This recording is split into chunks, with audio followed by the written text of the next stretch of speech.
Lin John is a medical student and an excellent student. At the university, everyone knows him as a nice, excellent student who recently received a good scholarship and dreams of becoming the best doctor. However, Lin himself suspects that he has neurosis. A certain system appears before him, which only he can see.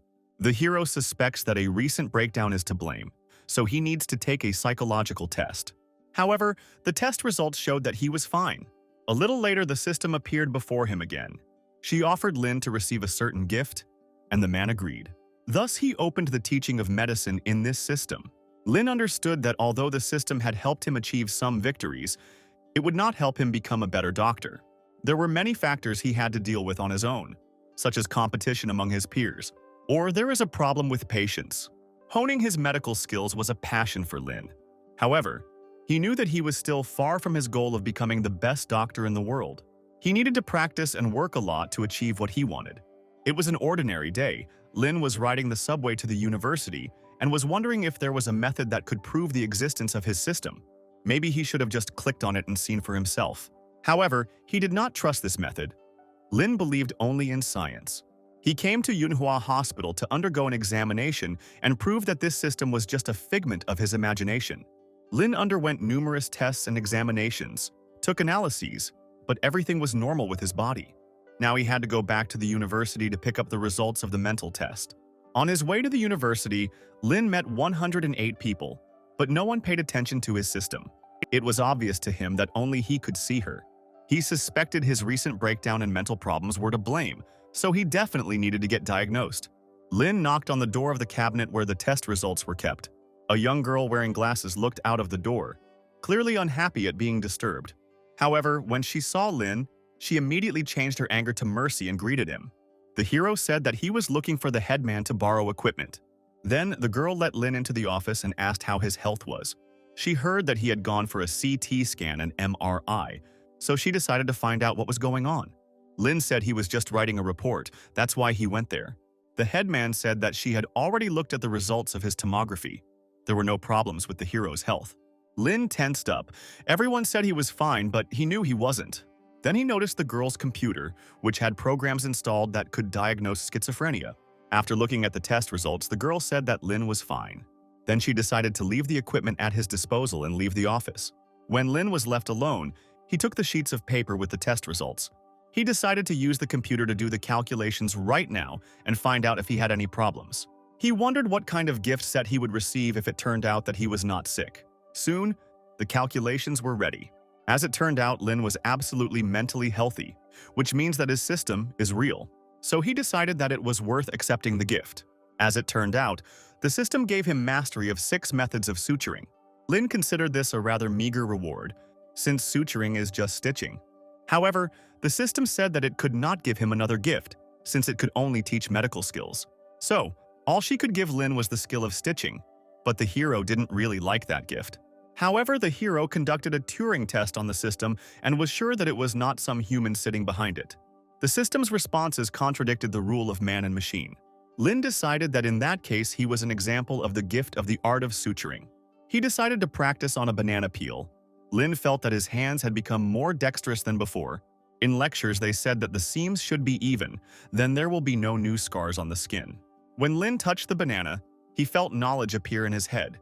He just moved his wrist, but the needle moved very smoothly. Soon the stitches were in place, the distance between them and the knots were the same. The job was done perfectly. Lin realized that the system had many gifts in store for him, and the skill of suturing was just one of them. Soon the day of the medical university student's internship arrived. Lin stood in the company of his dorm mates, Charlie and Vincent. Vincent asked the hero why he was so quiet today, and then Lin said that someone was coming here. They were the director of Manhua Hospital, Dennis, and the renowned surgeon of the hospital, Connor. Dennis said that for the students, this is the first day of their internship in the practice room, and what happens next is entirely up to them. Lin, the head of the home clinic, noted that Yunhua's practice room should be more interesting than his home clinic. Dennis announced that Connor, the most famous and capable doctor in Yunhua, would be working with the students today. Connor said that being a surgeon requires many skills, and one of the most important is suturing. Hearing this, Lin immediately perked up. Connor said students could now forget everything they learned at university. In their surgery, every new doctor wants to try himself at the operating table. All this will be in the practice room. And to get there, students will need to stitch the tails of 10 white mice. The students were immediately delighted. They were very excited, but still wanted to try their hand at suturing. Connor said that these mice have very thin tails, so the task will be incredibly difficult.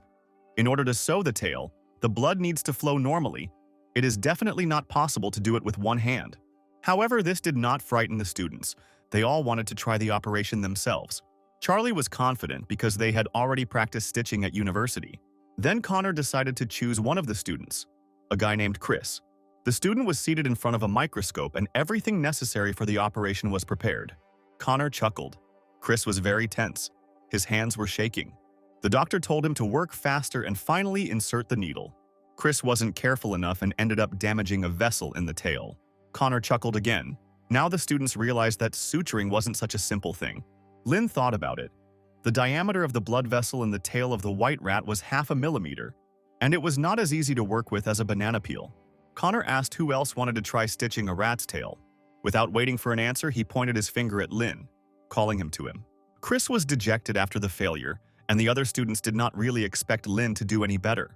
Dennis said that Dr. Connor would demonstrate his skills to everyone, and that students should pay attention to his methods.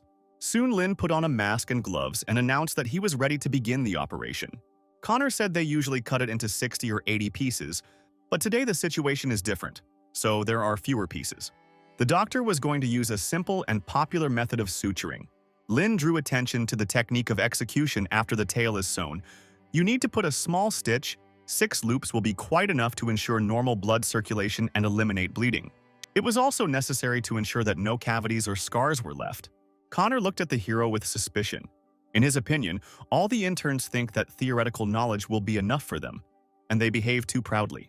He then asked Lynn if he knew what stitching method had just been demonstrated, and the hero replied that it was a discontinuous stitch. The doctor noted that the student was clearly a good student, and then asked him to come to the table to show everyone his skills. Lynn was perplexed. Had the doctor really already demonstrated everything? He wanted to see something much more interesting. However, he also liked this turn of events because he had never performed such an operation in front of a famous surgeon, and now he could not miss this chance. Connor watched carefully as Lynn worked. The needle went in well and his hands didn't shake. Apparently, it wasn't the first time he had done something like this. There was no feeling that the needle was resisting. It was as if it was sliding on the ice, as if it was working in unison with Lynn's mind. As it turned out, the hero had just broken his own record for sewing speed. Moreover, all the seams were perfectly even. Everything was much better than during his practice at the university. Lynn's classmates looked at the rat's stitched tail in surprise. They were amazed at how quickly the man finished the operation. Dennis couldn't believe his eyes. Lynn's stitching speed was faster than Dr. Connor's. Connor himself looked at the operating table in confusion. He didn't believe that Lynn had managed to do it so quickly. Even the microsurgeons working in this province could not outpace him in sewing speed, and this young man was only an intern. Then Lynn stood up from the table, took off his gloves, and announced that he had completed the operation, noting to himself that the masterful suturing skills that the system had given him did indeed make the job easier. Connor looked nervously at the seams under the microscope. Everything was clean and beautiful, perfect spacing, neat stitches. He didn't want to admit it, but Lynn sewed excellently. However, the doctor still did not believe that what was happening was real. Lynn simply could not have reached such a level as an intern. And then Connor asked him which hospital he had done his internship at. The hero replied that he simply sometimes works out in his home clinic. Connor assumed that he works in some large clinic. However, Lynn replied that the clinic was called Nizhnaya Kanavka. The doctor was shocked because it was a very tiny institution. He did not believe that Lynn could come out of there with such masterful skill in suturing. Soon, Dennis approached the hero. He noted that Lin Jiang's stitching skills were quite good, and then asked which department he would like to go to. The other students were shocked because many hospitals are very strict with newcomers. The training there is comparable to an apprentice in the Middle Ages. Most of them do not have the right to choose the department, but Lin was given such a chance. The hero thought for a moment, and then he suddenly heard a strange sound. It was that same system. She gave Lin a task to suture 10 patients, and as a reward, he would receive the skill of interrupted suturing. Lin was surprised that the system could now give him tasks. However, the reward for such a task was quite good. This method of stitching is very good, often used and very useful. Then the hero said that he wanted to go to the emergency room. Dennis noted to himself that this guy really was not an easy one. Charlie and Vincent immediately ran to their friend. They were quite surprised at how much of a risk Lin was taking by choosing this department, because he could have chosen the hand surgery department. However, Lin thought of everything as he needed, because by entering the emergency room, he would be able to complete the task in 10 days. Soon, Lin and several other students arrived at the hospital for their practical training, and the nurse told them that they were not allowed to leave, interact with patients, answer questions from patients and their families without permission, and several interns would be left to live in the living room. The woman brought the students to the nurse's office because she needed help with the arrivals. The girl looked at the students sullenly and soon walked out the door, leaving them alone. She was busy and did not want these incompetents to cause her problems. The students were outraged that no one wanted to work with them, and everyone around them had no time for them. If they cannot perform surgeries during their internship, they cannot hope to get a job in the medical field. Suddenly, a nurse from the emergency department of Manhwa Hospital, her name was Vanessa, ran into the room and asked which of the interns knew how to sew. The young men immediately jumped up from their seats, offering their candidacy. Each of them wanted to help the pretty nurse. Vanessa smiled nervously. These boys couldn't even control their emotions, let alone get stitches. She looked carefully at everyone present, trying to figure out which of the guys was the most reserved. Among the crowd, she noticed Lin. He was the only one who looked unperturbed, so the girl decided to choose him. On the way to the office, the girl said that the patient was about 40 to 50 years old, and after falling, a tree branch pierced his palm. Soon, Vanessa led Lin to the hospital bed where the patient was lying. A doctor was already working on him. It was an emergency room doctor. His name was Chandler. He glanced at Lin, noting that the guy looked very serious. The hero watched the doctor at work. Using anesthetics seems simple, but you need to be able to hit the right place. And this is not easy. And if you damage the nerves, the consequences will be very serious. Chandler asked Lin to wash the patient's wounds if there were no foreign objects left in them. Then after washing, they could begin to apply stitches. Lin noted how well Chandler communicated with patients. He finally met a doctor who spoke well. Moreover, Lin had a task from the system, and he hoped that he would receive a more serious reward if he completed it correctly. Then the hero asked if he could start applying the stitches. Chandler agreed, thinking to himself that young people today have it hard. They constantly need help and support. This operation is quite simple. It involves facial treatment of the wound, and then everything is quite simple. However, in reality, everything goes wrong. Chandler decided to close his eyes while Lin sorted out the stitches. He wanted to rest, but he didn't dare go far, so that if something happened, he could help the intern. After a fairly short time, Lin heard the sound of the system notifying that the first of 10 patients had received stitches. And then the hero decided to wake Chandler up so that the doctor could check his work. The man couldn't believe his ears at first. This intern couldn't do it that fast. He thought Lin just did it all haphazardly to show off his speed. However, when the doctor looked at the patient's hand, he was even more surprised. The suture was placed perfectly. Chandler had worked in emergency medicine for many years and had seen many surgeons, and it was said that a torn aorta could be stitched up in 2 minutes by gifted people. But this guy's level of skill was simply brilliant, as if he were the owner of some hospital who had come to Manhua on an exchange. The man was distracted from his thoughts by a nurse who, on shaking legs, approached the bed and asked Chandler for help. Stuttering with fear, she said that there was a patient at the third bed, but judging by the girl's appearance, there was clearly something wrong with him. As it turned out, the patient was a large man with a broken head. His entire body was covered in tattoos, and he looked like a crime boss. Around his bed, there were about 10 equally large, intimidating men with tattoos. Chandler noted that the situation here was indeed dire, and Lin thought that he might have another chance if the doctor allowed him to work with the patient. Chandler asked the men to clear the area around the bunk, but they had no intention of straying far from their boss. Then, the doctor and Lin approached the patient. Chandler decided to hand the matter over to the intern and let him stitch the wound. He thought that if this guy had such enviable sewing skills, then he should be given a more difficult task. Lin was extremely pleased that he was given another patient. Again, he had the opportunity to cure a man together with Dr. Chandler. Then, he walked up to the man and asked him to turn sideways. The patient looked at him menacingly, saying that he had been to many hospitals in his life, and if Lin handled this poorly now, then everyone here would be in trouble. Despite the threats, the hero got to work, and the man decided to switch to Dr. Chandler, as his facial expression suddenly changed to one of extreme surprise. Before the man could say a word, the doctor said that his wound had already been stitched up. The patient was about to turn around to look at himself in the mirror when Lin grabbed his head and turned it straight, as he still needed to check the quality of the stitches. The hero thought that when he was at school, he was always afraid to watch his classmates sew up a banana. It was just awful. Soon, the stitches on the patient's head were completely ready, and they looked just perfect. Chandler thought the wound was stitched up while the patient was talking, and he didn't even notice it. The doctor had never seen such an operation before. Moreover, Lin used such a complex technique only for a wound on the head.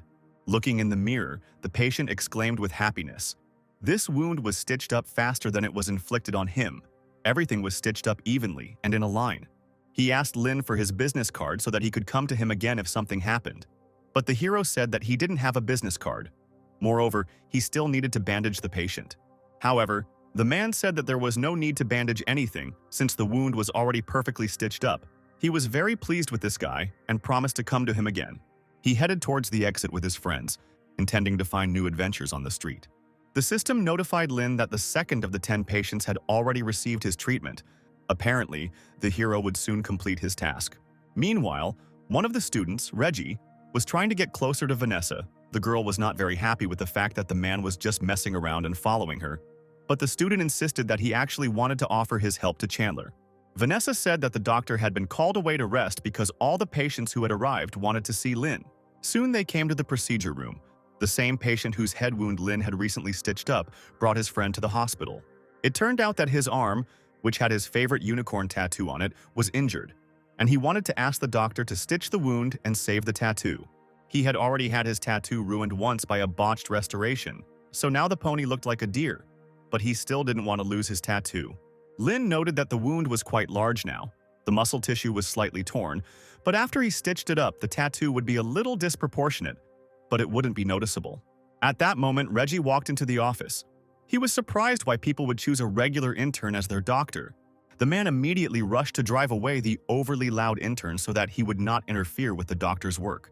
It didn't take Lin long to apply the stitches, and soon the patient could see how neatly his wound was stitched up.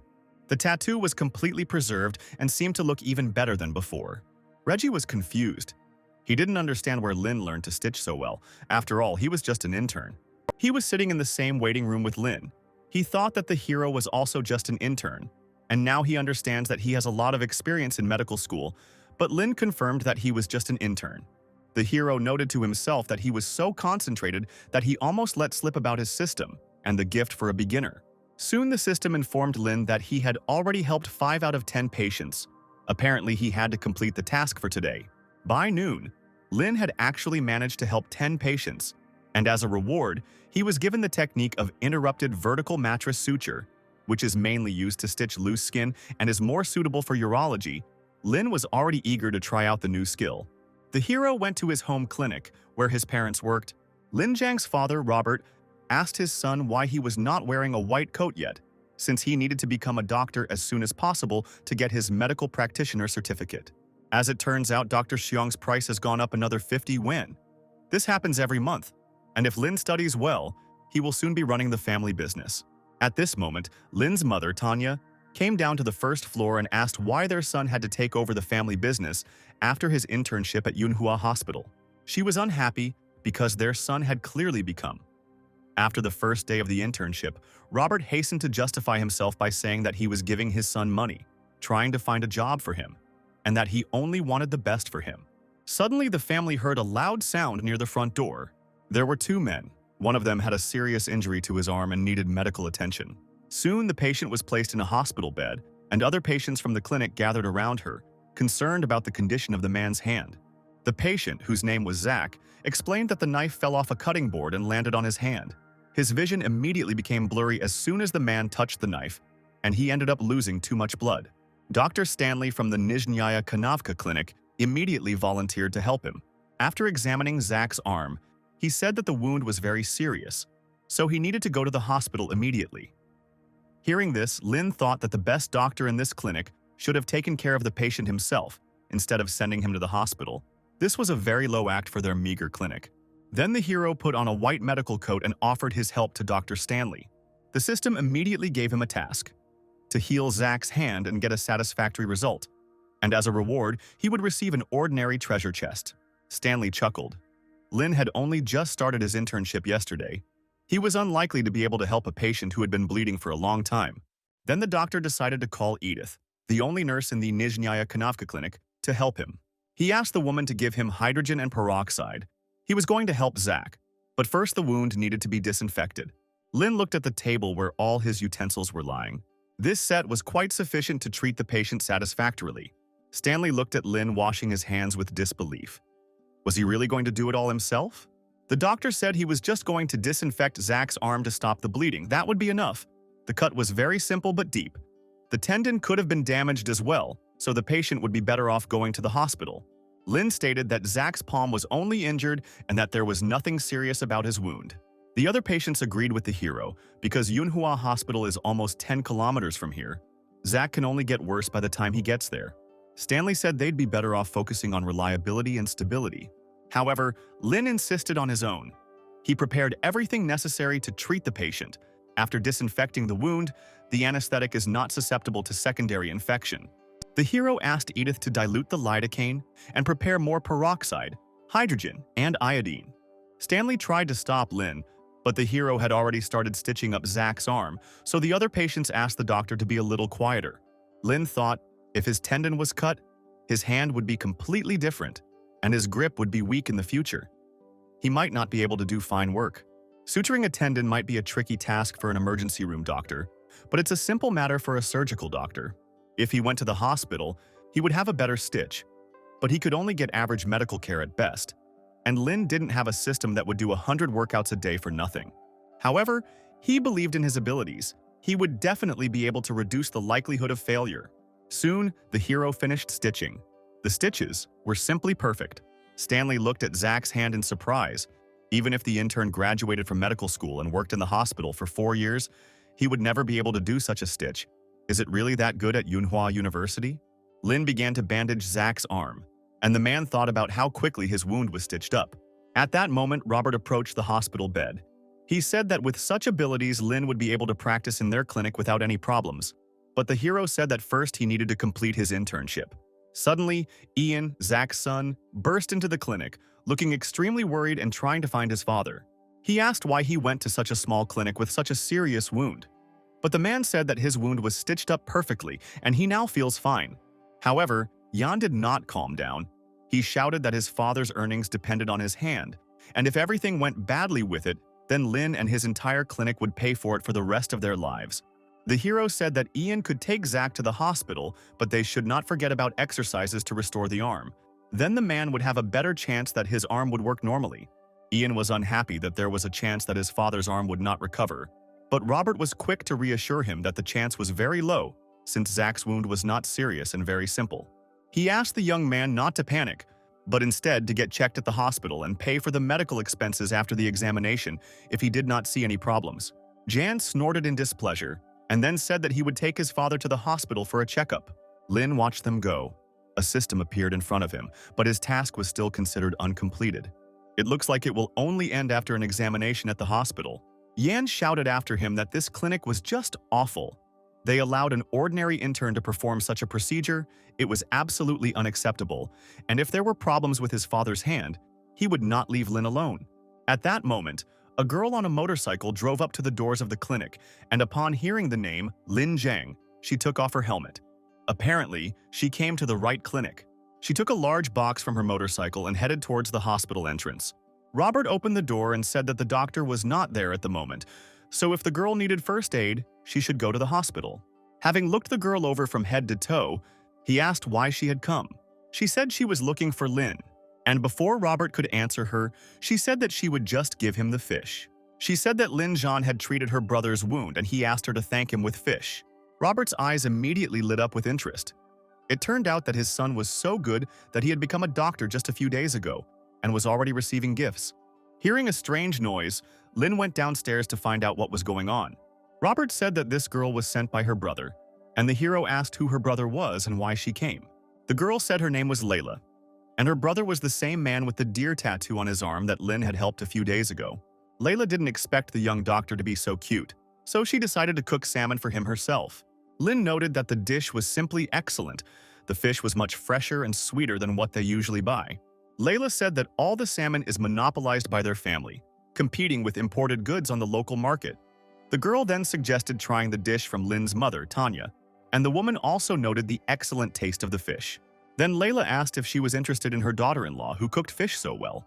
Tanya and Robert were shocked by such a proposal, but the girl said that she was just joking. In fact, she is not ready to get married yet.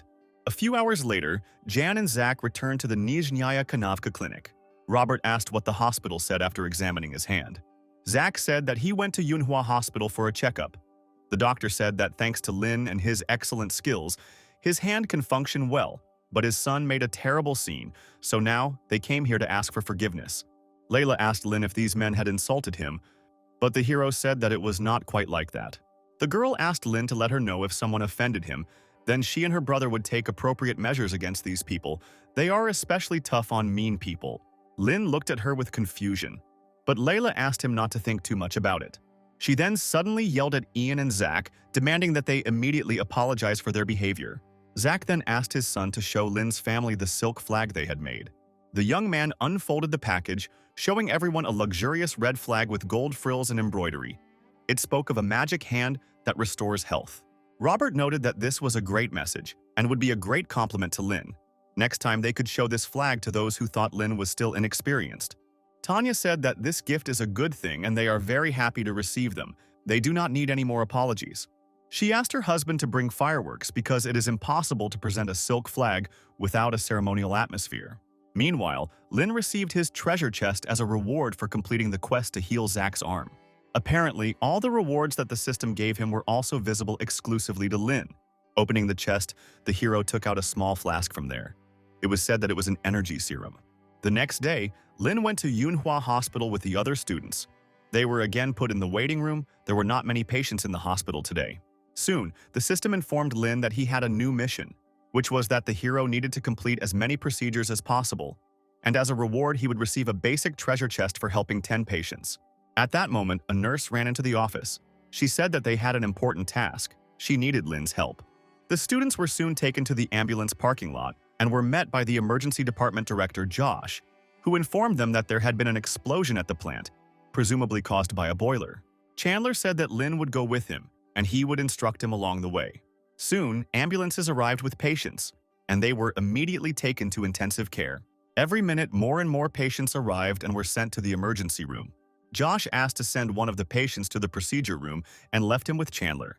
The man asked Lin to disinfect the patient's wound and put in stitches. As soon as the hero arrived at the patient with a cut eyebrow, he immediately began to apply stitches. Vanessa asked Lin not to overexert himself because they would need his help later.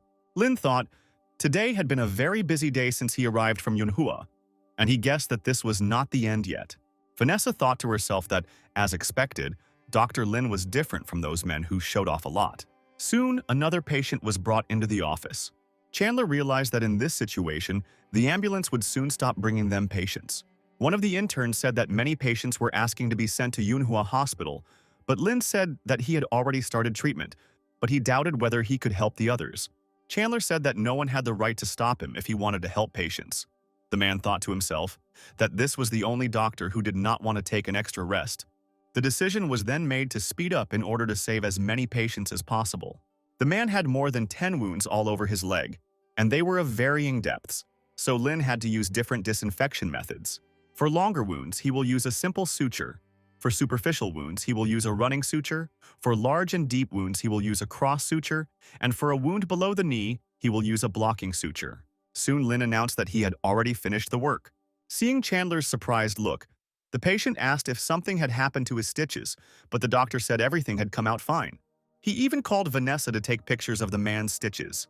This photo should have served as an excellent teaching aid for the interns, as the job was indeed done very well. The doctor turned to Lin, saying that he would soon be given another patient since he had already dealt with this one. The hero asked if he could stitch up this patient, then he could probably stitch up other people. But Chandler warned him against the guy looking for patients on his own. If he directly selects patients for surgical sutures, he will not be able to avoid the flow later. Lin thought, the explosion was a major public incident, and patients did not necessarily need to be treated immediately, and besides, the families of the victims would soon arrive, several times outnumbering the number of patients, and the doctors would have to deal with the worried families, which would slow down the pace of treatment. Chandler then asked Lynn to stay there and asked Vanessa to call a new patient. The girl asked if the hero had any requests, and Lynn said that he would prefer patients who needed stitches since these wounds could lead to tissue ruptures. It would be better to choose patients who needed to be cured quickly. Soon, the nurse brought a new patient into the office, an adult woman with a wound on her arm. Lynn immediately began treatment. The system informed him that this was the fourth of 10 patients he was supposed to help, based on his assignment. After some time, the task was completed. Lynn was able to help 10 patients.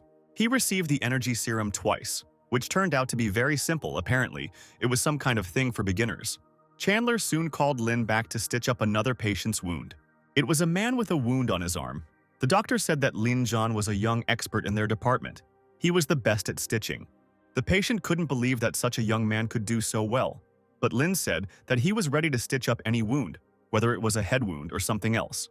After some time, the mission was completed again. The hero was able to help 10 more patients, the emergency room is not too busy today, and Lin simply could not miss this opportunity. Not only did he have to receive awards, but he also had to practice. The head doctors and nurses worked with seriously injured patients and passed them on to young doctors. But this problem had to be solved, because if there were no serious injuries to the head doctors and nurses, they would be gone in a few hours. In other words, Lin had only a few hours to help someone else. Then he turned to Chandler, asking if he could take someone as his assistant. The doctor was surprised. He did not understand why this boy needed someone's help. Lin explained that, Doctor. Chandler disinfected the wound and the hero stitched it up, meaning that they are faster when working together than when working separately. He thought if they found a person in charge of disinfection and a person in charge of bandaging, they would work much faster. Chandler stated that he simply wanted to help an inexperienced intern disinfect the wound, and Lin appreciated the help. But it would have been better if he had been given a few interns to help. The doctor chuckled. Apparently, the hero wanted to give a chance to other students, and then he asked him who he needed, men or women. Lin said it didn't matter. His classmates would do. Vanessa smiled. The number of patients today was much higher than usual. The interns were dreaming about their time. Charlie and Vincent soon arrived at the office and were glad that Lin had decided to call them for help. Vincent asked how many bribes he had given the doctor to be able to hire interns to help him. Lin replied that he didn't give him a penny. He just needed someone to disinfect and bandage him. Then Charlie said that he would do the bandaging. Since disinfection was too dirty a job for him, Vincent could do it better. Soon, Vanessa brought another patient to the interns. Vincent, Lin, and Charlie were sitting at the table, helping the patients in exactly that order. And the hero asked the nurse to continue inviting patients to them. Vincent completed his task quite quickly and referred patients to Lin for stitches. Patients noted that this large hospital had incredibly good service. The hero noted that both the disinfection and the bandaging were at the highest level. In the end, everything worked out even faster than he thought. And now all that was left was to just wait for Vanessa to bring them a new patient. Chandler watched the interns work from the sidelines and noted that Lin carefully considered the smoothness of each seam. Soon, Vanessa entered the office. She pointed her finger at the door where a crowd of people was already standing. These were the next patients she brought to Dr. Lin. The hero immediately became inspired.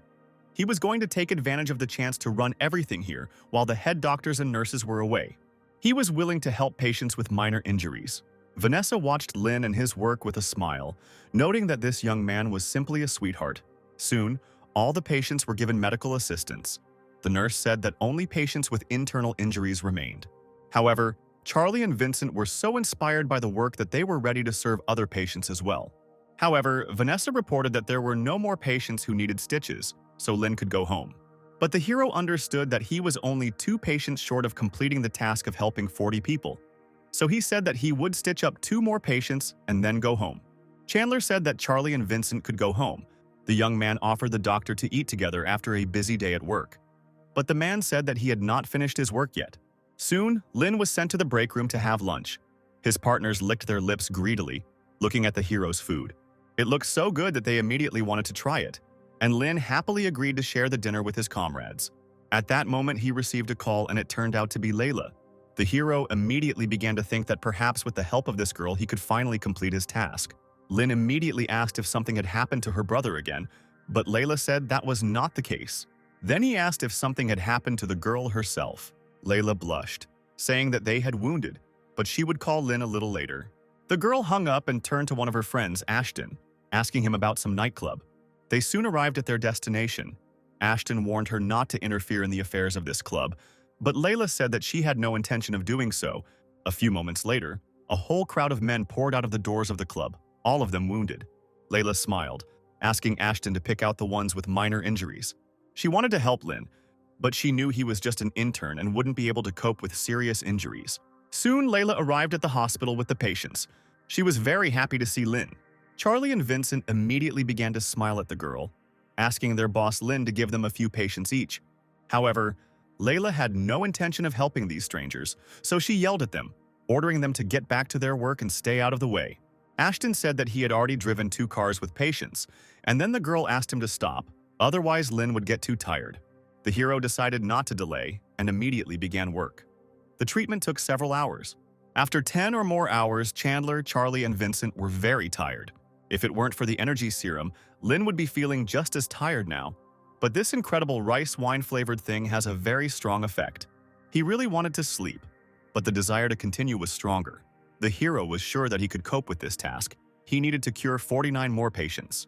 Early in the morning, the head doctors and nurses returned to the hospital. They discussed how Lin had been able to treat more than 50 patients overnight and did not even go to bed. At that moment, Josh came up to them and shouted at the students, asking why they didn't go and help their friend. However, the students replied that they wanted to help him, but all the patients insisted that Lin be the one to treat them. Josh walked into the office and frowned when he saw Chandler sleeping there, as well as Lin, who was still working with the patients. The hero didn't notice that Josh had walked inside, continuing to stitch up his 52nd patient. Josh thought, "This guy has reliable and precise movements, standard and stable stitches. He has all the basic qualities of a good doctor, but even under such pressure, he calmly manages his pace. And for an intern, this is quality work." The man was thinking, trying to figure out what his secret was. He had positioned the local anesthesia correctly. The wound cleaning was going well. The wounds were leveled. It was a pretty good job. According to the medical record, the patient is not sick. He only has small injuries in different places, depending on the depth of the injury and the morphology of the tissue. The sutures undergo various changes. It is almost impossible for the doctor to stitch the wound, like a notebook. Lin Jian worked for more than 10 hours, treated 50 patients, and still did not make a single mistake. Josh then turned to Dr. Chandler, asking him to review Lin's surgical records and find out the patient's condition when the stitches would need to be removed. The man then turned to the hero, asking him to come early tomorrow. He would allow him to perform operations all day. Lin was pleasantly surprised by this offer. It was a great opportunity to practice his skills. The other students couldn't believe their ears. Was the intern really going to stand at the operating table? At this point, the system informed the hero that he had completed the task of putting on 50 stitches, and for this he was entitled to a medium treasure chest, which he decided to open when he came home. The system gave him a level 1 skill book. According to the rank given by the system, God level is the highest expression of skill. He even surpassed boss level. In Lin's opinion, MANHUA was one of the top 3 hospitals in the city, and there were only a few doctors in the city who were considered masters at suturing. The hero thought that maybe he needed to raise his suture technique to God level, but his instinct told him that boss level was only slightly behind God level, so it would be better to improve other techniques from basic to perfect level. Lin decided to choose the basics of surgery. The second option was the basics of internal medicine, but the hero could only choose one. After choosing, a list of skills available to him opened up in front of him. As it turned out, these were all the basic surgical techniques. In theory, a surgeon who learns 6 operations is considered a great surgeon. Ordinary doctors are usually unskilled in 1 or 2 areas, and a student should be good at everything by the time he graduates. Lin decided that the bleeding control skill would be the most useful for him, and as soon as he selected it, 4 more skills opened up in front of the hero, meaning that he could only choose one of the 4 options. However, it was still a good gift. There was no good or bad medical method. There was only working and non-working, and since Lin was in the emergency room, he should choose the one that could be used immediately. Thus, he gained the skill of controlling bleeding with his bare hands. A hologram of his internal organs appeared before him, and he thought about squeezing his thumb and index finger together to control the bleeding. At that moment, the hero realized that the effect of the energy capsule had ended. Now he felt all the fatigue, and the next moment, he fell asleep. The next day, Lena had to come to the hospital early at Josh's request, but time was almost up, and the guy was still not there. The director looked around at those present, but Lena was not among them. At that moment, someone entered the department. It was a hero. Once Josh realized that everyone was there, he gathered everyone present and led them to a planning meeting. Soon they came to the room of Lin's patient. Josh asked the hero to retell his card. Lin replied that the patient was a 19-year-old woman in good physical condition with a laceration on her elbow caused by a fall down the stairs, and that surgical treatment was performed on the wound. The size of the wound rupture is very deep, and if you use a thick thread, it will leave a huge scar, which can affect the patient's life in the future. Instead, you need to use a zero-size thread. Because the tension force is large, you should not do physical exercise and do not bother your hand too much. Josh agreed with Lin's decision, but there are many reasons for a scar to appear, related to the patient's physical condition and the condition of the wound, so choosing a zero-size thread is unacceptable. The patient's mother became worried, thinking that her daughter had serious problems with her arm. However, he told them not to panic and asked Lin to tell the women everything while he put in the stitches. The hero reported that during suturing, his main task is to pay attention to the angle and depth when he inserts the needle into the skin. He must make sure that the part where the knot is tied protrudes after the suture, which then plays the role of a buffer before the formation of a scar. The needle must be deeply inserted into the thin edge of the wound, and also, one of the reasons is a skin defect. The knot should not be too tight to avoid poor circulation around the wound, which can delay healing, and the stitches should be removed in a way that reduces the chance of scar tissue forming. Josh turned to the audience, asking them to learn everything Lin had just said. However, he did not allow them to use this method in practice. Josh said there are many ways to cover scars, long sleeves, tattoos, etc. However, as a doctor, he decided to say that first of all, it was necessary to get treatment. The patient burst into tears and said she didn't want to have scars or tattoos. John explained that Lin had taken this into account when he was doing the stitches, but only because he was experienced. However, if the skills of the others present were not up to par, they shouldn't even dream of doing it. They first needed to understand what needed to be done to stitch carefully before asking his permission. Then Josh decided to give Lin a rest, but first he needed to bandage the patient. The girl thanked the doctor for taking good care of her wound. Then the system unlocked a new achievement, to receive sincere gratitude from the patient, and as a gift he was entitled to a basic treasure chest. The hero asked the girl to change the bandages from time to time and make sure that she would not get any new injuries in the near future. If she removed the stitches in time, the scar would be less noticeable. The girl's mother asked if they could remove her stitches in another hospital since their home was very far from here. Lin said that they could remove the stitches anywhere, as long as it was a hospital or clinic. However, the girl wanted Lin to remove her stitches, so the hero said that she could come here, but he couldn't promise that he would be on duty at that time. The patient said that she would definitely wait for Dr. Lin's shift. The hero objected. She can't just wait for his change. Timely removal of stitches will reduce the growth of scars. They can be removed much earlier, but it can't be postponed. Once the observatory was finished, John went to the recovery room with the others. One of the patients suddenly screamed. His relatives immediately called a doctor. The man asked the nurses to prepare the defibrillator. The girls inserted the device into the vein and prepared for the transfusion. John and Lin watched the process, and the doctor asked the intern what drug should be administered. Lin replied that epinephrine and lidocaine should be administered, followed by an injection of dextrose and an intravenous infusion of lidocaine. The doctor did as the hero said, and the patient's resuscitation was in full swing. However, the doctor soon needed something else. Lin noted that this was a standard rescue procedure, and soon the man's blood pressure returned to normal. Josh asked the hero why he chose lidocaine. Lin replied that lidocaine has strong antiarrhythmic properties. Then he tried to remember even more information about this drug. In textbooks, he read that it has antibacterial and protective properties. Josh said that lidocaine is used in this emergency situation to prevent an inflammatory reaction. Lidocaine can effectively reduce the patient's hospital stay. The man asked Lin to read 2 research papers a day and then invited him to come along with him. The hero thought this whole situation in the intensive care unit was too different from normal situations. He felt terribly dizzy after only 2 hours of work. He really wanted to take the energy serum.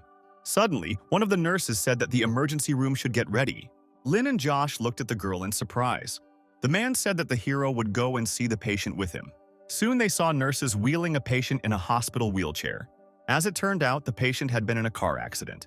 He had an open abdominal wound measuring 20 centimeters. Some parts of the intestine were exposed and actively bleeding. A sterile pad was used.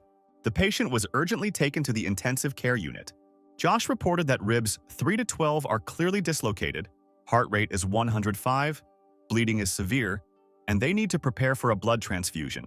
Lin thought, the vital functions are fine, but the patient's condition is terrible, the second degree of critical condition of the patient, and it is less dangerous than the previous one, who was in a coma. One of the doctors said that they need to take blood from a vein, a blood test for kidney function, blood type, electrolytes, and all this needs to be done before the blood transfusion. Josh asked for a second venous access device, 500 milliliters Ringer's solution, 10 milliliters omeprazole, 10 milliliters saline, and a single intravenous injection. The man said he would go talk to the patient's family members and invited Lin to come with him. He said that besides excellent medical skills, communication with the patient's family is also very important. If Josh talks a lot, then Lin will not remember anything, so he should just observe and remember. Soon the men entered the room where the victim's relatives were. The patient's wife asked what her husband's condition was. Josh said he was a responsible doctor and needed to ask the woman some questions about the patient's liver disease or chronic illnesses. The woman replied that her husband was a civil servant, had an alcohol addiction, and also had problems with 3 levels: high blood sugar, high cholesterol, and high blood pressure, all 3 problems related to obesity. While Josh was questioning the woman, Lin thought that the director's questions were just bullshit. He knew that the patient was a government employee and that he did not have any infectious diseases. However, some diseases are deliberately hidden by a person. So he continued questioning the woman. Josh said they were going to do a blood transfusion, so the patient's wife needed to sign a consent form for the transfusion. The contract and confirmation of transfer to the intensive care room arrived. Now she just needed to pay.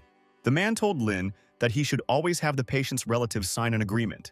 It is necessary to protect their interests. He also asked what the hero thought about their conversation. The man replied that the director should keep the pace of the conversation and be a little firmer. Josh said it's important not to give patients unnecessary hope. They don't need it. And the mission of doctors is to save patients.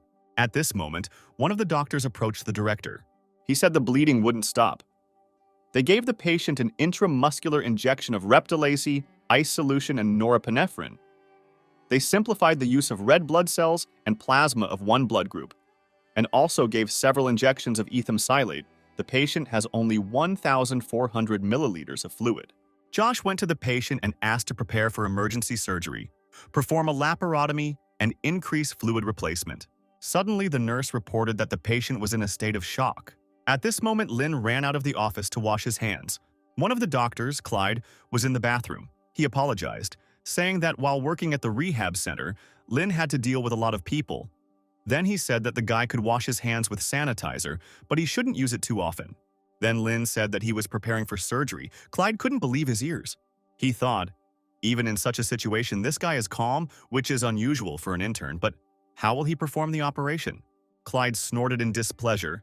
Everyone knew that Dr. Josh valued him, but no matter how valuable he was, he wouldn't be able to operate on someone who was soon to die. He wouldn't be able to do everything he wanted to do just because he was lucky with his looks. At that moment, Chandler approached Clyde. He said that Lin had just started his internship. He understands the future. Clyde noted that he was lucky that Josh did not kick him out on the first day. The man decided to see what Lin had decided to do with the patient, and as soon as he turned back, his face distorted in horror. The hero stuck his hand right into the open wound on the patient's stomach. All the doctors and nurses standing around were in shock. The guy acted without surgical training. Was this really murder? Josh screamed, ordering Lin to stop immediately. However, the hero did not pull out his hand. His divine level of manual dexterity allowed him to determine that the patient's lower Gleason capsule was torn. It would be difficult to stitch it up. If the bleeding was not stopped, the man would lose too much blood. But suddenly, Lin managed to find the source of the bleeding. He grabbed the liver with 4 fingers and squeezed the bleeding point with his little finger. Everything was going well, but it was a matter of time. Josh looked at the intern in shock. He uses his hands to stop the bleeding, and still the bleeding stopped. Dr. Dalton reported that the bleeding had indeed stopped, and Lin had stopped it with his own hands. Josh was shocked. In such a hospital, few people reach such a level. How could a regular intern do such a thing without experience? However, the technique of safe bleeding can only temporarily stop it. Surgical intervention is necessary. Josh ordered Lin not to touch any other organs and then called Chandler to complete the operation. Already having arrived in the operating room, Lin thought. He did not expect that his first experience in the operating room would be like this. An hour later, the operation was already nearing completion.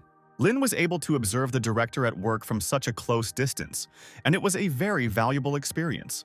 As a result, the patient's condition was stabilized. Josh asked Lin how he knew the bleeding point was in Gleason's membrane. The hero explained that since the bleeding did not stop and the abdomen was mostly open in the front, and there were no other problems such as hemothorax, he paid attention to the bleeding. But Lin thought to himself that he did not think that he would reach the divine level. His stock of knowledge had increased, as well as some muscles. Josh thought, this guy's technique, knowledge, and adaptability were at the level of first-class doctors. Before he thought that Lin was a simpleton, but he turned out to be a real genius.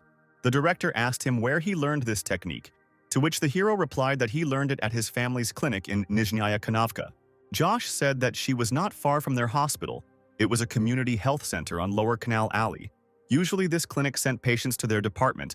The man never noticed them practicing anything like that. When Lin said that he learned about it from his attending physician, and Clyde was surprised that there really was such a capable doctor working in their clinic, and then asked his name, Lin only replied that he had been studying this technique for a month. Clyde was unpleasantly surprised that he managed to learn this in just a month. But the hero replied that the main key to learning this technique is talent. Meanwhile, Josh continued to examine the patient. He noted that the liver was in satisfactory condition. Clyde said the patient was very lucky. The director's stitches were amazing. The patient would clearly have no problems with them in the future. Josh replied that he was unlucky. However, Lin did a great job of stopping the bleeding. However, no matter how good his technique was, he had to follow the rules. Even if he was sure that everything would work out, he still shouldn't interfere with the process like that. Clyde chuckled to himself. He really wished the principal would put this kid in his place and make him learn the rules.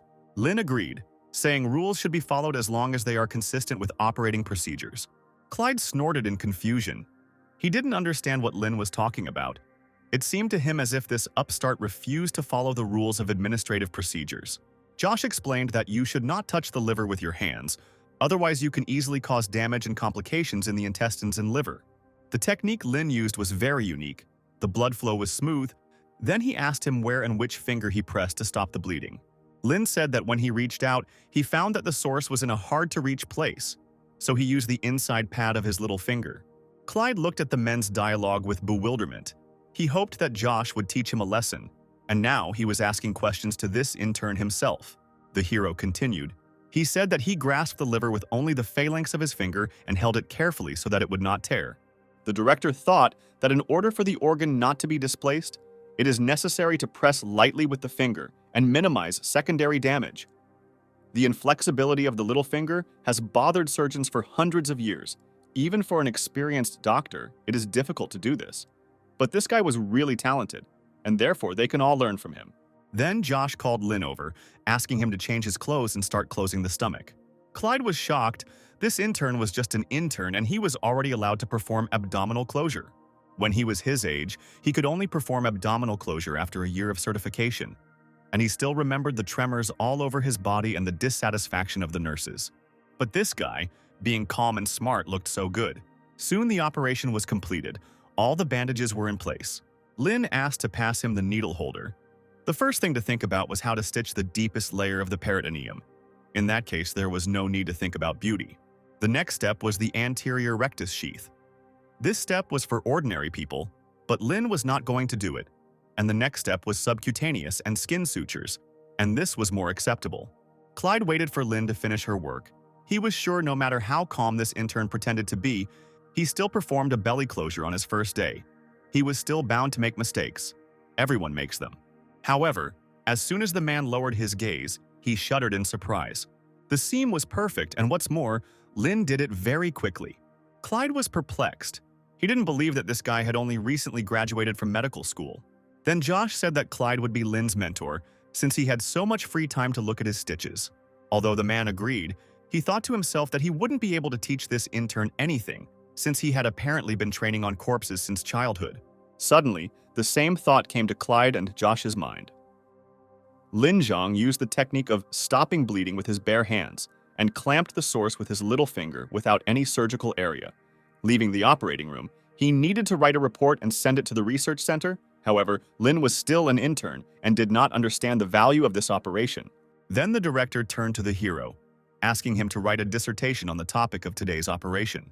When he asked if the guy knew how to write a dissertation, Lina was suddenly notified by the system. It set him a new task, to write a dissertation, and as a reward, he was supposed to get a medium treasure chest. The hero got his first medium chest and a divine level of controlling bleeding with bare hands. The medium chest was more interesting because there was always an energy serum inside the basic one. Besides, he will be able to write his dissertation because he has memorized all the steps, so he won't even have to think too much.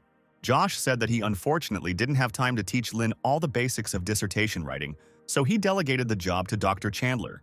Having learned that the director himself asked Lin to write a dissertation and also promised to list him as an author, the man noted that this intern was incredibly lucky. However, the hero did not understand what Chandler was getting at. The doctor then explained that their hospital was a provincial hospital and that Director Josh played an important role in the emergency department. He has always been a member of the Standing Committee of Changji Province Emergency Medicine Society and also a committee member of China Emergency Medicine Society. He is a leading expert in the city and also a celebrity in the emergency department. He wanted Lin to write his dissertation, an opportunity many people dream of. However, the hero still did not really understand the significance of all this. Chandler then decided to just drop the subject. The next day, Lin returned to intensive care. Everyone around looked at him strangely. One of the doctors tried to hide from his sight, thinking to himself that although he accepted Lin as he was, now everyone was afraid of him. No boy his age could perform such a technique. This was his first consultation, but there must be a limit to his abilities after all. He is only an intern, and if he makes a mistake, no one can help him. Lin Jan still didn't know the rules and was only causing trouble, so they should go their separate ways. Josh asked who would take Lin to the emergency room today, but no one dared to answer. Then the director called the hero to go with him. A few hours later, Lin came to the patient's room, where several young guys in sports uniforms had already gathered. They thanked Dr. Lin for saving their coach. They never thought he would get into a car accident. The hero asked them to speak more quietly. Since the patient needed to rest, he also noted that he did not save him alone. Dr. Josh was closely monitoring the operation. However, the boys said that they saw everything themselves. If Lin had not pressed on their coach's organs, he would have bled out and died. As it turns out, someone filmed Lin stopping the man's bleeding with his own hands. This video was on the city forum. It quickly gained popularity, and now Dr. Lin was on everyone's lips. The hero only chuckled vaguely, not knowing how to react to this. One of the guys said that Dr. Lin has the complete package of being a celebrity, good looks and great skills, and it would be illogical if he remained unpopular. However, Lin was not interested in all this. His goals were completely different, but he did not say it out loud. Then one of the guys said that some of them go to an esports club that is located in MANHUA. The hero immediately became interested because he played King of Glory while he was in school. The boys said that this year their club is focused on King of Glory, so they and the doctor can add each other as friends and play in their free time. Lin said that he has nothing to do now, so he can play now. The guys played for 2 hours. The hero really liked how well he spent his time. But now it was time for him to get back to work. He decided to find the very video in which he stopped the bleeding with his bare hands. The video collected many comments. For the most part, people admired how the young man managed to save the man. But Lin noticed one long comment. The user, who identified himself as a doctor, said the act was incredibly reckless and that it was impossible to stop the bleeding with bare hands without surgical equipment. There are only a few surgeons in the country who can do this, but none of them would dare to take such a risky step because the slightest mistake could cause irreparable damage. And the doctor in the video does not understand how much risk he is taking. The man said that if he were in charge of the hospital, he would immediately conduct a medical investigation. Lin thought, because of its fame, Manhua Hospital was the leading hospital in Changxi Province. But one should not underestimate provincial hospitals. Those specialists are very influential in the medical field. The dissertation that Director Josh wanted Lin to write was not only of scientific value, and it was not just for training. Dissertations were a powerful weapon in the medical community. It was used to familiarize a doctor, explaining the steps to attack others and to repel attacks. The dissertation is the surgeon's weapon, and in this case, the dissertation is a very urgent matter. Lin headed to the university to write his dissertation, where he was met by his fellow students. Charlie showed him a video of himself stopping bleeding and asked where he learned the technique. He began asking him if he had ever touched a live liver. However, Lin did not want to answer these questions and sent Charlie to another classroom. The hero headed towards the bookshelves to find the necessary reference literature. Charlie realized that Lin was going to do something really boring, so he decided to go and do his own thing. The hero sat in the library until late at night. He planned to work until the early morning, so it was time to take the energy serum. In the morning, Lin came to the hospital with the finished work. Josh was surprised that he did not sleep all night, because this could affect the quality of the dissertation. At that moment, Chandler approached the men and asked if he should arrange a shift for Lin. Josh said that would be unnecessary since he hadn't slept last night. It would be better to arrange for him to take over tomorrow. Chandler said that the emergency doctor had ruined his regimen, and the endocrine system of his biological clock was completely disrupted. No one dared to say that they could not go to bed late, but the director values Lin and is ready to provide him with rest, because you cannot work 2 days in a row, so the hero was asked to come to work tomorrow evening. After looking at Lin's work, Josh said it was a pretty good sketch. He then looked at the section titled Identifying Bleeding Sources Without Surgical Equipment. This unexpected section not only ensures the legality of the surgery, but also instantly improves the style of the document. Chandler was interested in this work because the director rarely praises anyone, so he wanted to see it. At that moment, Clyde approached him and asked if Lin really wrote the dissertation himself. He said that his dissertation featured an operation performed by the director, so he should include his name in it. Lin asked the man if he would like to include his name in the work as well. Clyde said he didn't care if his name was on it. He was just worried about their department's chief surgeon, Director Josh. Josh intervened in the conversation. He said that the dissertation was not even written, so there was no point in discussing it. Lin was a newbie, so there was no point in rushing him. The man also asked Clyde to write the dissertation next month and send it to him, and Chandler should hurry up with writing the articles. Then he told them that they were free to go and do useful things.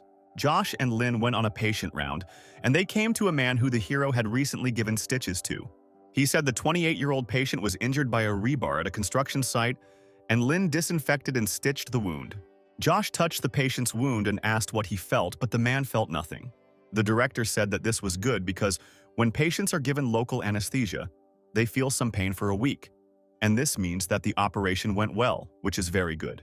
The man and his wife thanked the doctors for their help, and Lena received a notification from the system. He unlocked a new achievement thanks to the patient's sincere gratitude. This happened to him for the second time. Both cases were confirmed by Josh, so Lin decided to stay close to him and learn from him. As a gift, he was given a chest. Lin decided to open it, expecting to receive a new portion of energy serum. However, the chest did not contain a serum. It was a chip that allowed the hero to learn new skills. This time it was the M-Tang technique, which is used to suture tendons. Lin thought that the tendon was one of the many tissues in the hand. The most difficult to treat was the damaged tendon. On the other hand, such an operation was the most difficult among other hand surgeries. And in addition, the system gave him amazing skills, forcing him to go to the hand surgery department. Josh looked past the thoughtful Lin and asked him why he wasn't happy when the patient praised him. Then he said that the guy should go to the break room with Chandler today. The director said that the doctor could leave non-critical situations to Lin, but he was not allowed to take everything on himself like that time. 2 days later, the hero brought the director his completed dissertation, saying that he had completed it so quickly because the words seemed to come into his head on their own. Josh was skeptical, saying that the dissertation should not be underestimated no matter the length. Lin must be serious while writing it. However, as soon as the man looked at the work, his face immediately distorted in surprise. The work looked much more interesting than its rough version. Josh called over Dr. Lewis, an expert in research documents, and asked him to look at Lin's dissertation. Lewis noted that it turned out that Lin really did have experience in controlling bleeding, but his writing style was a bit rough, and the English abstract was slightly out of line with academic journal standards. The man thought to himself that the letter was lame. His writing style was good in some places and not so good in others, but he was still very envious of how well the work was done. Josh confirmed that his style still needed some tweaking and that the English essay needed to be rewritten, and then he asked where Lin wanted to publish her work. But the hero said that he had not thought about publishing. However, the director insisted on publication and asked one of the assistants to show Lin the journal Chinese Resuscitation Medicine. He said that the publication fee was very high, about 5,000 to 6,000 yuan. He asked Lin to write an application after a while. fill in the name of their hospital in the corresponding column, and request publication in the department. He then turned to Louis, reminding him that a few days ago they had wanted to hold a consultation for the victims of the factory explosion, and they needed to inform the medical department about Arnold from the provincial hospital. Louis was surprised. He recognized the name. Arnold was an expert from a provincial hospital, and he was at odds with director Josh. Josh said that in the comments left under Lin's video, there are many experts giving objective assessments, most of them questionable, but Arnold was being outrageous with his swearing. The director realized that he was the chief surgeon back then, and Arnold was using Lin to get to him, and the man needed to sort it out. Soon the day of the outpatient consultation arrived. A man came to Manhua Hospital. It was Arnold, an expert from Changshi Provincial Hospital. He said he had been thinking about having another negotiation when he heard the call from their hospital, and had even brought suitcases from his hospital, and was now offering to work with Josh. The director thought to himself that this scoundrel was showing off too much, but he didn't show it. Soon they, along with Arnold and Lin, came to the office where many doctors had already gathered. Arnold suggested starting the discussion, since everyone was gathered. However, Josh stopped him as Director Luke from the People's Liberation Army General Hospital had not yet arrived. Arnold chuckled, saying that Josh treated the other directors like his extended family. A few seconds later, the office door opened and a plump, middle-aged man in a tracksuit walked inside. It was that same Luke. He apologized for being late. Josh pulled out a chair for the man and invited him to sit down, then moved to the head of the table. He plugged in the projector and prepared to start the meeting. The situation involved critical burns to 2 patients and was quite significant, but everything was under control. Arnold thought to himself that since there were no critical cases, there was nothing to brag about. Luke said they were still able to assign guards to patients with 80% burns. Someone had to be with them at all times, so he suggested delegating some manpower to do that. Josh and Luke said they had handed the case over to Dr. Oliver and Dr. Lewis. However, Luke said that in his experience, Lewis was too old to keep up with them. Josh thought that the jokes were inappropriate here, but the decision was quite reasonable for the patients. Luke said that a young doctor could handle the patient, and it would be better if he watched him around the clock. They should schedule the activity for a month and see if they could save both of them. Thinking that Luke had thought this through carefully, Josh agreed with the plan and promised to think about it later. He then let Lux go, as it was not easy for him to get here, and now they wanted to talk about another situation. Suddenly, Luke saw a video on the screen where a young intern was controlling the bleeding, and with his bare hands. Arnold couldn't believe his eyes. Was this really that same video? Luke was a little annoyed that the cameraman didn't come closer, because the content he saw was incredibly interesting, but it was filmed terribly. Josh said the video was taken by the patient on his phone, but if the men wanted quality footage, they could make more. He also said that Director Lewis looked at Lin's dissertation, and the technique turned out to be real witchcraft. It needs to be leaked to the masses.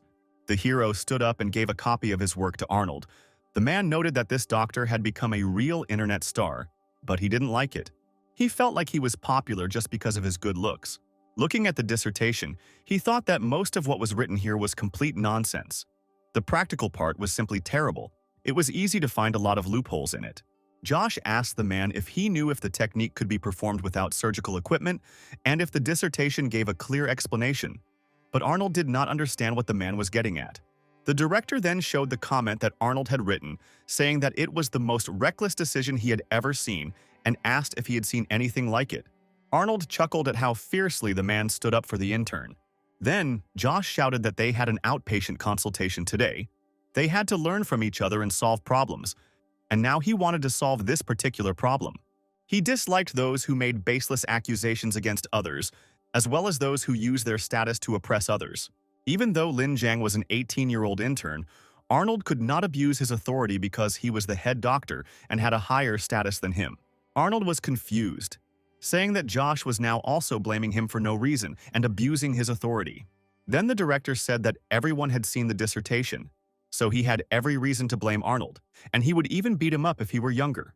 Luke tried to stop the men, saying that it was wrong to resolve everything with violence. If they wanted to argue, then they should wait until the others finished reading the dissertation. Arnold cleared his throat, saying he didn't say the bleeding couldn't be controlled that way. He said he was wrong when he said about medical practice. All the doctors that day were irresponsible with human life. The man stood up and started shouting, saying that there was too little time in the video for the examination. And even if there was no mistake found, it did not mean that the doctors did everything correctly. Josh chuckled, saying that from what Arnold was saying, his abilities were no better than the interns. Moreover, it would be an honor for Arnold to be placed on the same level as Lin. Luke tried to calm the men down by offering to let the author of the dissertation speak. Arnold was confident that he was better than some intern, and then Josh gave Lin his word. The hero rose from his seat. He was not quite ready to speak, especially in such a situation.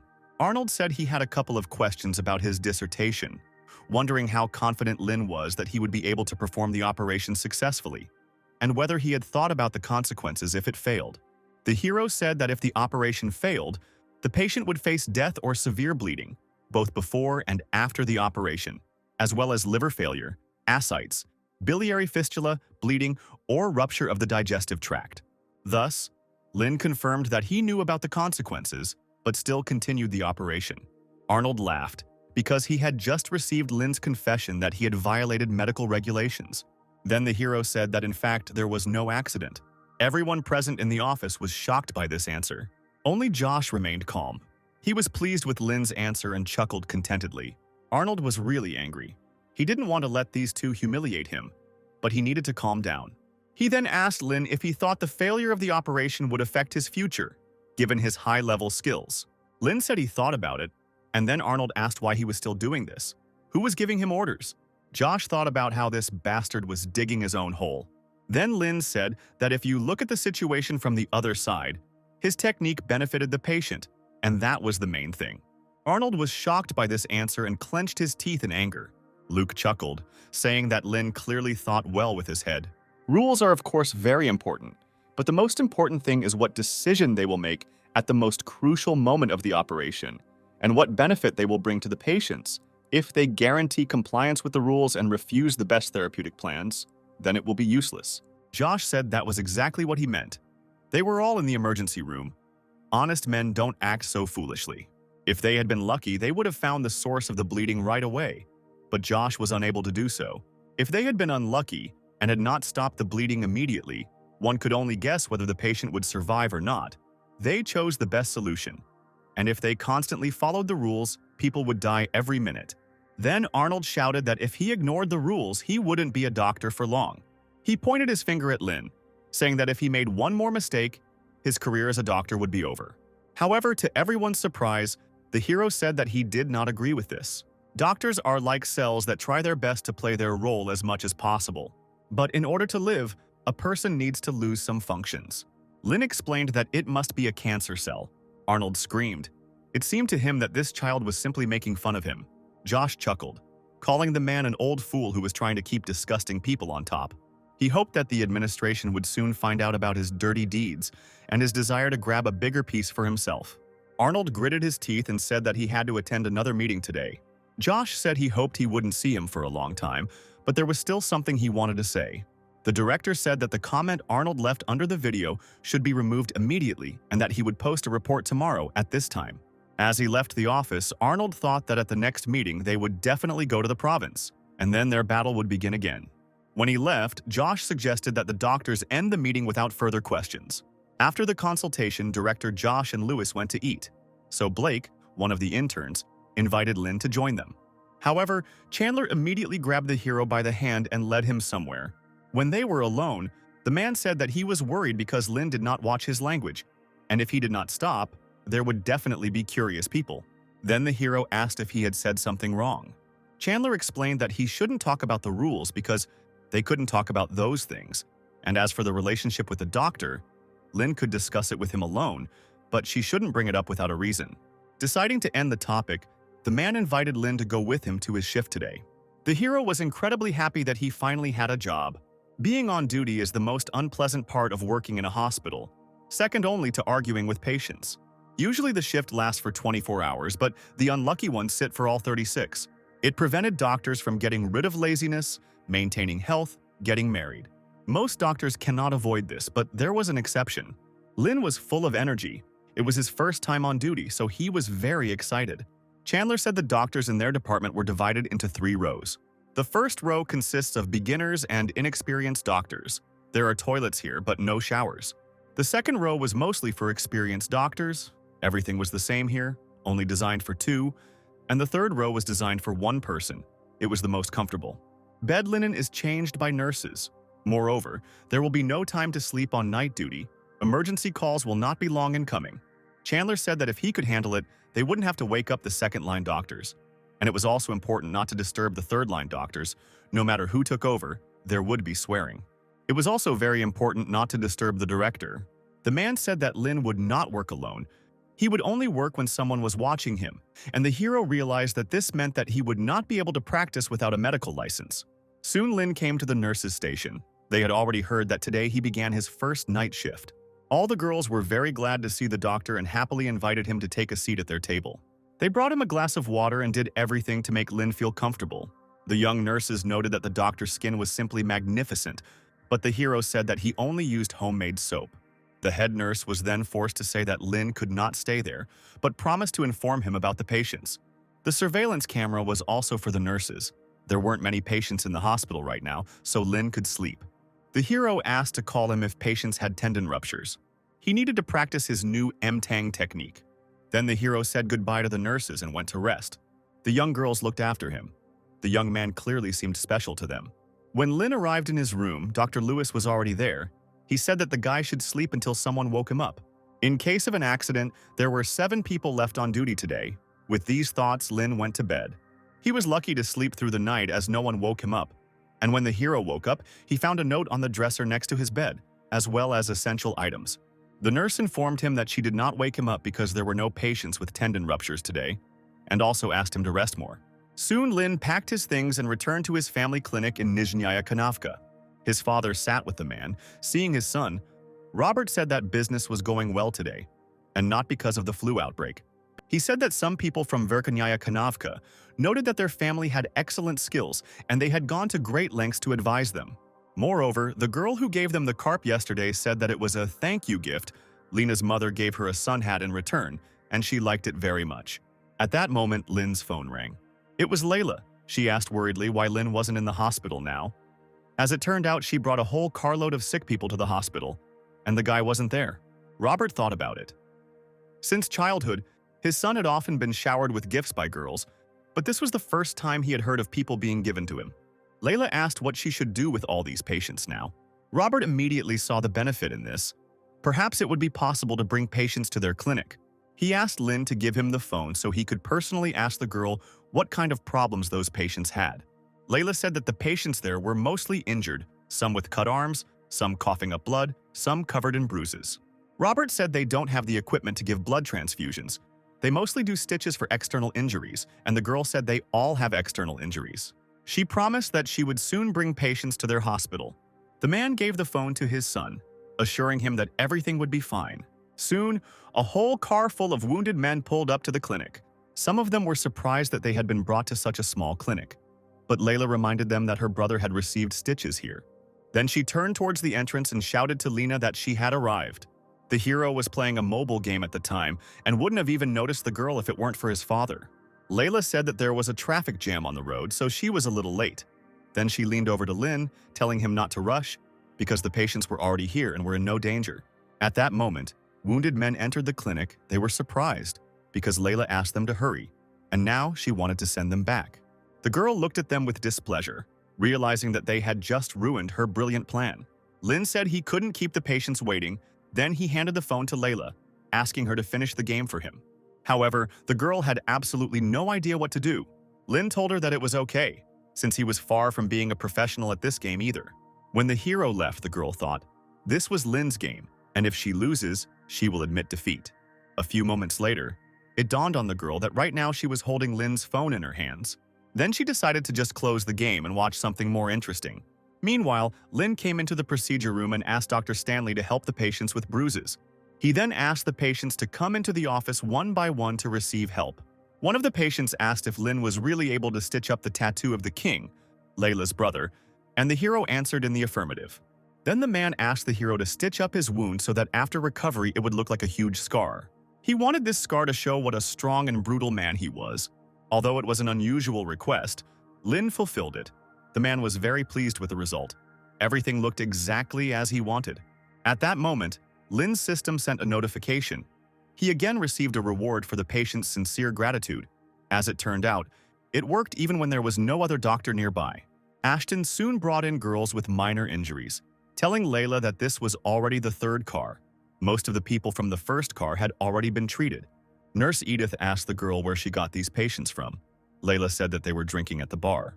She suddenly thought that Lin might have heard this and thought something bad about her. But the hero was up to his ears in work and didn't even pay attention to them. Soon, it was the turn of one of the girls. She had a wound on her shoulder. Stanley said that it could be stitched up with ordinary threads. However, the girl said that she already had one ugly scar and would not like to get a second one.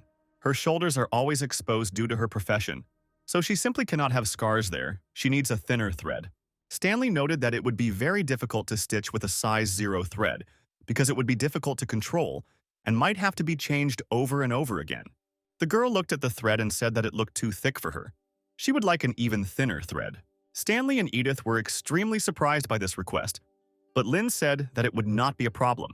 He asked Edith for the thinnest thread they had. Hers was a size 5-0. Stanley wanted to stop him, being sure that Lin would not cope, but the hero promised that everything would be fine regardless of the size of the thread. Soon the stitches were put in. The girl looked at herself in the mirror and she liked what she saw incredibly. The stitch was almost invisible, and then she asked Lin to stitch up her partner too. Robert was happy. The old patient brought in a few more, and if this continues, their clinic will soon be full of people, so they need to hire a part-time doctor. When Lin Jan is on duty at the hospital, the clinic will be open. And when the time comes, the news will be announced on the news or written in the newspapers. And then Nizhnaya Kanavka will become popular and all their efforts will pay off. On Monday morning, Lin returned to the hospital and was immediately greeted by a concerned nurse. She said that there was an accident on the highway, there were victims, the helicopter was already on its way. Dr. Josh asked to change clothes and start preparing for the operation. Lin immediately ran towards the operating room. He heard Dr. Clyde ask for staff from the cardiology and cardiovascular surgery department to be brought in. Lin noted that his voice sounded much more serious than usual. When the hero changed his clothes, he was immediately called to operating room number 1. In the operating room, Clyde thought, they only have 2 newbies, and the configuration is terrible for patients with serious injuries. A newbie can use a retractor at this level of surgery. In Clyde's opinion, Lin was an intern with excellent skills, but he was terrible at managing. However, although he did not like Lin, he decided not to pick on him. He wondered if he would feel uncomfortable if he stood behind him and watched. Then Clyde said that Lin would help. Everyone present, as well as the hero himself, were very surprised by this decision, but the hero did not object. Soon 2 more patients were wheeled into the room. The 15th was still conscious, and the 16th had a normal pupillary response to light. His body, abdomen, and limbs were injured and bleeding. Apparently, his bleeding did not stop. Clyde told the lab technicians to run blood tests and x-rays, ultrasounds, and move the CT scanner closer. We also need help from staff from other departments. The situation is such that the patient cannot be transported, so the operation must be performed on site. Now we need to cut the tourniquet on the legs. Lin thought, the operation is complicated, but if he studies each wound, maybe everything will work out. The patient will get better if he uses his technique. The hero asked the system who is the best in the world in this technique. As it turned out, it was Adam Fizz. He has a legendary level. Then Lena became interested in what level he was. The system reported that he was ranked 126th in the world, 13th in China, 2nd in the province, and 1st in the city. At this time, Clyde was working with the patient. Everything looked like chicken blood. When he cut the tourniquet on the patient's leg with scissors, blood immediately gushed from the wound. Clyde asked Lin to apply pressure to the pressure gauge immediately. However, to his surprise, the hero immediately reached out his hand to the patient's wound. He put his arm around her and soon the bleeding stopped. Clyde looked at Lin in surprise. He had completely forgotten about this technique of his. The man said no matter how good his technique was, he should not do that during surgery. Lin thought, Dr. Clyde is the head doctor, and he is an assistant, which means he must adapt to him. When the hero let go of his hand, the doctor easily guessed his thoughts. And although Clyde did not like this guy, with his successful techniques the operation would end faster. Then he suggested that Lin stitch the patient's entire arm. When the hero began, the man noted that the nurse was handing Lin the instruments faster than he was handing them to her. Nurses are more familiar with medical methods than doctors. They understand what doctors need. However, when Lin asked to hand him the microscopic glasses, Clyde became alarmed and asked what the intern was going to do with them. Lin said the blood vessels were open and the tendon was sutured. Realizing that the boy was causing trouble under his watch, Clyde yelled at him to stop as he only needed to treat the wound. Lin looked at him in bewilderment because the doctor asked him to stitch up his arm. Clyde was indignant, saying that it didn't matter, but the hero reported that the patient's arm was not working. The doctor shouted that he had only asked Lin to treat his hand, not to stitch up the tendons, which was why his hand wasn't working and that he should stop all of this immediately. However, Lin stood his ground. He had to at least finish. He was worried about the wounds. There were several bleeding wounds that didn't need stitches yet. Lin promised to do his best to stitch up the tendons without delay. Clyde was afraid of the delay, but what worried him even more was that Lin Zhan had broken the rules again, no matter how well the wound was sutured or not. It would be a big problem if the patient lost the functionality of his hands. Clyde came up behind Lena and asked him to stop. The hero said that he was using the M-Tang technique, and if he stopped now, the tendon would be damaged. This answer made Clyde furious. This guy was clearly making fun of him. Who was he to use the M-Tang technique? Lin asked why not try, since the patient had a ruptured tendon in the second zone. The tendon of the human hand has 5 zones. The second zone is from the second joint to the front of the palm. It is the most difficult, meaning that almost no one can suture the tendon in zone 2 normally. This happened when Tang Jinbo, a professor at Nantong University, began to use the M-Tang technique.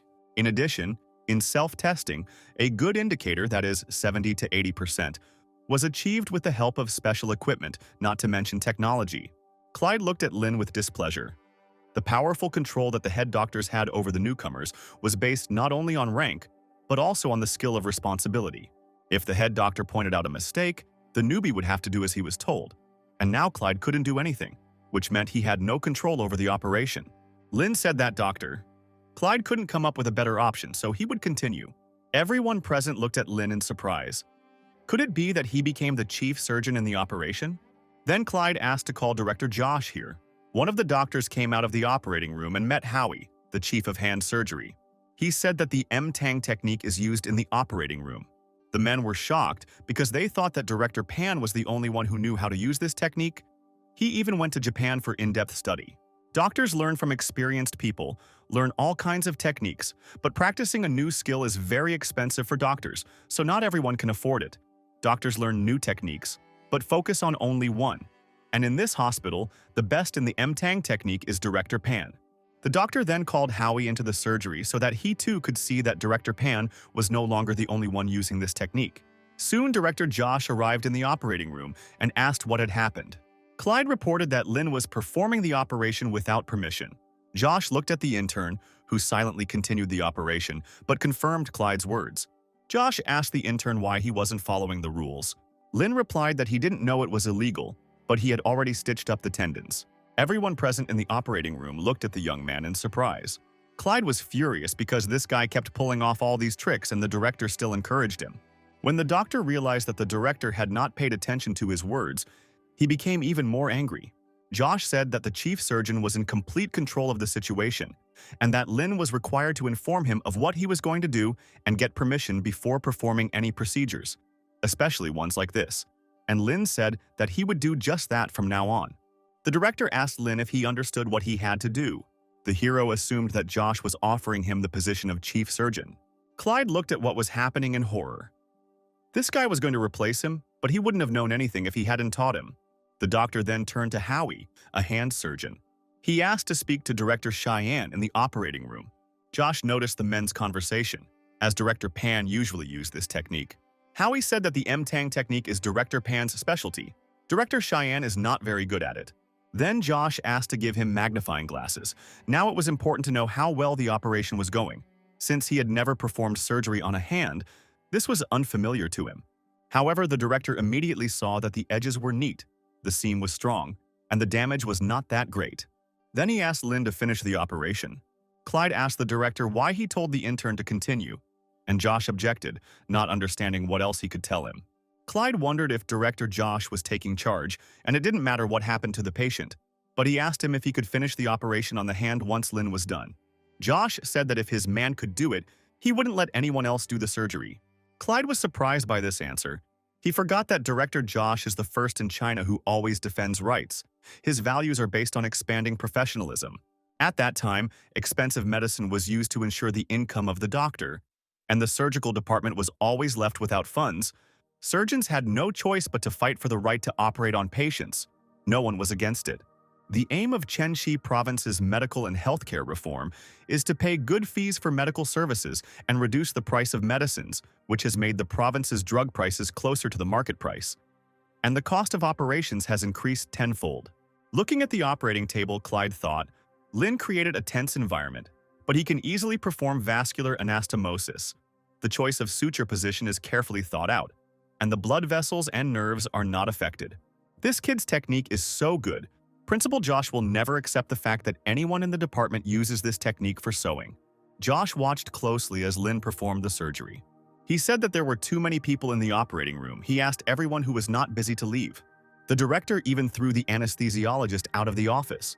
The man knew that if the director raised his chin that high, it meant he was really serious. He immediately rose to his feet and headed towards the exit. When only trusted people remained in the office, Josh suggested taking a break. Now he was determined to talk to Lin. Clyde thought that the director should teach him a lesson, no matter how good his technique was. Josh said that Lin acted on his own 2 times, but there are consequences. If he had been in another hospital and other doctors had seen all of this, he could have immediately said goodbye to his education certificate.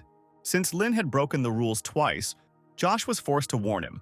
He said that his internship was continuing, but its purpose was to practice, and therefore the guy should be punished for all misdeeds, and the hero replied that he could do it. Clyde thought that this intern was making fun of the chief surgeon, for which he should be punished very severely. Josh said that their department was doing internships in the emergency department, and the director would make Lin's internship period longer than the others, and the hero had no objections to this.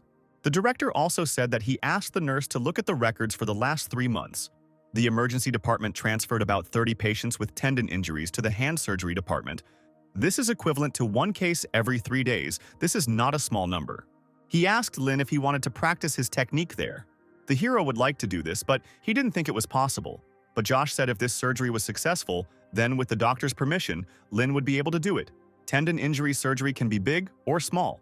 If they do it, they would need to write it all down. Then Clyde thought, the board meeting is about to start. He had always been worried about this, but he forgot that the person under his supervision was using the MTang technique just like that. Manhwa Surgical Hospital was very advanced. If the director was right, then their department would be able to use the MTang technique in emergency situations. If all went well, it would add to their results for the year. Their department had difficulty performing new techniques, but he believed they would set a new record. Clyde looked at Lin with hope, sincerely hoping that everything would work out for him, because now everything depended on him. Soon the hero finished the operation. Clyde immediately ran up to check the result. Josh also took a look at the result and reported that the job was done well. Everyone present looked towards the director with slight surprise. The nurse smiled sweetly and said that since the operation was over, it was time to rest. Josh was the first to leave the operating room, thinking that it was time to open up the position of deputy director. If Lin can pass this level, then everything will go smoothly from here on out. Josh then headed up to the 9th floor to greet Chief Medical Officer Vincent, who had come a long way to get here. Vincent, Associate Director of Hand Surgery, said he was not used to such a friendly version of Josh. Then the man said that he would like to invite him for a consultation. He offered him a drink, but Vincent said that he felt awkward about such flattery, and therefore should immediately go to the patient's room. When the men arrived at the right place, Vincent said that the place looked like an observation room, but in fact it was a chamber to prevent information leaks. If Director Jin or Director Pan see this, they might be furious.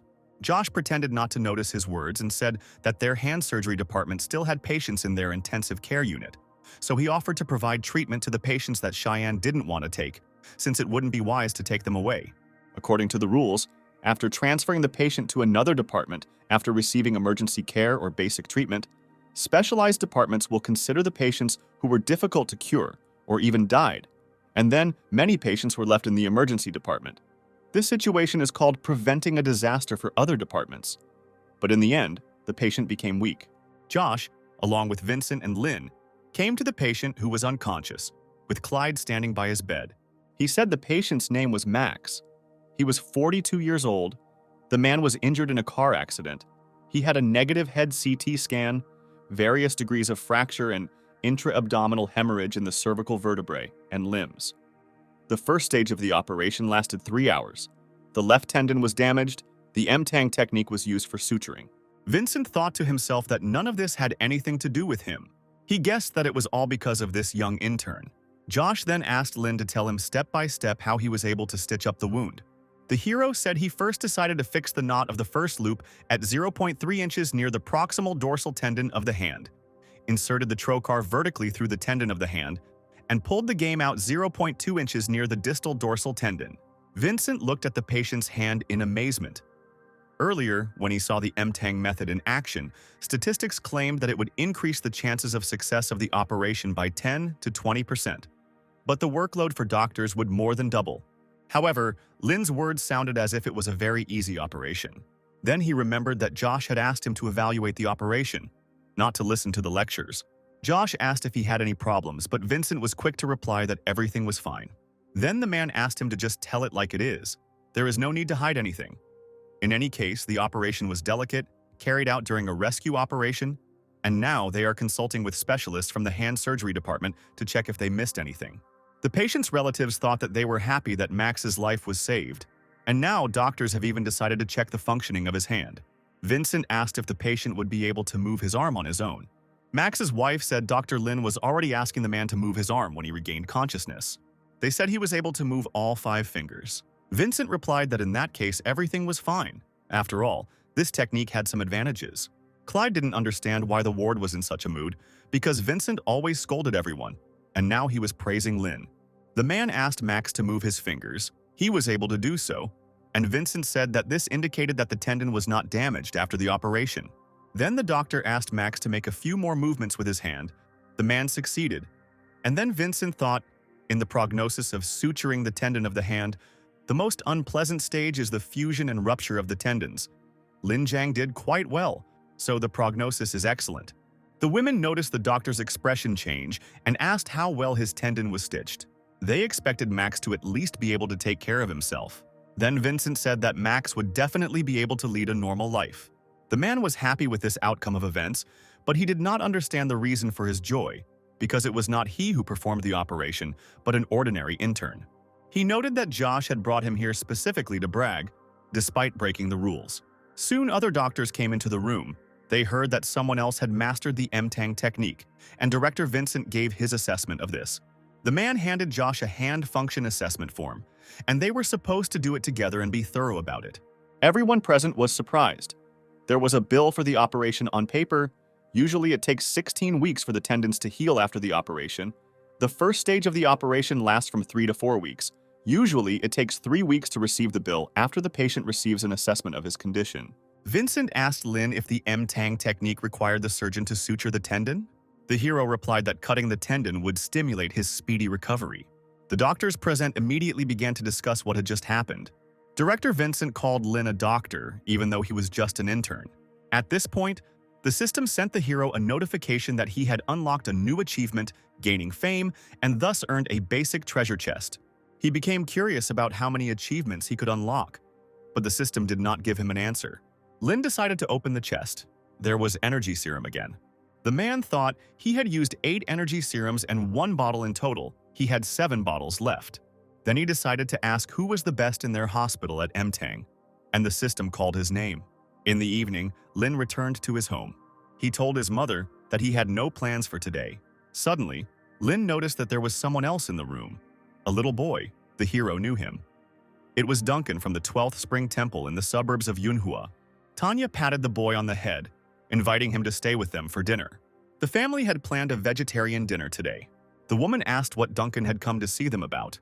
The boy said that his master asked him to give them some ink. The abbot said that Mr. Lin would now be the chief surgeon, so Duncan came to congratulate him. Lin patted him on the head, telling him that he was still just an ordinary intern. Duncan said that the abbot saw a video of Mr. Lin on the internet. He said that Mr. Lin had grown a lot and that he would definitely become the chief surgeon. Robert said that Abbot Duncan seemed to be a clever man, and the boy should listen to him carefully. Then the parents turned to Lin, asking when he would become chief surgeon. The hero said that it didn't depend on him, because he was still an intern, thinking to himself that his parents were exaggerating too much. 2 months had passed since that day. Lin was still working in the hospital. He didn't even notice how his hair had grown. One working day, Vanessa came up to him and said that the head nurse had sent her to Lin, and from that day on, she would be helping him with tendon surgeries. She asked how many people of equipment Lin would need, But the hero had no particular wishes. Vanessa asked him to think carefully, since it would be more difficult to get the equipment that suited him later if he didn't say so at the beginning. But Lin wanted to decide this after meeting with the patients. The girl objected. The patients would arrive within 24 hours if Lin wanted them. The hero was surprised that Director Josh had already found patients for him. Vanessa said there were a lot of people with tendon injuries, and more were arriving every couple of days. If Lin wanted to get to work right away, she could call the emergency department and ask them to send a couple of patients with flexor tendon injuries. She could also ask Director Josh to send out requests to local clinics, and if they were lucky, they would get new patients soon. Then Lin asked who would assist him. To his surprise, Vanessa replied that Principal Josh had taken on the job. She said that Dr. Lin was not yet qualified to perform surgeries on his own. So, in all reports, the director would be listed as the chief surgeon and Lin as the assistant. But during the surgery, it would be the other way around. Vanessa said that the director himself wanted to tell Lin everything, so it was a secret. The hero thought about it because the director always has so many things to do, and a director assistant sounds strange. Moreover, he needs a second assistant. At that moment, Josh approached Lin. He said that the second assistant would be Dr. Larry, who had just finished his internship. Larry looked at Lin and was quite surprised, not believing that the director wanted to make him an intern's assistant. At this point, Josh decided to leave the men. Lin thought to himself that the second assistant looked like an idiot. However, this does not matter, since he will have to do practically nothing. An hour and a half later, Larry and Vanessa set out to look for Lin. He said he would be in the practice room. However, when they opened the doors, they were horrified, as the whole room was hung with pig's hooves. Lin said that he bought them himself. They are needed for practicing the operation on the flexor tendons. They can try working with them right now. Lin horizontally cut the distal tendon at the metatarsophalangeal joint, which is a good analog for the injury to the flexor tendon in the second zone of the metatarsophalangeal joint. Larry watched him carefully, but he still didn't fully understand this stitching technique. However, when Lin showed everything, Larry realized why the director asked him to be an assistant. He is a real professional. His technique is simply incredible. The hero explained that after they tied the knots, they had to pay special attention to the fact that they had to secure the second loop into the knot of the first loop before making the vertical stitch again, and then they had to tie another knot at the very end of the tendon. Larry noted that Lin was really teaching him, and what would happen if he could master this technique. If he wants to prove himself in the surgery, he can't just rely on Dr. Lin, because he is an outstanding doctor, which means that after he leaves, Director Josh will look for those who can replace him. Larry believed that this would be his finest hour. Soon the day of the surgery arrived, and the first thing Larry noticed was that Lin used a basic suture on the patient so that his assistant would understand everything. And now the hero began to use the M-Tang technique. He asked Larry to watch this carefully and remember everything in detail. After a short time, Lin announced the completion of the operation. The patient's relatives were standing outside the office, and Josh told them that the operation was successful. Larry said he learned a lot from Dr. Lin today. He asked the hero what they would do next. Lin asked his assistant to teach him how to write medical papers. Larry was very surprised because he had already forgotten that Lin was still an intern. However, he was surprised that during his internship he never wrote medical documents. The hero said that instead he disinfected, stitched, controlled the bleeding, and used M-Tang.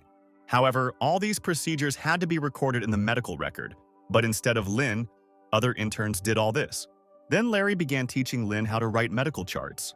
Vanessa came into the office and said that the previous patient could already clench his fist a little. Larry was incredibly happy about this and said that the man should go and see the patient. Vincent was already in the room. He said that the swelling had gone down. The arm was recovering very well. According to the standard, the patient can only be discharged when his flexion limit is less than 5 degrees, and when the strength of his arm is restored to 75% of the strength of a healthy person's arm. But overall, everything is fine. The patient's relatives thanked the doctor for the treatment, and the system gave Lin an ordinary treasure chest.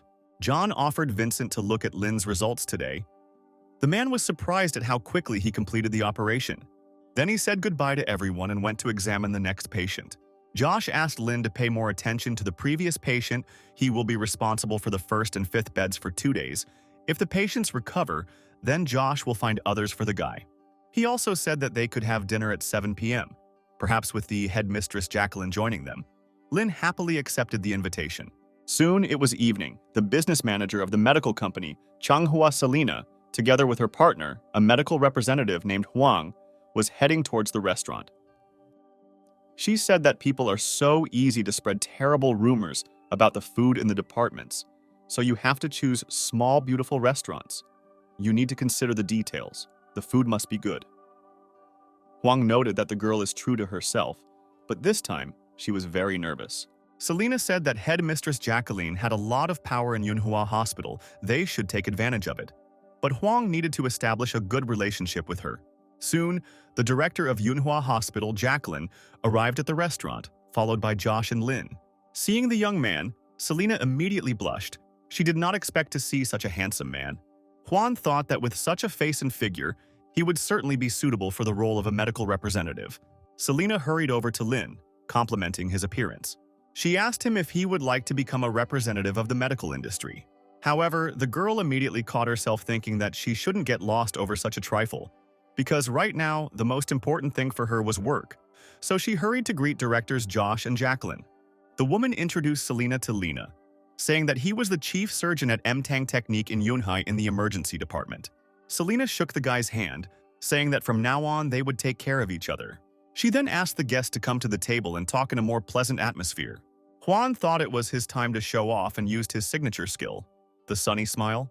When everyone sat down at the table, Jacqueline said that they should first order food for Dr. Lin. The young people have a good appetite, so they, the old people, will eat modest dishes, Juan thought. Selena got him to accompany the director, but now he asks him to accompany Dr. Lin. Apparently, she is using him. However, the man decided to keep a straight face because he is a medical representative.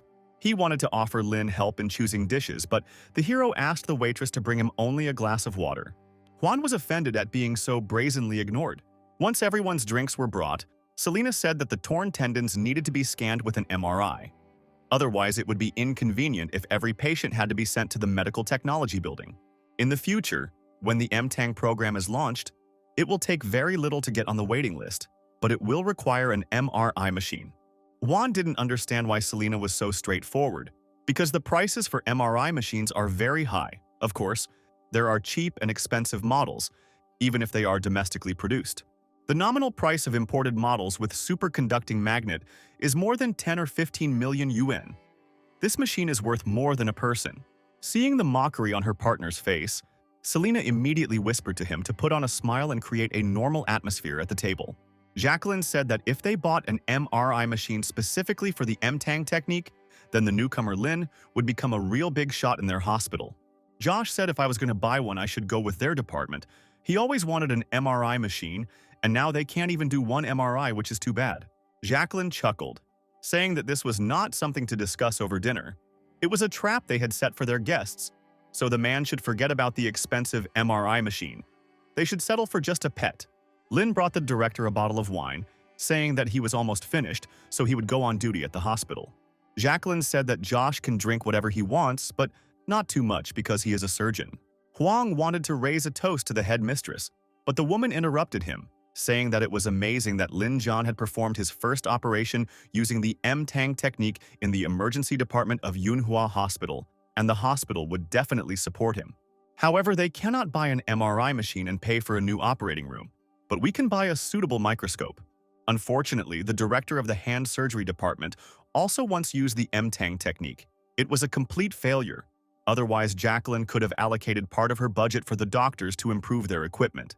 Josh said that Dr. Lin and Deputy Department Director Pan have been using the Mtang technique successfully, but the hospital only tests the person who performed the first case, which is unfair to their department.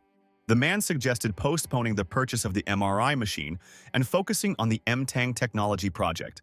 Then, the other hospitals would invest a lot of money to win this race. Selena recalled being told once that developing new technology was like planting trees. When you plant a seed, it takes several years for it to grow into a tree, but first you have to wait for someone to sow the seeds. Jacqueline said that Dr. Lin is just like a gardener. Josh said that Lin is a doctor who grew up in their hospital. His technique runs in the family. Jacqueline suggested that they stop joking. She couldn't believe that there was anyone who passed on the Mtang technique as an inheritance. Juan chuckled at how stupid that assumption was, earning Selena's wrath once again. The girl apologized for her partner's words, asking the directors to continue their conversation.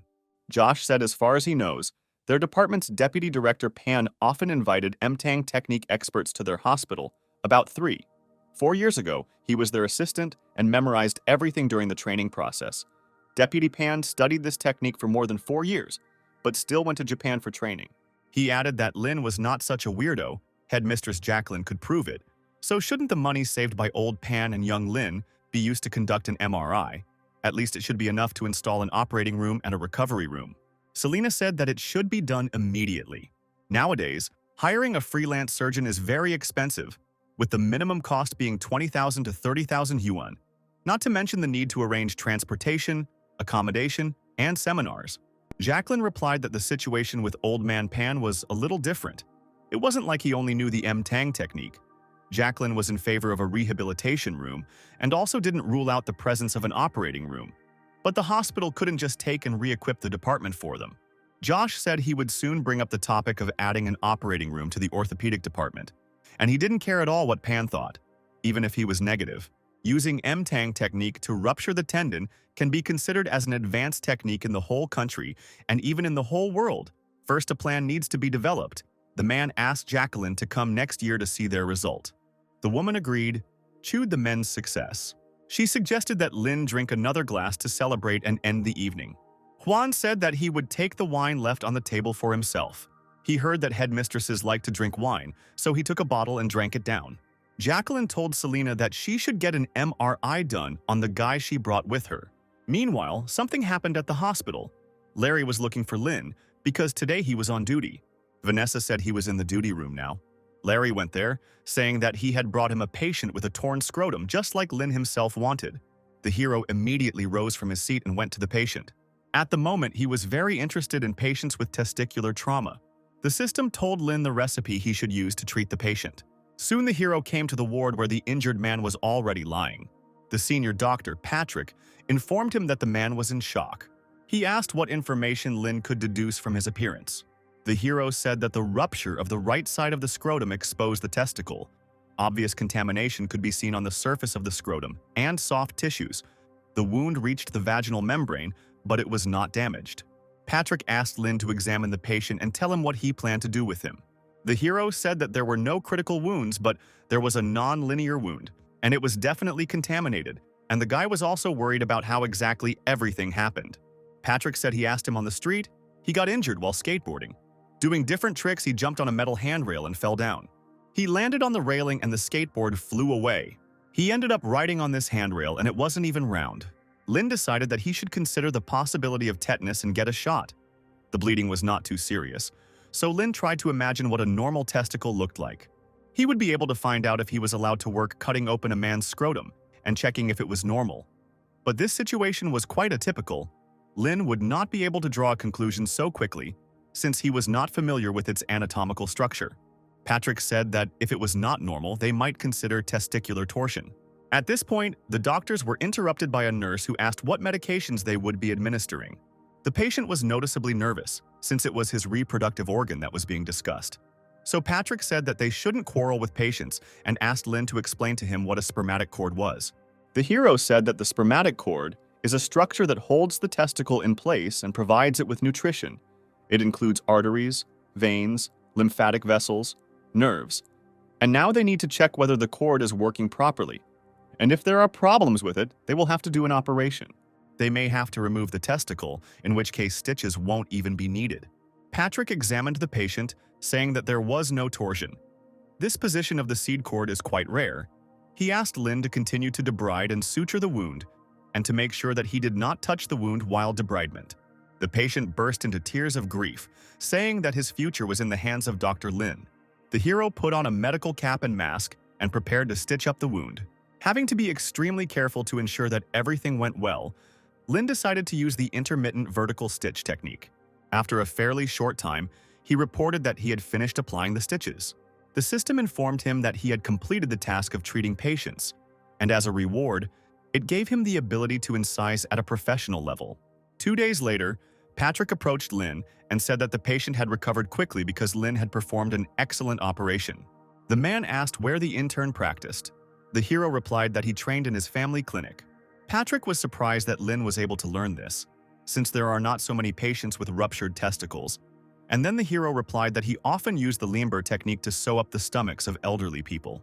At that moment, Larry entered the office and announced that the patient with the tumor in room 5 had recovered. Lynn said goodbye to Patrick and headed towards the exit. Larry informed him that the patient in room 5 was recovering quite quickly, but they would not talk about that now. The thing is, Larry hadn't practiced with Dr. Lin for a long time and he couldn't wait for another joint operation. However, the hero said that he had an operation tomorrow, so he needed to gain strength. Larry thought to himself, despite his immense talent, Lin still had some flaws, and if he had time to freshen up, why not make a few cuts? The man wondered if the doctor didn't want to practice the incision. It would be nice if he handed the task over to him. Larry chuckled, confident that the time would come when Dr. Lin would come running to him. The next day, the scheduled surgery came. Josh reported that the patient was Li Xingguo, 21 years old. He had an open wound. The tendons of the index and middle fingers were torn. The deep tendons of the fingers and the superficial tendons of the middle finger were torn. The situation was complicated. However, Lin was confident that they could handle it. Josh thought this was the only patient they could find today. Lin noted that the injury site is known as a lumbrical tendon injury because the tendons in that area are so tightly packed together. Both flexors are connected by narrow tendon sheaths. Strong adhesion is an ideal situation for restoring hand function. The fact that the flexor digitorum profundus and flexor superficialis were injured means they were very stressed, further increasing the likelihood of fusion. But this is not the problem. For a master in the MTAN technique, it is enough to deal with both deep and shallow tendons at the same time. Lin was about to rupture the flexor tendon in zone 2 and needed a handle. Vanessa gave it to him before he even finished speaking. Apparently, she practices coordination very well. Josh watched closely as Lin performed the surgery, wanting to help him, but still remaining silent. He understood that he couldn't always help him after all. He had to practice. He decided to let Larry make the incision himself. Because he had been training for 3 years, the child was doing very well after the operation, and he was also attentive to the patient's prognosis. Larry was surprised that the director was worried about him. He thought he was more worried about Lin's technique. He thought it would have been better if Dr. Lin had left the incision to him. However, he knew that he shouldn't expect to take Dr. Lin's job.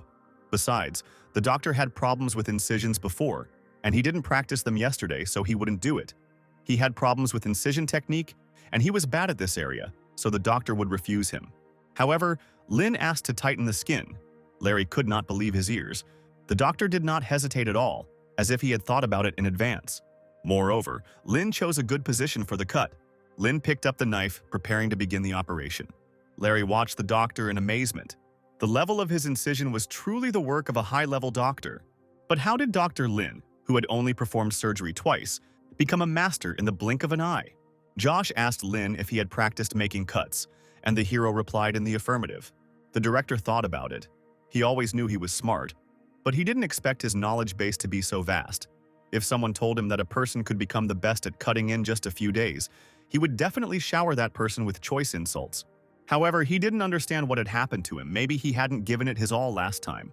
But as far as Josh remembered, the last time his movements didn't look like he was faking it. Then Lin asked to remove the skin. Larry watched the doctor's hands closely, feeling ashamed of his thoughts about Lin John being arrogant, and also about how he should have made the incision instead. He said that some uninformed people might think that Lin was using some secret technique.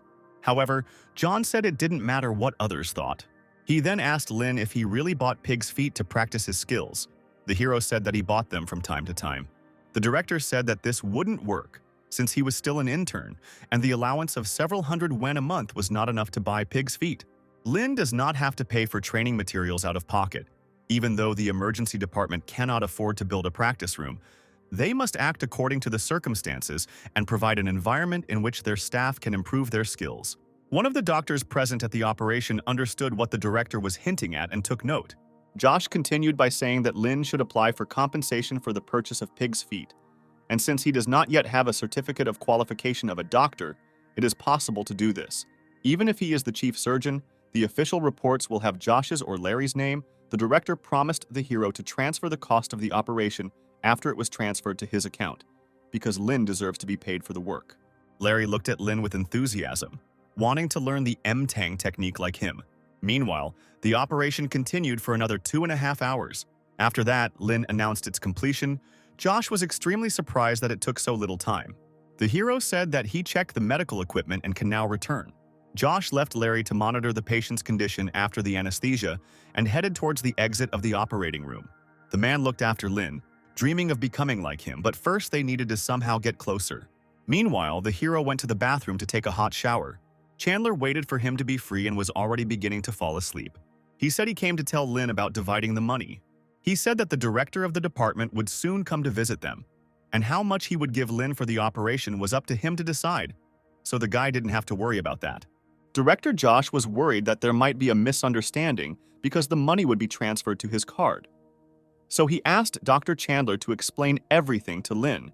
The man explained that their hospital complies with the standards. The cost of the operation is determined by the Bureau and is not subject to change. The first allocation is determined by the hospital and the second by their department. For example, Lin performed flexor tendon reconstruction surgery. It follows that the surgery fee is 1210 yuan in second-class hospitals and 1344 yuan in third-class hospitals. Their hospital is a specialized hospital, so they will get 1344 yuan. In addition, 210 yuan is added to the amount for each extra finger. The total surgery fee today is 1554 yuan, and the emergency room will get 777 yuan because the chief surgeons get 2/3 of the surgery fee and Lin will get 518 yuan. So Lin gets 518 yuan every time he uses the M-Tang technique. But Chandler added that the amount he gets does not only belong to him, but also to the senior department. Lin thought, if he performs 3 operations a day, it will cost 15,000 yen per month. Chandler decided that he was crazy, 20 operations a day is too much. The guy will simply die from overwork. No country can do 90 operations every 2 months. At this moment, the system sent Lin a notification with another task. He had to complete 10 operations using the M-Tang technique. The guy's eyes immediately lit up with excitement. A little later, Josh brought Lin several folders with documents. This is news from different regions of pharmaceutical sales representatives, former colleagues, subordinates, and associates after a month of waiting. Lin said he would take them all and also asked Josh to make sure they got here as soon as possible. The director said he didn't have to worry about running out of patients. He had to choose the patients he would prefer to treat today, and on other days, Josh didn't know the M-Tang technique well, but primary wound closure should be more patient-friendly. He noted that the suture was so perfect that the patient was able to perform passive arm movements in just 24 hours and achieve the desired result in all respects. And he thought to himself that everyone who was sutured by Lin recovers quite quickly. Lin thought about it. Now he could say that he had completely mastered the M-Tang technique at the master level. He said he didn't want to pile up patients and hoped Josh could arrange for all 5 of them for him today. The director thought that this boy was not the type to joke. He asked the hero why he didn't take 1 patient a day. It would be more professional. Then Lin said that he was not able to operate constantly. Josh wondered if Chandler had told him about the payment and that Lin had become so obsessed with money because he needed it. He offered the guy financial assistance, but Lin said that he did not need money. The director said that the most important thing to do right now is to hone his skills. Lin shouldn't think about money and other useless things. But the hero didn't understand. Didn't his skills depend on the number of operations? Josh asked him to choose 2 patients so that he would have priority. If Lin was in good condition after the first surgery, the man would allow him to treat the second patient after resting. Otherwise, he would transfer the patients to the hand surgery department. Lin agreed, and soon the patient was brought into the operating room. The hero said that Director Josh would arrive a little later, and in the meantime, they would begin the operation. 2 hours later, the director arrived in the operating room, apologizing for being late. Lin asked him if the second patient had arrived at the hospital. Josh said he was already here, but he didn't understand why the guy asked that question, since it had only been 2.5 hours. Lin said that he had already completed the operation, but the director did not believe him. However, when he looked at the patient's hand with perfect stitches, he immediately took his words back. The man said that the second patient was in the next operating room. Larry put his arm around Lin, telling him that the director could rely on him. Meanwhile, the second operation began, and it was even faster than the first. The longer Larry worked with Dr. Lin, the more he learned. Soon the hero announced that the operation was complete. Josh was shocked. This time it took Lin less than 2 hours. When the men left the operating room, the director announced that the next patient was already on the way, and if there were no traffic jams, he would be here soon. Happiness lit up Lin's eyes. He was ready to accept the next patient. Soon the operation began. Larry was quite tired as they were doing their third operation in a row for the first time. However, he was confident that if he followed Lin, he would be able to improve and challenge himself even more. Larry spent 7 hours operating on people without food, water, or toilet. But why wasn't the doctor tired after all those surgeries? Seeing the assistant's face, Lin asked Vanessa to help Larry and wipe his sweat. It was also hard for her to undergo 3 operations in a row, but she tried to hold on. Lin asked to be patient a little longer. They would finish very soon. Soon the third operation was completed and everyone left the operating room. Larry asked Vanessa how she felt after 3 surgeries in a row. The girl said that she kept up with the doctor perfectly and was not at all tired. Suddenly, Larry and Vanessa heard Dr. Lin talking to someone around the corner and decided to eavesdrop. It was Josh. He asked the guy where he got such a desire to operate. Even the director at his age did not want to perform so many operations in a row. As much as Lin would like to perform a few more surgeries, there are no more patients, so they will talk about it tomorrow. Lin agreed, but added that he would perform 5 operations tomorrow. Larry looked at the doctor in amazement. If he wanted to perform 5 operations on him, then he needed to prepare something. Suddenly he saw a nurse and another doctor approaching the men. They were medical intern Marty and nurse intern Cheryl. They brought the doctor fruits and special products from another province. Lin looked at the bag of food. There were 2 salted fish, but the men did not know how to eat them.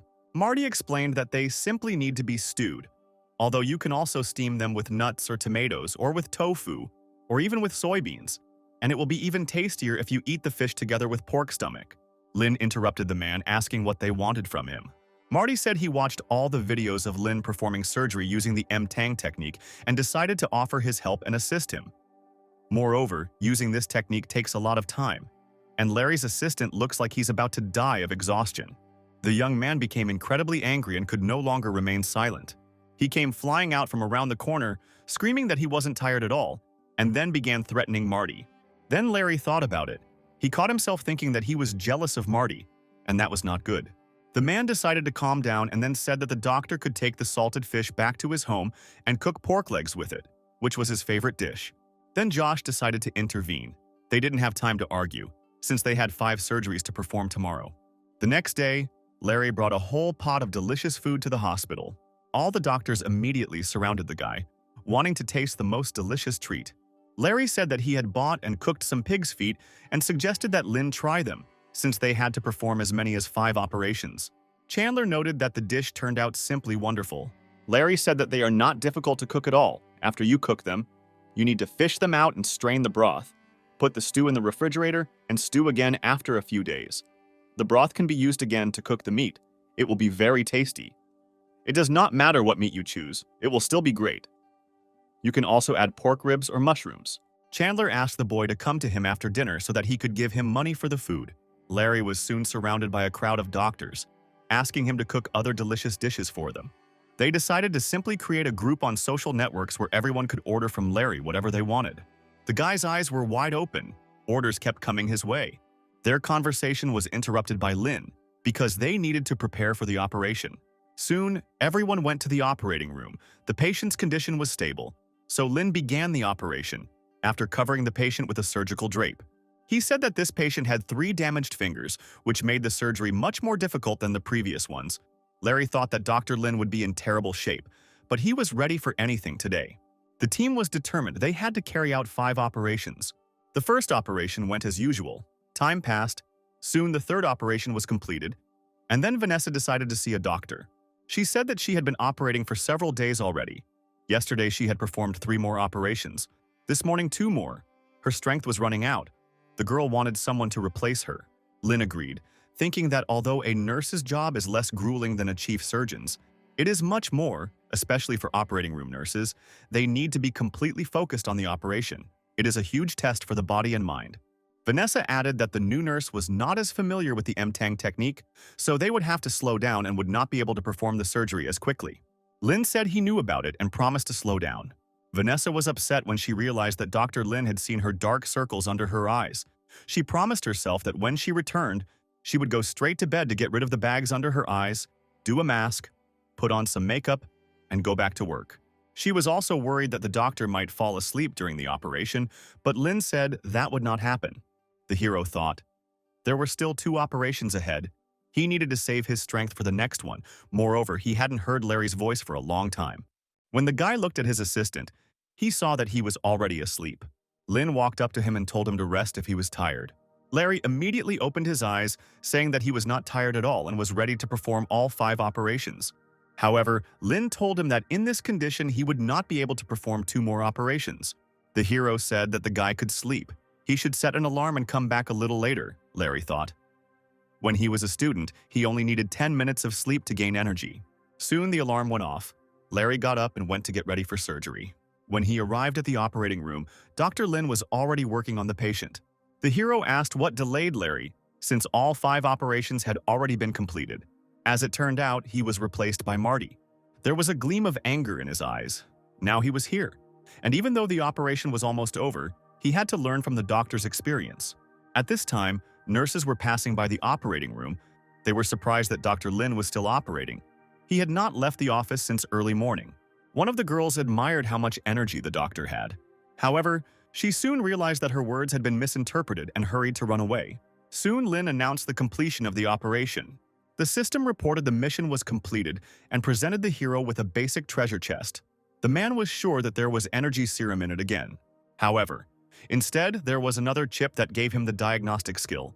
The hero was pleasantly surprised by such a gift. After this, Lin left the hospital and called himself a taxi. A medical examination is an assessment of the patient's condition, during which the doctor checks touch, smell, sensitivity, hearing, and also conducts percussion. A medical examination is one of the 4 skills of basic diagnostics. A diagnosis is necessary for a doctor to understand whether it is possible to cure a patient and prevent the suspected disease. Even doctors who spend all their time in the operating room need basic diagnostic skills. While Lin was driving in the car, he decided to inquire about the rank of his medical examination skills. The system reported that the medical examination skill that Lin had mastered was ranked 1,128th in Manhwa City. The rank would increase after conducting 30 medical examinations. However, this was not considered a mission. It was necessary in order to gain experience.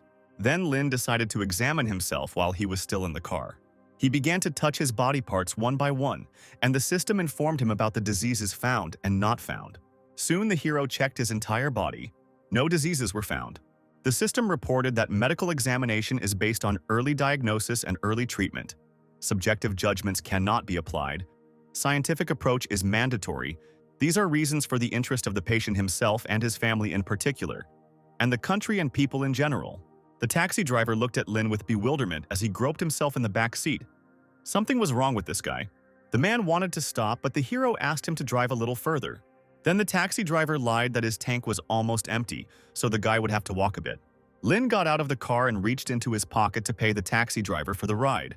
However, the man did not wait for him to find the money and immediately drove away. After coming home, Lin again decided to repeat the skills of self-medical examination. This examination skill should be considered masterful because everything depends on its application in practice. Soon morning came and Lina was awakened by a phone call. It was a call from the hospital. They told him that all the beds were occupied. Today's operations were postponed to tomorrow, so Lin could rest today. The hero decided that it would be better not just to not go to work, but to help his family with patients. He went downstairs and told his father that he was not working today, so he could help with a couple of examinations. Robert was surprised because he had already invited Dr. Milton to the clinic. Soon, a car pulled up to the clinic. It was Dr. Milton. He works for supplies and specializes in suturing and cosmetic injections. He said he spoke to the doctor on the phone this morning. Behind him were today's patients. Dr. Felice and Zan came to help. Dr. Stanley said that Lin would be helping them with the examinations today, and Robert was indignant at this time. Inviting Dr. Milton cost 200 yuan a day. He spent it in vain. The hero put on a white coat. He was very pleased that today there were so many patients on whom he could practice his examination skill. After being examined by Dr. Lin, the girls were to see Dr. Milton. Lin decided to ask the system if his survey skill had increased. As it turned out, it had increased by 1 level. Lin was pulled out of his thoughts by the girls. They also wanted to undergo a medical examination with the hero. Robert watched proudly as his son improved every day, because it meant that more and more city residents would come to see them. Milton offered to replace Lin and examine the girls.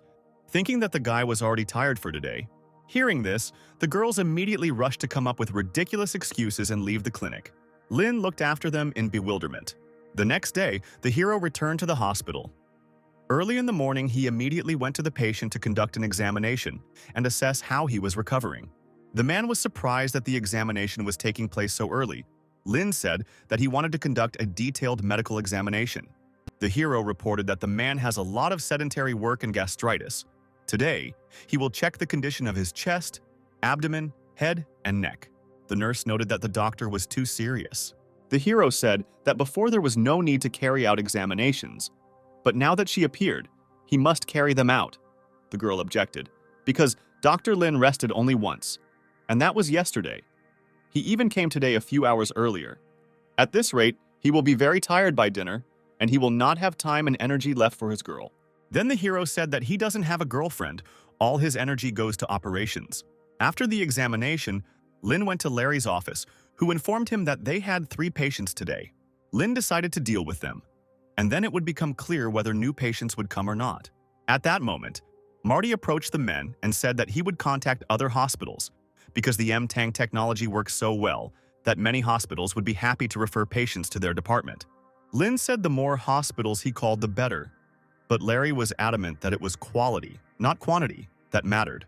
Marty added that he recently saw a new issue of Chinese intensive care medicine, and Lin's name was in it, and his work entitled Controlling Bleeding with Bare Hands, without surgical preparation by precisely applying pressure. During Glissen's capsule, sutures was simply amazing. At this point, the system informed the hero that the task of writing a dissertation had been completed, and he was to receive a medium-sized treasure chest as a reward. Inside the chest was a chip that granted Lin the experience of dissecting 3,000 upper limbs. Lin thought, "This is a process of regional anatomical concealment." These monotonous, repetitive, uninteresting dissections provided so much information. Performing dissections of 3,000 upper limbs is comparable only to the ability to control bleeding with bare hands to perfection. This is the knowledge that doctors devote their entire lives to studying. Now, even when Lin just looks at his hands, the information that pops up in his brain becomes the perfect metacarpus, the perfect phalanx, the perfect thenar, the perfect hypothenar, the perfect lumbrical, the perfect transverse palmar crease, the perfect distal carpal crease of the perfect human body. At that moment, Vanessa entered the office. She grinned, thinking that the doctor was doing palmistry. Then the hero replied that he was thinking about the anatomical diagram of the hand. The girl grinned. This guy was charming, but it was impossible to talk to him. Then she decided to offer her palm to Lin to tell her fortune. The hero thought, "You can't get much information just by looking at your own hands, so why not look at someone else's and compare them to his?" The man looked closely at Vanessa's palm. The dorsal palmar crease was not noticeable. The metacarpus was pleasant to the touch, slightly smaller than usual, nothing special. While the nurse was worried about the fact that she and the doctor were holding hands right now, Lin thought, compared to the experience of hiding 3,000 upper limbs, Vanessa's hand was not deformed. There was nothing special, so there was no point in studying it. Lin silently let go of her hand, sighing thoughtfully. Vanessa didn't understand why he reacted that way. The hero said that he found that her little finger was shorter than usual and assumed that the middle part was also miniature. He carefully felt her hand and could notice that it was not quite standard from an anatomical point of view.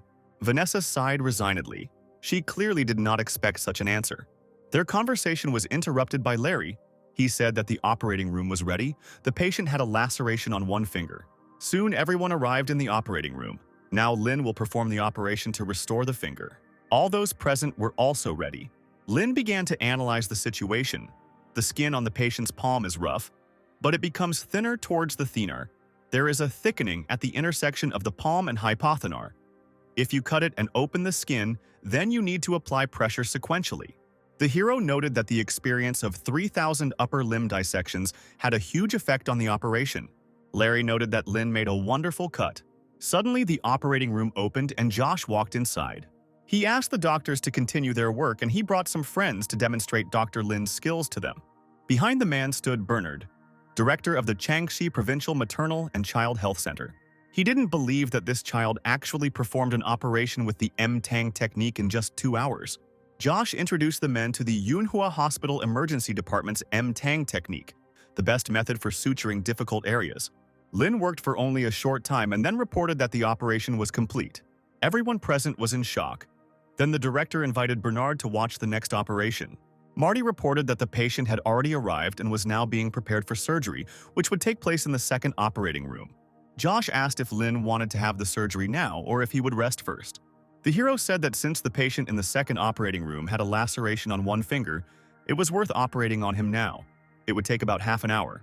Bernard chuckled. Apparently, Principal Josh had prepared quite a show for them. Josh said they worked hard behind the scenes to put on such a world-class show, and if Bernard watched a few more surgeries, he'd see the full power of their emergency department. Soon the next operation began, and the guests noted that the speed of Dr. Lin's hands was simply incredible. Bernard thought it was a joke at first, but he actually completed the operation in 30 minutes. The main difference between conventional tendon anastomosis and the M-Tang technique is the different suturing strength.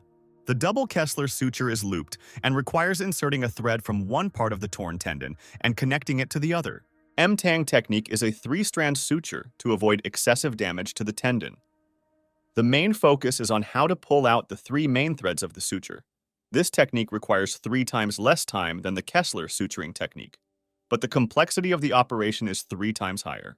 30 minutes for one phalangeal suturing speaks of the doctor's professionalism. If an hour is spent on a single phalangeal suturing using the M-Tang technique, then the operation is performed quickly. Taking into account all the possible complications during the operation, it is quite logical to expect that the process will take 1.5 or even 2 hours. Before Bernard could finish his thought, Lin asked Vanessa to check and count the bandages. Those present could not believe their eyes. Was the operation really already over? Bernard suggested that this was a fake doctor, and the nurses were just actors. Josh immediately became indignant, promising to eat the entire operating table if it turned out to be a performance.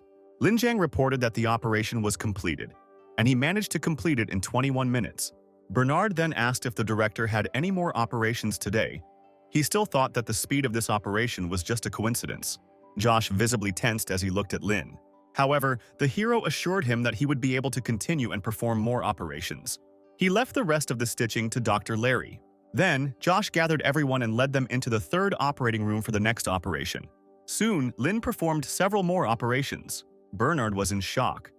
To make a tendon cut, the doctor would need 20 to 30 minutes just to prepare. And Lin performed the entire operation in that time and did not even bat an eyelid. Something was clearly wrong here. When Lin got the tendon out, he placed it correctly and then adjusted its position. That was the most frightening thing. The man was soon informed that the operation was almost complete and had only taken 10 minutes. Bernard suggested to Josh that he allow this brilliant doctor to take part in the conference. The director chuckled, asking if Lin was not qualified enough. Bernard shouted, "This technique is equipped with more than enough. It's just that there are a lot of pretty female doctors at the conference, and Lin is an attractive guy. It's wrong to hide such a doctor in the operating room. Josh should show him to the whole world." Soon the hero reported that the operation was completed. As Josh walked outside, he thought about Bernard's words. It was decided that Lin needed to be transferred to a new level. Thanks to Director Josh's visit, there were now plenty of patients. For Lin, this was an excellent opportunity to perform as many operations as possible. So the patients ran out only by 4 a.m. the next day. Larry was incredibly tired, and Marty was wondering what was wrong with Dr. Lin. The thing is that the hero just looked at the ceiling. The men decided that geniuses have their own oddities. But in fact, Lin was looking at the system notification. It reported the completion. To practice the M-Tang technique on 50 patients, as a reward, the hero received an energy serum. When he lowered his head, Marty decided to address him.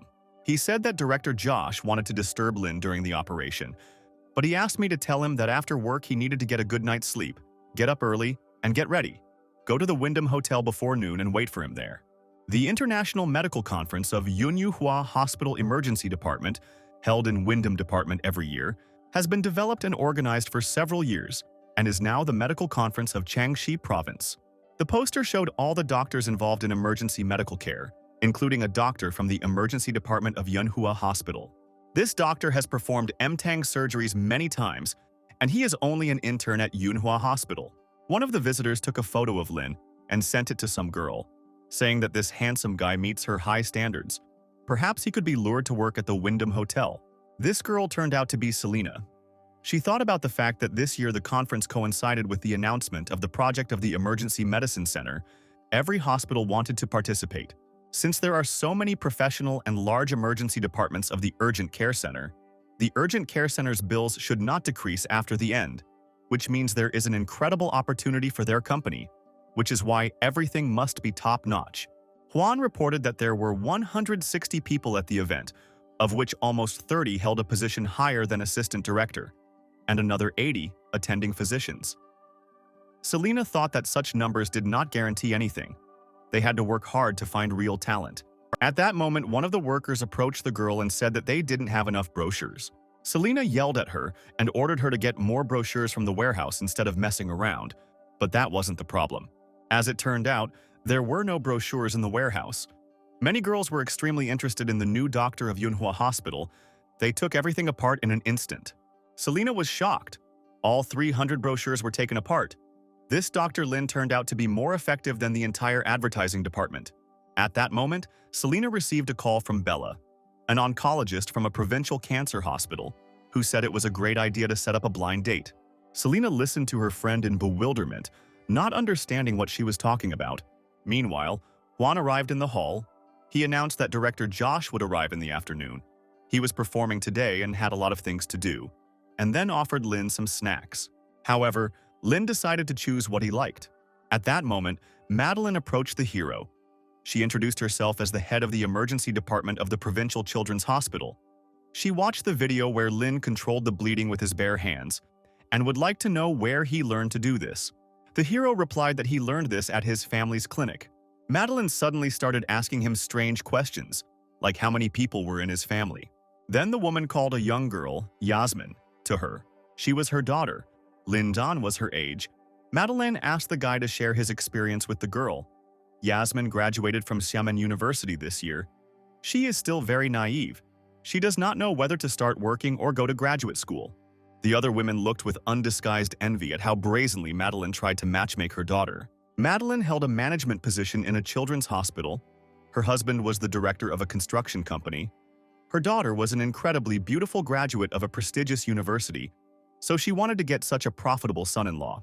With such a son-in-law, her life plan will be fulfilled, and then this young couple will have beautiful, obedient twins. The boy will become a politician or a businessman, and the girl will do what she likes. It would be nice if she also married a doctor. That would be ideal. The woman was distracted from her thoughts by Layla, who seemed to appear out of nowhere.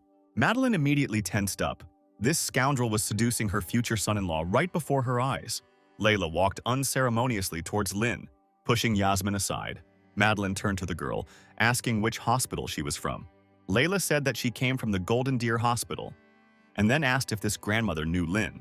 The woman pretended not to notice that she was called Grandma, and then asked if paramedics were also participating in this conference. Layla immediately saw through Madeline. This old woman clearly wanted to get her out of here. At the fish store, the girl was always most irritated by old ladies like these, but she still had an ace up her sleeve. Madeline said it was the Manhua International Conference for Emergency Room Physicians, and Layla's company was an ambulance. Layla said that she knew that this was Manhua's International Emergency Medical Conference, and she also knew that their company was an ambulance. However, they were the sponsors of this very conference. Layla was confident that she would not lose this fight, especially with Lin by her side. The hero, meanwhile, went to the table because he was very hungry. At that moment, a young brunette approached him. It was Rose. She liked Lin at first sight. She suggested that he try dried pork, confident that the guy would definitely like this dish. At that moment, a red-haired girl, Bliss, came up to them. She also really liked Lin. She asked if he wanted to give a speech today, because he had performed many operations on hard-to-reach areas of his hand. The hero said that he had such an experience, but he would not give a speech. He came here for the company of the head of his department. Bliss immediately noted that she had met with the head of the emergency department at Manhua Hospital several times, and he was quite serious. Rose was very angry that this girl had interrupted their conversation. Moreover, she was dressed like a schoolgirl. Bliss tried to stay close to Lin. She promised that she would ask her director to support Manhua Hospital. The hero thanked her for her support. Then Rose decided to join the conversation and said that their hospital had received 3 spots during the committee meeting. Bliss saw an expensive pendant on the girl's neck, and this really infuriated her. A real war was starting between the girls. Rose whispered that she had gotten there first, But Bliss insisted that it didn't matter because there were no rules in love. While the girls were piercing each other with murderous glances, Lin finally decided to eat. Meanwhile, Madeline accepted her defeat, took Yasmin and went with her to another part of the hall.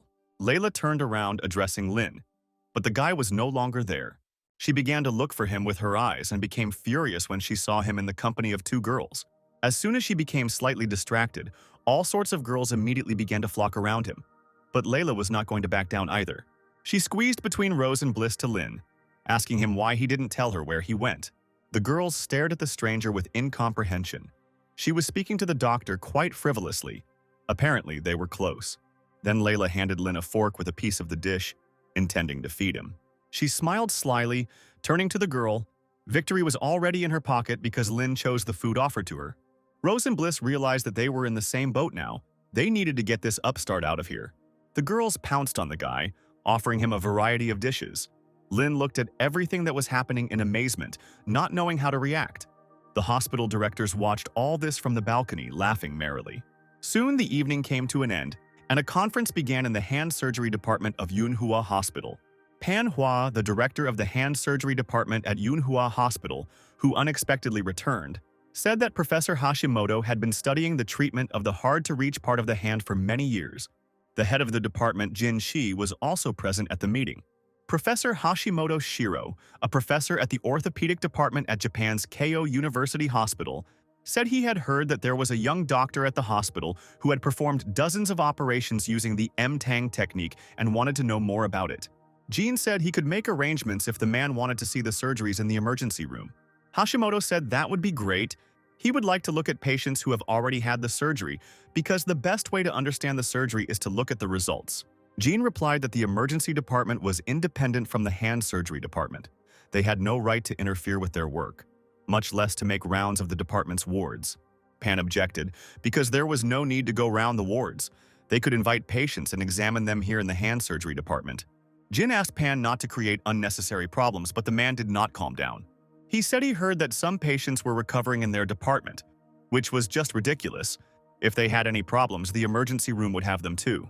Hashimoto said what Jin was doing was detrimental to the practice of suturing the flexor tendon in a hard-to-reach area of the hand.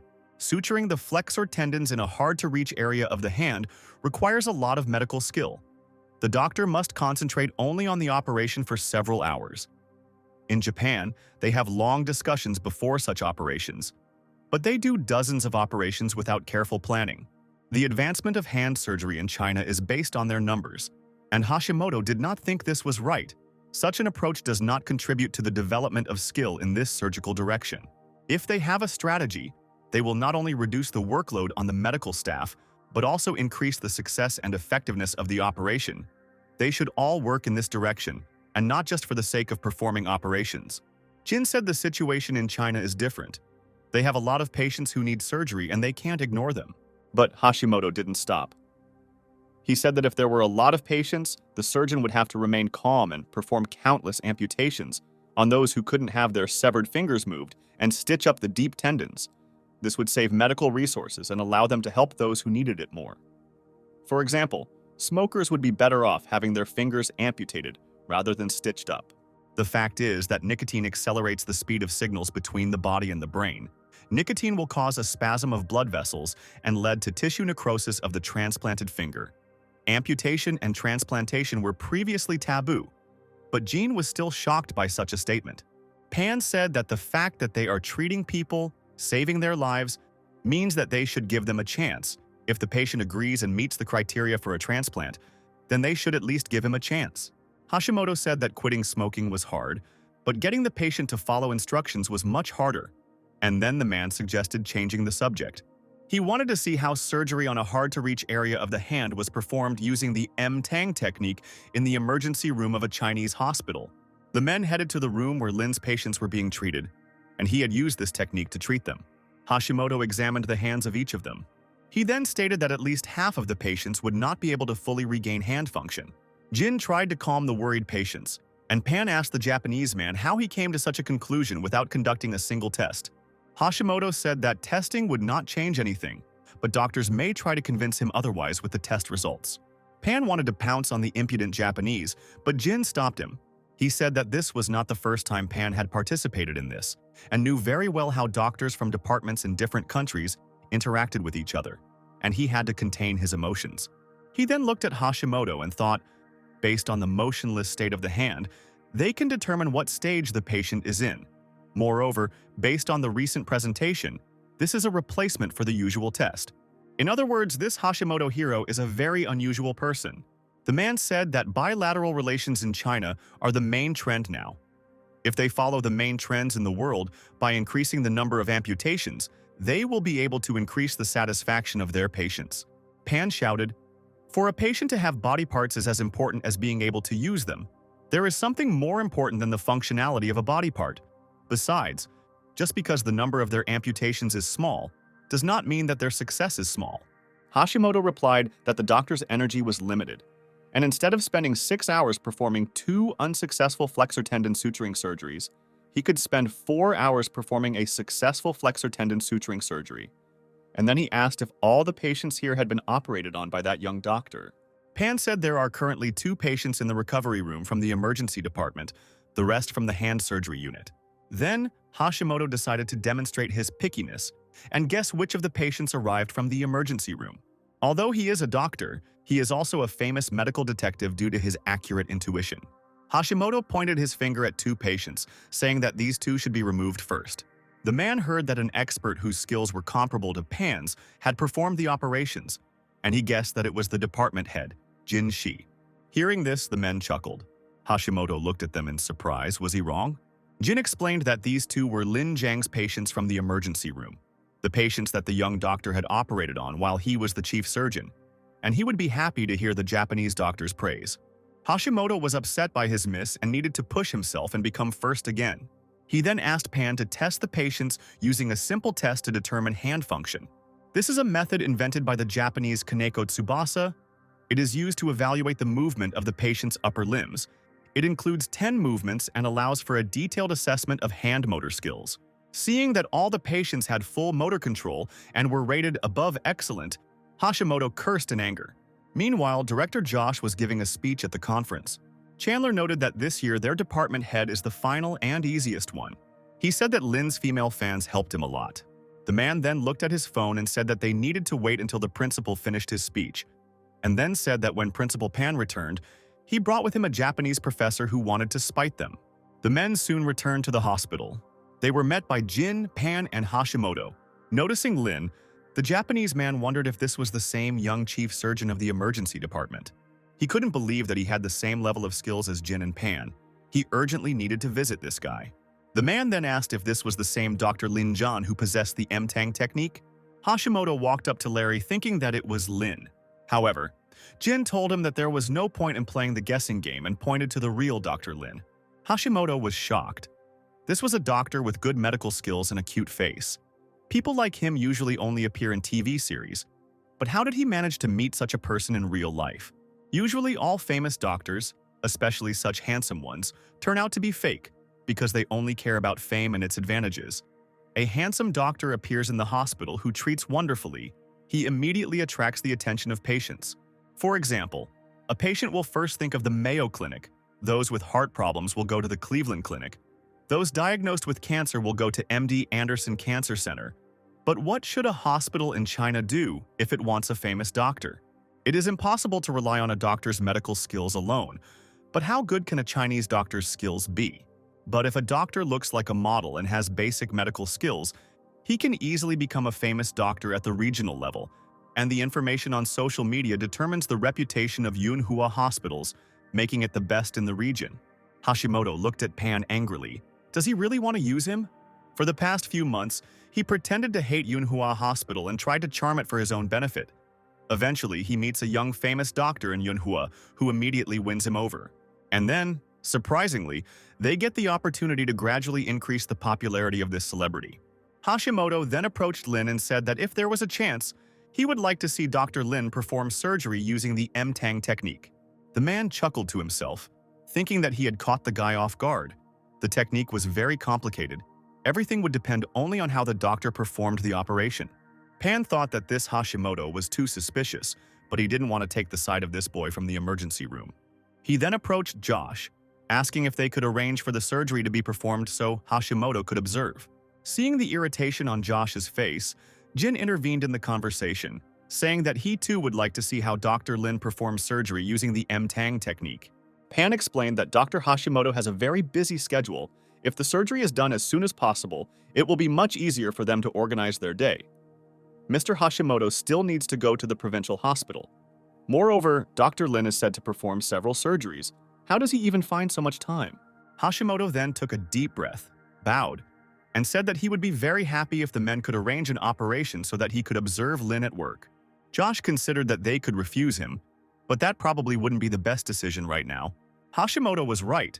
Their hospital would soon acquire its own famous doctor. The only thing Josh was afraid of was that Lin, due to his inexperience, would screw up because he would probably be worried, being under the close supervision of an experienced doctor. The man then said that the Japanese man would have to wait until they arranged an operation for Lin. Chandler could tell Josh was nervous, so he said they also had a bunch of videos from previous surgeries in case there were no patients available. Josh immediately breathed a sigh of relief, saying that they actually had a lot of video footage. The men soon went to the conference room to watch a recording of the operation. Larry demonstrated surgery on a patient with a monophalangeal laceration, the same one Hashimoto had recently tested.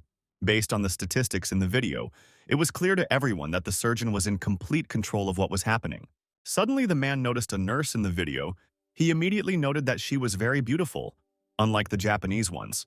But as soon as he noticed that the girl in the video laughed, he immediately screamed, because at that moment the operation was going on, and she was chatting about something with the surgeon. Lin explained that the girl simply wanted to wipe his forehead.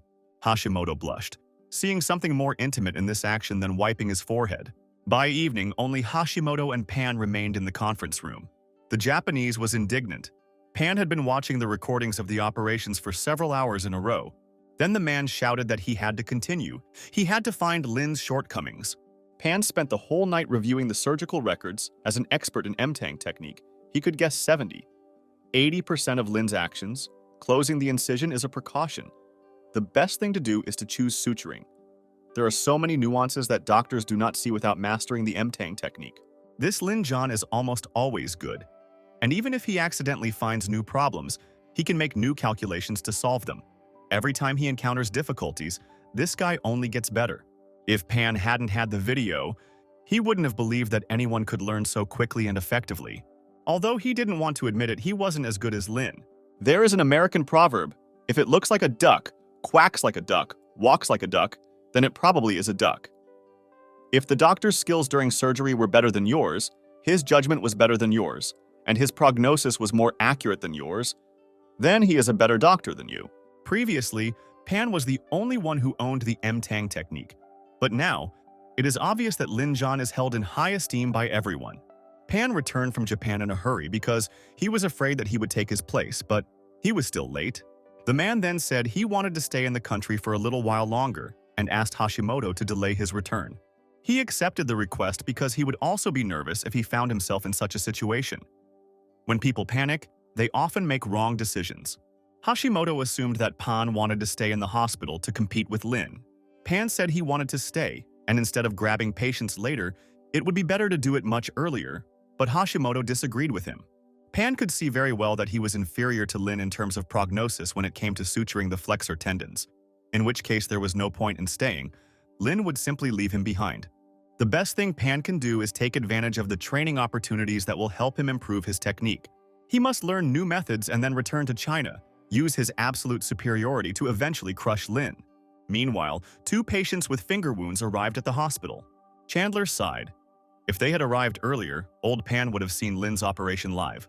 Over the next 3 days, Hashimoto, Shiro, and Manhua joined the Taiwanese joint transplant operation at Changshi Orthopedic Hospital, where they received widespread approval. Although Pan operated as Hashimoto's first assistant, there were still some things he could not do. But now he is recognized by the leaders of the National Healthcare and Family Planning System in Changshi Province. The man understood that it was important to build relationships, and considering that Lin Zhan only knew how to operate using the M-Tang technique, he was just a good specialist. Pan would allow him to remain at the top for a few more days. The man then stated that tomorrow he would be going to Japan to continue his studies, and he was sure that upon arrival he would be met by a whole bunch of patients. His colleagues were sure that they would not survive the end of his studies and his departure. Pan then asked how many flexor tendon suturing surgeries Lin had performed so far. Everyone suddenly went silent, and then one of the men said that there had been about 24 operations performed. Pan was shocked. It turns out he performed at least 6 operations a day. In Pan's understanding, a good chief surgeon performs 3 operations a day. If he operates 4 times a day, then he is already putting in much more effort. 5 operations a day are perceived by Pan exclusively as work to the point of exhaustion, and in the end it turned out that he was not afraid of Lin's mastery of technology, but the speed of his development. Then the man jumped up and called everyone into the operating room to watch Lin at work. Soon the man arrived in the operating room.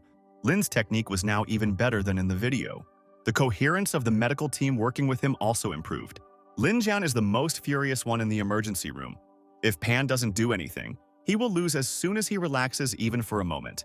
Soon, Headmaster Pan left for Japan for half a month for further training. And with the emergency room not having enough rooms for all the patients, Lin continued to practice his technique and the number of surgeries per day increased to 5. However, for all the missions he was given only an energy serum, so the hero considered the system a little unreasonable. However, he was already tired of so many operations and decided to play on the phone a little. At that moment, Vanessa walked past him and felt sorry for Lin, who was sitting on the floor out of fatigue. The girl asked him if everything was okay, since he had been operating tirelessly all this time. Larry noted that he worked in shifts with Marty, but even so they could barely stand on their feet. Lin ran from one operating room to another. He did not even have time to eat. Even if there was some kind of delay, Lin would immediately start wailing. Vanessa continued to look at Lin. He looked so exhausted that she wanted to feed him soup. At this point, the system sent the hero a notification with a new mission. He had to cure 2 patients using the technique of stopping bleeding with his bare hands. Lin chuckled. This system was getting more and more interesting. And now that he had a new mission, he was ready to start operations again. Vanessa said that if he quit the game he had just been playing now, he would lose. Then Lin handed her his phone, offering to play for him. Meanwhile, the hero headed to the reception desk. He asked the nurses to let him know if any patients with blood loss arrived at the hospital. Judging by the description of the task, the blood loss should be less than 1.5 liters. And if a person loses that much blood, then he will definitely come to the hospital. However, 2 hours passed, but Lin still had not found anyone on whom he could use the technique of stopping bleeding with bare hands. At that moment, Chandler approached him, and the hero said that he was expecting some kind of operation. However, the doctor told him to stop waiting. He had several interesting cases and Lin's help would be useful. The doctor had patients with very unusual injuries, but then the cases became more and more surprising. There was another operation, the most difficult of all. Dr. Chandler informed Lin that CPR was needed for the patient who had heat stroke, as other medications had not helped him, and the man had not been breathing for about 3 minutes. As it turned out, sometimes patients died, even if Lin Jiang was involved in saving them. Deaths in the emergency room are the hardest to accept. But for the hero, this was the first such experience. Chandler tried to reassure Lin, realizing that this was his first time dealing with a patient's death. The man asked him not to think about it too much. Death is a common occurrence. Doctors here just open and close doors. If they manage to close the door leading to death, then they are lucky, but they cannot barricade the entrance to the afterlife. Lin continued to stand his ground. He was sure that if Chandler had performed the resuscitation instead of him, everything would have been different. Then the man said, the patient was dying when he was brought in. His heartbeat was going down for more than 7 minutes. So even if he survived, which was a 1 in a million chance, he would still be in a vegetable state. Even if he came out of the coma, which was even less likely, his life would be the same. He would not be able to live a normal life. He said that Lin did the CPR right, Chandler would have done it the same way, so nothing would have changed. And besides, the head nurse, Josh, always says that you have to get rid of the disease if you want to save someone's life. He says this because many lives will not be saved. Chandler then put his arm around Lin and suggested that they go to the Shao family restaurant after work and have a few drinks before bed. In the evening, the street food district was always crowded with people for a night out before bed. However, this time something terrible was about to happen, because among the vacationers there was a man with a knife. He decided that since he was destined to die today, it would be a good idea to take a few more lives with him. Soon Chandler and Lin arrived at the Shao family's restaurant. They were met by a man with an unhealthy skin color. He immediately recognized Chandler's voice. He had already managed to miss the doctor. The man said he had been very busy, and then decided to introduce his partner, Lin, a young and promising doctor. Xiao handed the hero a discount card as a gift, and then seated the guests at a free table. Chandler ordered a large portion of food from the man, and Xiao went to the kitchen to quickly serve the men. When he left, Lin noted that he looked sick, and Chandler then said that Xiao was indeed their patient. Xiao was born with a ventricular septal defect, one of the most common congenital heart conditions. When he was in elementary school, he competed in a long jump competition and broke his ankle when he landed awkwardly. One day he got into a fight, and as a result he had to have his kidney removed. He may be the first person to have his kidney removed in the nephrology department. When the rheumatology department was created, he was immediately diagnosed with acute compound rheumatism. After the MRI machine was installed, he was diagnosed with a tumor, but fortunately it turned out to be benign. Moreover, he survived appendicitis, vascular endoprosthesis, arteriosclerosis, liver cysts, and gallstones. Old Xiao is a model patient of MANHUA Hospital. Even though he has suffered from an unimaginable number of illnesses, he still smiles and does not hang his head. When he gets sick, he goes to the hospital, and after treatment he continues to work as if nothing happened. Soon Xiao brought the men their beef dish. The men had just started eating when suddenly shouts were heard from the street.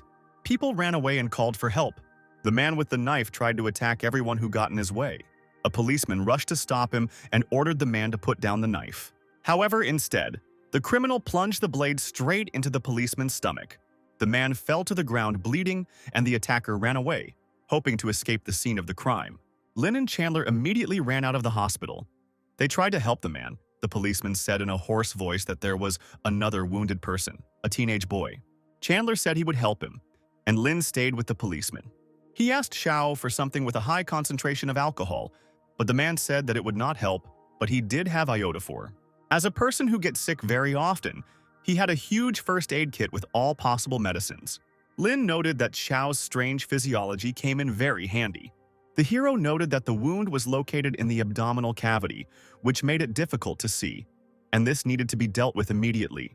Emergency room doctors use a lot of things when they can't figure out the specifics to avoid infection, and the same goes for the general public who aren't prepared for such situations. Internal bleeding is not only difficult to control, but it is also very dangerous. As it can cause secondary injuries, the injured person can only pray for them to not happen. But for Lin, things are a little easier. The policeman wanted to say something to Lin, but he couldn't decide. Apparently, he was embarrassed by the fact that such a young guy was saving him. Xiao then said that it was Dr. Lin, Dr. Chandler's colleague, a doctor in the emergency department of MANHUA Hospital, so the man had nothing to worry about.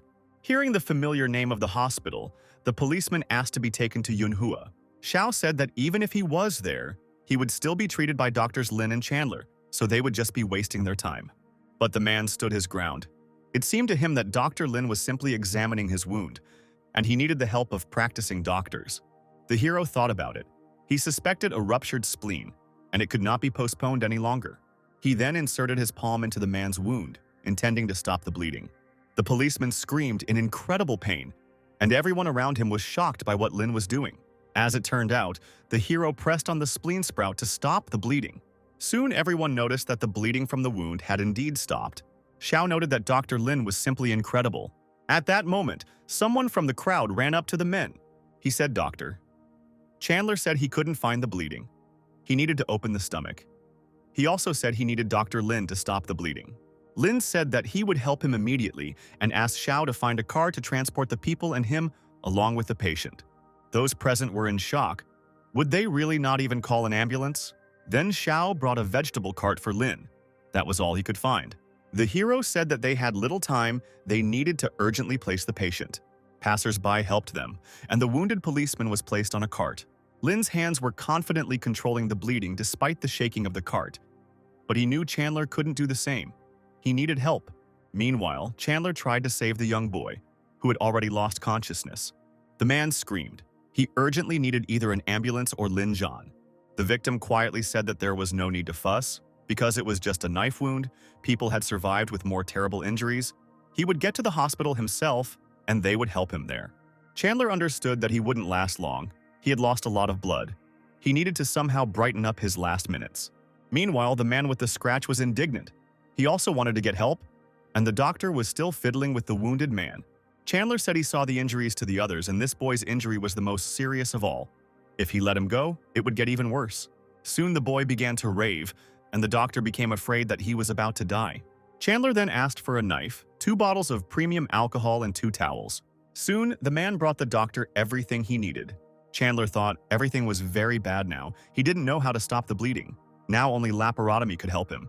If he makes an abdominal incision, he will break the law. But if the boy's parents are adequate, there will be no problems. But otherwise, they will skin him alive. The man cursed himself. He shouldn't have thought about all these formalities. After all, he was a doctor and he had little time left. Chandler then said he needed to treat the wound and asked to open a bottle of wine for him. The man opened a bottle that cost hundreds of thousands of yuan, but it didn't matter at all now because a person's life was at stake. Chandler took the bottle and poured it on the boy's wound, but he needed another bottle. The doctor prepared to hide the abdominal cavity and extended the knife towards the victim. At that moment, Lin came running to him and asked him to give him some wine so that he could wash his hands. Chandler was incredibly happy to see the guy and immediately put the knife away. Soon the victims were laid on the ground. Lin poured iodophor on the teenage boy's wound. The hero disinfected his hands and then examined his wound. His liver was damaged and he had lost a lot of blood. Lin then picked up a knife preparing to operate on the boy. Passers-by filmed everything on their phones. They admired the fact that doctors were performing the operation in such conditions. The next moment, Lin made a quick, precise strike. He needed to make a cut. If it is not possible to operate on the spot with both hands, then such an incision will be enough, and it will be more convenient to stitch. But Lin only had one free hand. He simply would not have enough time. However, he was going to figure out the rest as he went along. Now he only needed to do the necessary manipulations, and he began to widen the wound. Chandler washed Lin's hands with the remaining alcohol, and Lin inserted his free hand into the boy's wound. The man was horrified. He thought that Lin had widened the wound to see where the bleeding was, but he reached in there with his hand to control the blood loss with his bare hands. Passers-by filmed everything on their phones, admiring the hero's incredible abilities. Chandler was puzzled. Such wounds are usually deeper, therefore the incision should be smaller. But deeper, Lin tries to control the bleeding with his bare hands. But how will he operate? The hero noted that it was difficult to search for the liver with one hand in this position. However, he soon felt it, and then the victim suddenly screamed in pain. Passers-by immediately rushed towards the boy to keep him in one place. Chandler noted that Lin was all sweaty, as if he had been caught in the rain. Nothing else could be expected because it was very labor-intensive work. The man said that the ambulance was already on the way and that he didn't have long to wait. Lin thought, no matter how well his skill was developed now, he could only estimate the blood loss and reduce it slightly. He needed equipment, and the sooner the better. Then, passers-by said that there were traffic jams on the streets now and the ambulance would take a very long time to arrive. Lin shouted, asking who had a car. They urgently needed to go to the hospital, otherwise the victims would not survive. One of the passers-by said that she had a car, and soon the victims were loaded into it. The wounded were taken to the hospital, and there Lin handed them over to the safe hands of doctors. He wanted to perform a laparotomy, but he had no strength. He was not even able to raise his arms, let alone perform an operation. Now even the energy serum did not help him. He would be useless in the operating room. Then the hero washed himself, put on his jacket, and headed for the exit. He said he would take the next day off, and the nurse wished him a good rest. Then Lin thought, he doesn't want to keep the patients waiting, and that he should still come tomorrow. The woman immediately objected to him. The guy needed a rest. Today, he had already saved 2 patients without any equipment. But if he continued to strain himself like this, he would hardly be able to last long. The other nurses agreed with the woman, saying that the doctor was too hardworking and needed rest. The head nurse said that Lin's shift the day after tomorrow is still in effect, so it would be better for him to stay home and rest tomorrow, and one of the nurses, Olivia, would also be helping him the day after tomorrow. The girl gave Lin traditional Roman chamomile tea with citrus oils. It helps him sleep. Lin soon returned to his home clinic. The parents were incredibly happy to see their son home. They had already heard that Lin had saved people today and were very proud of him. Robert even called all the neighbors.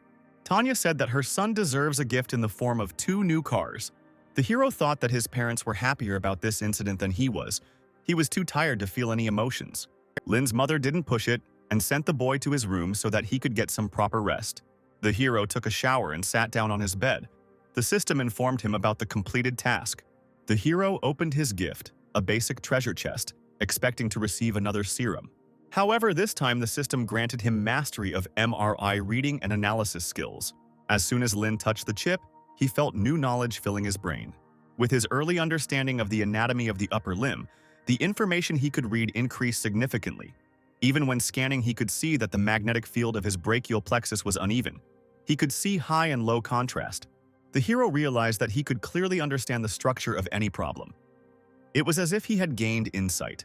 He thought that the directors would definitely ask him where he learned this, but he was too tired to think about it for too long, so he fell asleep. In the morning, Lena was woken up by his mother. The boy was so tired that he didn't want to get out of bed at all.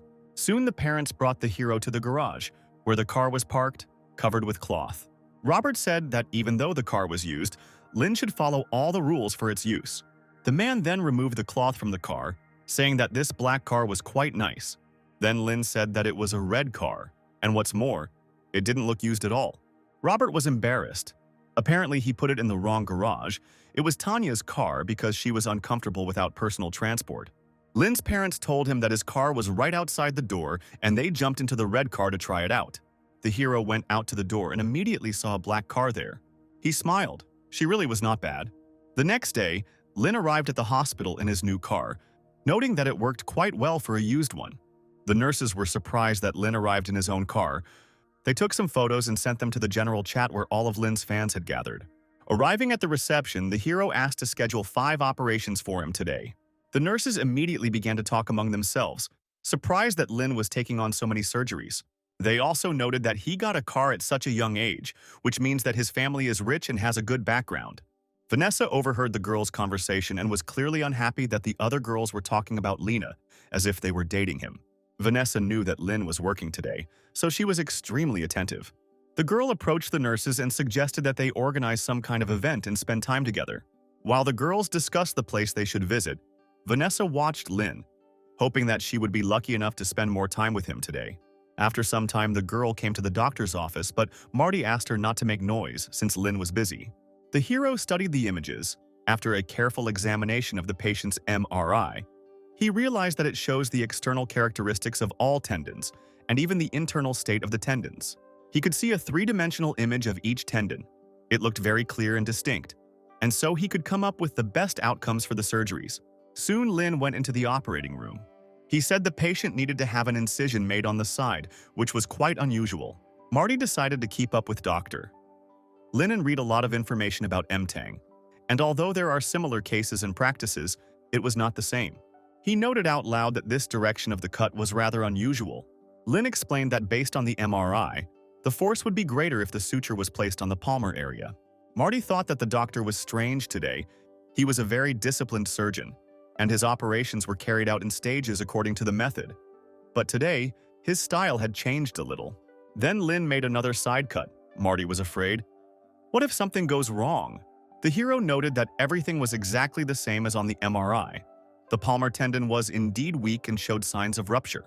With MRI, the opened skin looks great. As with a regular operation, the operation takes a long time, and the prognosis for safe suturing will be slightly different. Vanessa noted that the doctor began to operate better. Marty realized that everything was perfectly clear. He just needed to look more closely. Lin said that practice will greatly improve skills. He thought that before he didn't understand what MRI was, he could only imagine the patient's condition based on the description he received in the medical department and made the decision after making the incision. Now, everything is different. At the master level, it has become much easier for him to make plans for the operation. Marty said he was almost finished and would hand over the rest to Dr. Larry. Suddenly, Vanessa asked if Lin could give them a ride when she finished. The thing is that he and his colleagues want to go to Haidalau to eat some stewed meat. It's not that far from the clinic, and it's too difficult to catch a taxi during the day. The hero agreed, and the girl was incredibly happy about it. After work, Vanessa changed her clothes faster than anyone else to go to a restaurant with Lin and the other doctors. Suddenly, one of the nurses came into the locker room and said that there was a surgery in the emergency room, and Dr. Lin couldn't leave, so he apologized to the girl. Tears immediately welled up in Vanessa's eyes. Her plans to charm the handsome prince had failed. Lin also planned to devote the next day to work, because he was an intern and therefore had to work hard. Soon the time came for new operations, and the hero began to work even more diligently. He noted that the tendon rupture was consistent with the MRI data. As a result, Lin underwent several operations in a row. All the tendons were perfectly sutured. Marty noted that over time, Dr. Lin would accumulate amazing surgical experience. Once everyone had left the operating room, Vanessa announced that they had completed all of their work for the day. Then the hero said that he should go and examine the patients. Now that he has had experience cutting the arm and limbs, the time it takes to perform the surgery has been reduced. And since he now has enough of it, Lin has to make his rounds himself. After all, tendon injury surgery is important, but rehabilitation is also necessary. One of the patients said he wanted to show the doctor something. He picked up the berries and began to juggle them, thanking Lena for the excellent operation. Soon the system informed him of another sincere thank you from a patient. Lin noted that the previous sincere thank you was received after the director came on stage to make a statement. Now it can be obtained independently, and patients have always been grateful to Lin for the operation. The guy thought to himself, patients recover and are discharged during rounds. Apparently he's missed a few hundred. It seems his previous practice of transferring to hospital was a bit frivolous for him. One of the patients approached the hero, saying that he had done an analysis of the functioning of his hand, and they were simply amazing. Now he could lift 10-kilogram boxes. Lin said his arm looked good and the man would be discharged soon. Then other patients began to approach the doctor. They wanted Lin to examine them too. The nurse tried to stop the large flow of patients by saying that they should trust Dr. Lin because the stitches he made were widely recognized in the hospital. Then the girl gave the men a photo of the stitch of a previous patient in the recovery room and said that they should understand that this was rare. The patients looked at the photo with horror. The difference was indeed too great.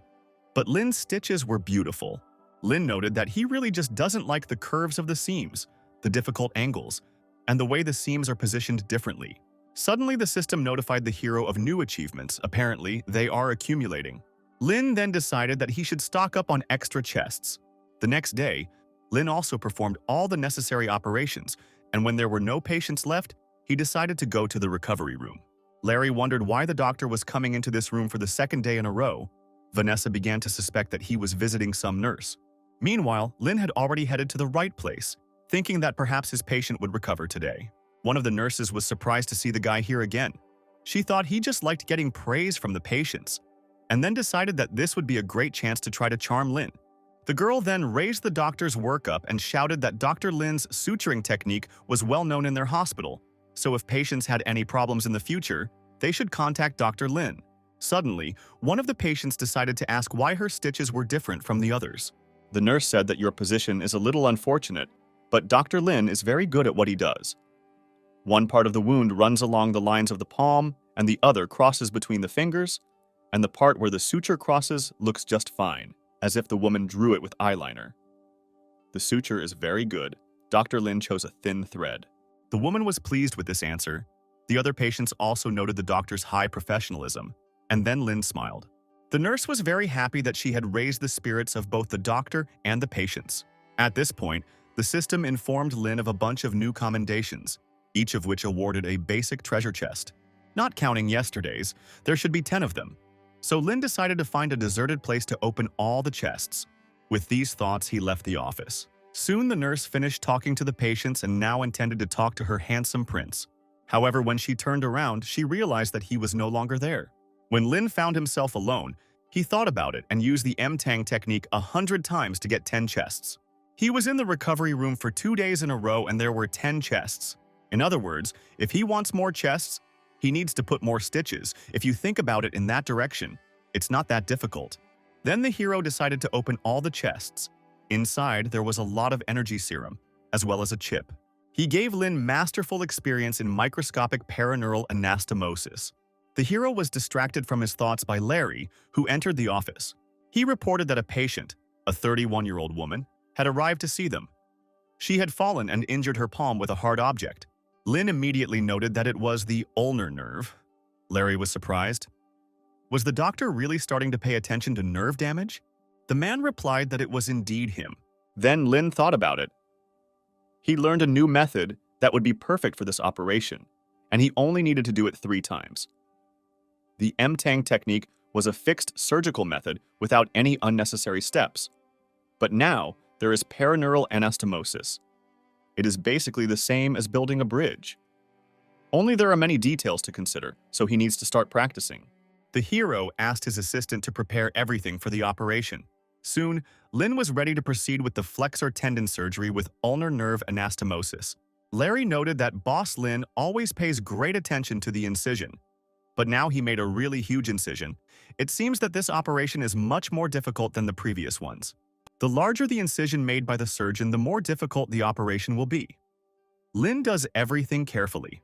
There are 3 types of nerve anastomosis: epineurium anastomosis, perineurium anastomosis, and simultaneous epineurium and perineurium anastomosis.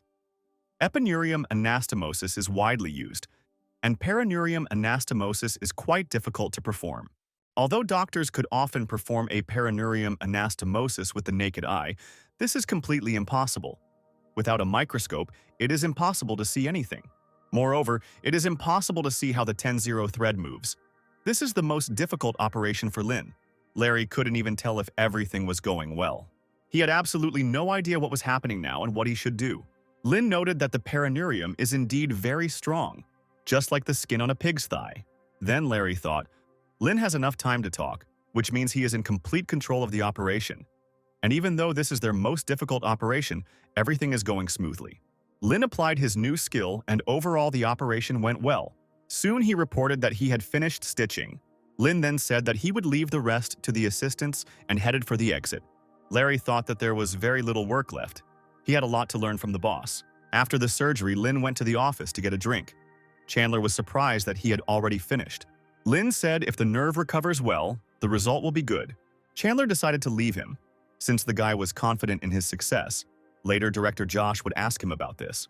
Dr. Chandler and Director Josh were interested in Lin's operations, not only because of the 3 types of anastomoses, but because the perineurium was the most difficult. Previously, the operations were only performed on the tendon in the first zone, and every time there were patients with an associated injury or fracture, the emergency department immediately refused it because no one in the hospital was capable of doing the most difficult anastomosis. Patients could get treatment out of province, or the director of hand surgery could provide them with care if they were not comfortable with these options. They could refuse the nerve anastomosis and just ask for the wounds to be sutured, and for more complex situations, there was amputation. If a doctor can perform anastomosis, then the scope and level of surgery increases. Doctors who can perform nerve and tendon anastomosis become a step above those who can only perform tendon anastomosis. Soon, Josh ran into the office and happily asked if Lin had really performed the perineural anastomosis. The hero answered in the affirmative. Then Josh grabbed his arm and pulled him out of the office, intending to look at the patient with him. The rest of those present in the office looked at the men with surprised glances. The patient slowly came to, and when she opened her eyes, several doctors and a nurse were standing over her. The woman snorted with displeasure. Josh was puzzled by this reaction. The nurse asked the woman, whose name was Louise, what was wrong with her, and the woman screamed that she wanted to be transferred to another room. Everyone present was perplexed, but the nurse promised to find out what the problem was. She asked why Louise wanted to transfer. The woman replied that she couldn't stand the green color of the walls in this ward. Among the 5 basic elements, the element of wood stands out the most for her, so she cannot wear green clothes. The woman was sure that she would not be able to recover in a room with green walls and would not be discharged from here.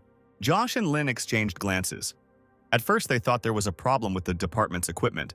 But was it really just the green color? Josh smiled at Louise, saying that they had green walls in every room.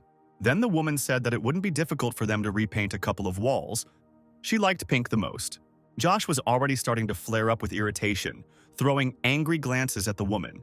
Having calmed down, he asked Lin to perform an electromyography on the patient and analyze the recovery of the ulnar nerve. At this moment, the man wondered, did Lin John fail? Soon Louise was taken for an examination. They were met by a woman. She said that now she would take care of everything herself. It was Alicia, an electromyography specialist in the neurology department. Larry asked if she needed help, but the woman asked everyone to wait outside. Lin mentioned that the patient had some peculiarities, but Alicia didn't let him finish. She said that she had seen a lot of patients, so she wouldn't see anything new here. Then Louise asked her if her nerves were recovering. Alicia said they hadn't tested it yet, but for now, the woman needed to lie still. Then Louise screamed. She thought the doctor was lying to her. She said she asked her family, but they didn't answer. They were all hiding something from her. Suddenly, Alicia noticed a strange element of clothing on the woman, Louise said that she made this clothing herself. The old people said that the fabric should be red to resemble something pleasant, but its 5 main elements are pink, so Louise made the embroidery pink. The woman screamed again. She asked how long the doctor would test her nerves, and if she had problems with her head, she would just jump off the roof so as not to cause problems for her family. After this, Alicia immediately left the office, asking Lynn and Larry for help. An hour later, everyone arrived in the room, including Director Josh. Alicia said that she checked the patient. The test results were excellent. As it turned out, Dr. Lynn was right. The woman would be able to begin early rehabilitation. Then Josh suggested that the hero take a short walk. He said that Lynn could now perform such operations, but another doctor objected because the patient had just recovered. It was too early to make such decisions. Josh said that it is not uncommon for patients to need to have their damaged nerves fused, and as far as he knows, in Jiangxi province, it is possible to suture flexor tendons on your own. The number of doctors who practice perineural anastomosis can be counted on one hand. In a regular hospital, those who could suture flexor tendons, perform nerve anastomoses, and even perform orthopedic bone surgery would have to replant fingers all day long. Many of them were able to perform nerve anastomosis on their own, but most of them were specialized in the neurosurgery department. They had to perform a lot of cranial surgeries. They usually work all night. Many patients with flexor tendon ruptures associated with nerve injury are treated with good techniques and proper perineurium anastomosis alone, and the prognosis is largely up to them. Typically, large hospitals ask patients about amputation, but after Lena is checked for neurological damage, they will be close to becoming the largest emergency center. The doctor said he didn't mind, but the recovery period for patients with flexor tendon injuries was too long, and the recovery period for nerve injuries was even longer. They didn't have enough wards, so Josh ordered that their number be increased. The woman said that there were many patients with damaged nerves, and they would not let Lin overexert himself. Young people should not rush. Josh countered that everyone needed to take care of their health, and if the data on nerve damage was added up, the number of surgeries would not increase. At that moment, the director received a call and was told that the boss's daughter had been burned. The man asked to inform the team so that they could get ready. The doctor objected that the girl should have gone to the hospital since she had been burned, but Josh replied that she had burned her leg when she was pouring water. Soon, Josh and Lin arrived at the ward, where Chief Hao was already there with his daughter. Hao was the head of the health system. He apologized for the urgency, but his daughter Barbara had a problem. The man wanted to ask Dr. Lin to hospitalize the girl, but Josh said that he did not specialize in burns. Barbara said she didn't care. She just wanted to take a photo with Dr. Lin. Lin whispered that this girl didn't look like she was hurt at all. However, Josh said that she was the boss's daughter, so she had to do as she asked. Lin began to work on Barbara's leg, and she filmed his every move on her phone. The girl took photos in front of the doctor, as if she wasn't at all worried about her leg. Then Lin said that he had completed all the basic procedures, so he would come back a little later. Barbara was upset. She wanted the doctor to stay with her in case she got sick. The nurse said that Dr. Lin had other patients, but she was ready to help the girl at any time. Barbara turned away from the woman, starting to write on social media about how she had met the most handsome doctor in the hospital. The next day, the girl left the ward on crutches, holding a cup of tea with milk in her hands. She bought it especially for Dr. Lin. However, contrary to her expectations, the hero said that he did not want to drink tea with milk today and promised to return the girl's money for the glass. Barbara was extremely unhappy because the doctor did not drink the tea, so she did not need the money. Lin said that Nurse Marissa recently bought them lunch, so he was just repeating her kind gesture. Barbara visibly tensed up. This same Marissa was now standing right in front of her. She seemed much sweeter and more attractive to the patient. Then the girl angrily squeezed the glass of tea. She said that she came here because Lin had an enemy. She knew that Director Pan and Dr. Lin were using the M-Tang technique and even competing with each other. Barbara reported that Pan would soon complete his studies, and rumor had it that another Japanese man with a doctorate would return with him. And then he will work in this hospital. However, Lin replied that the number of patients who require the M-Tang technique is much larger than one could imagine, and he and Pan are not competing with each other. Barbara tried to object, because Pan was the deputy head doctor and Lin was just an intern. Patients would definitely choose the deputy head doctor over the intern. The hero assured her that their current patient coverage was huge. If Deputy Director Pan did not complete all the operations, he would hand over the remaining ones to him. Some patients were sent to other provinces or for amputation. So it's good that Deputy Director Pan is returning after training, Not to mention that the number of patients who need a certain operation is growing. Barbara stood her ground. She was sure that a Japanese man with a doctorate would definitely be good at using the M-Tang technique. Lin thought, this Japanese guy won't be as formidable as Shiro Hashimoto. They have to work efficiently, operate on average 1 finger per hour. If they succeed, then we will lose 18 healthy fingers every day. But a doctoral student from the renowned Keio University Hospital can operate on 1 finger for about 30 minutes. And if Deputy Pan invites another team to perform the operation for more than 10 hours, he can complete 20 or even 30 finger suturing operations. No matter how large the number of patients in Yunhai Hospital was, 60 to 70 fingers would be healthy. In other words, Lin would not have done anything anyway. Then the hero thanked Barbara for informing him and said goodbye to her. When Lin came into the operating room, he announced that he would increase the number of operations from tomorrow. He asked Larry to call Marty. They would start the operation at 3 a.m. and would also add a couple of hours to their shifts. So Lin Jiang will operate on Larry and Vanessa, and on the second one on Marty and Marisa. Soon Lin had collected 20 more chests and gained the skills of a specialist in cutting. Thus, he had excellent command of 7 techniques.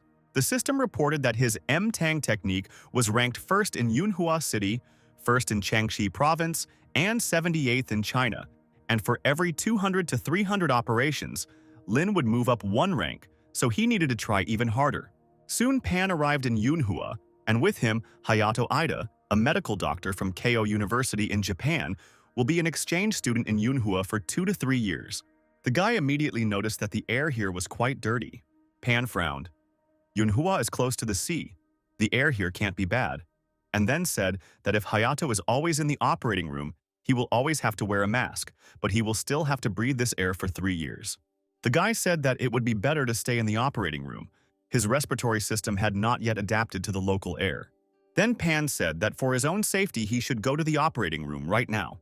The man thought, surgery in Japan is carried out in field conditions, but the results of intensive training are quite good, and now it's time to show his achievements to his colleagues. No matter what anyone says, the doctors in the operating room are like on a battlefield. The hospital prepared a whole celebration for the return of Director Pan. However, the man said that they could prepare some patients for him instead. Eugene, one of the best doctors in the hand department, chuckled, saying that the director was right as always. Pan asked the man to show Hayato the hospital. Eugene told the student that their department's operating room was one of the first-class operating rooms in Asia, and that Yunhua Hospital also had a floor where several departments shared operating rooms, and the wards were usually overcrowded. But that only showed how respected their hospital was. Pan explained that the recovery room is the most important component of the department. Suddenly, the man noticed that there were too many people in the room. Eugene explained that they were all from the emergency room. All of these patients were operated on by Lin Jiang some time ago. Pan said that he was quite good at handling the M-Tang equipment, but he was still an intern, only able to perform complex operations. Then he asked how many operations a day Lin performed. When he left, the number was 5 or so. However, Eugene said that things have changed now. Pan remembered that in the emergency room they were starting to anastomose the nerves, in which case Lin would easily die of exhaustion if he performed the flexor tendon anastomosis nerve. Then Eugene said that Lin now performs an average of 8 to 10 operations a day. Hayato couldn't believe his ears. No doctor can perform 10 operations without rest. Pan's face darkened. He decided that tomorrow he and Lin would definitely fight, and this guy would either have to cut down on the number of operations or fade into the background. Soon, Hayato and Pan organized a consultation. It lasted 10 minutes and cost 500 yen. People have commented that Director Pan and Dr. Ida are amazing, and the treatment is better than other hospitals. They are experts in their field. Pan asked Hayato if he was convinced of the effectiveness of joint consultation, but the student was dissatisfied. They would not be able to have so many patients. Pan thought that the student was going to perform about 200, 300 operations in China. But Hayato said that there would be inpatient consultations and meetings. If he went in that direction, he would be able to perform less than 150 operations, and his goal was to perform 600 operations in 3 years. The man frowned. 600 surgeries is not that big of a deal for China. They handpick patients and do the surgeries they like and leave the ones they don't like to Lena, because Pan wants to be known as a legend and then go to Beijing and Shanghai. And since he and Ida will be going hand in hand for these 3 years, he better do as many surgeries as possible if he wants the terms to remain in force. Hayato was very happy with this proposal and promised to begin the operation soon. Soon the guy arrived in the operating room. There were operations on the flexor tendon. At this level, for him, it is rare serious operation. He has to take it very seriously. After some time, the operation was completed. Hayato thanked everyone for their work. Pan was pleased. Ida used the M-Tang technique, and the result was excellent. Dr. Sid sighed wearily. The operation was planned to be completed in 4 hours, but it was unexpectedly delayed by another half hour. Hayato then approached the man, asking if he could get an assistant for the next operation. Sid sighed resignedly, but still agreed. Ida was very happy and headed off to the next operation. Sid thought. He liked Lin John better. He could do 2 surgeries in an hour and also get big fees for 10 surgeries a day. Pan said they would work overtime until the patients ran out. Suddenly, the man heard the nurses whispering among themselves. They were saying that performing operations every 4 hours was tiring. These surgeons were far from Lin. Pan and Hayato performed operations all night, and in the morning, Eugene asked them how it went. The director couldn't guarantee anything, but he was confident in himself. Ida said that Director Pan did a good job. The guy was amazed at how quickly he put in the stitches. He did a very good job. Then Eugene whispered that Lin John had done more than the director. The thing is, he was still working and had no intention of stopping. Pan got angry and decided to pay him a visit. Meanwhile, Lin was in the midst of an operation. Larry asked him why they were doing this every day. The hero said that he would not be able to work when the number of patients was reduced. Larry was perplexed because the number of patients was actually increasing. The number of outpatients has increased. Yesterday, he received a call from the hand surgery department asking if they could accept a patient with a tendon injury and a torn nerve. Larry also heard that Director Pan doesn't do many surgeries. Lin asked why the number was increasing then. Larry explained that because of the reputation of Keio University Hospital, many patients from other provinces came here just to get diagnosed by a Japanese person. They don't have time to perform so many operations. Then, the hero said that he wanted to take all the patients that they did not have time to treat. At that moment, Pan and Hayato entered the operating room. Vanessa heard that Director Pan heard that Lin was still working, so he came to check out the situation. Pan thought that Lin looked like he was just starting out, and yet he was working with the M-Tang technique. The director thought about it. He remembered the times when Lin's stitches were much better than his. But this time, everything is different. The techniques he uses. Even the best doctors cannot achieve in a lifetime, it seems. It seems Lin has become more experienced. Then Pan decided to text Eugene. He asked how many transactions Lin had carried out in total. The answer shocked him to the core. In this short period of time, Lin John had performed 482 operations. Pan remembered Hayato's words about how he was going to perform 600 operations in 3 years, and now he couldn't understand how Lin was able to perform so many operations in that time. Through these operations, he acquired a great deal of knowledge about the anatomy of the hand. Soon, Lin reported that the perineural anastomosis was complete, and they needed to continue healing the flexor tendons of the middle finger. Pan asked Hayato what he thought of Lina. The guy replied that his skills were identical to those of the leading doctors in Asia. He was much better than Ida. Then Pan shouted, "Lin now prioritizes quality and beauty. Patients who come to the hospital with a hand injury will definitely prefer their department because they are professional orthopedists, and their experience plays a huge role. And surgeons like Lin Zhang, who are fixated on one thing, develop very slowly." Hayato squeezed the man's hand, saying that he agreed with him. The president of the hospital did exactly the same thing one day, and then the man realized that this was a sign of success. He would not let Lin surpass him. At that moment, Eugene ran up to the director and said that his sister had called. There was a fight at the construction site. They say that someone cut off the hand of Dr. Pan's son-in-law. His right hand is seriously injured, and he has almost reached their hospital. The man cursed. His son-in-law's small company had finally started making a profit after 10 years. Moreover, he was a designer. If his hand stopped functioning, he would not be able to work. He then ordered Eugene to think of a way to get Lin to operate on his son-in-law, but he must not mention the name to him. He must find a way to control the operation on his behalf. Eugene went to Chandler. He said that the patient was his relative. He started working at a construction site, and it so happened that a collector came there. Chandler said the patient was basically stable, had some minor blood loss. The main problem was a cut on his fingers. He asked if he should transfer the patient directly to the hand surgery unit. Eugene said he didn't mean it that way. He was hoping the patient, Justin, would transfer treatment to the ER. The surgery department is very busy today. There are two special patients waiting and it would be unethical to do so. But if they don't, the treatment will be delayed. The man replied that if he were sent to Director Pan, the treatment effect would definitely be better. But if he were left in the emergency room, Lin Zhan would be the only one who could operate on him. But it should be noted that he was still young, so he had little experience. Eugene said that he had already thought it all over. If Chandler would allow it, he would like to be present in the operating room.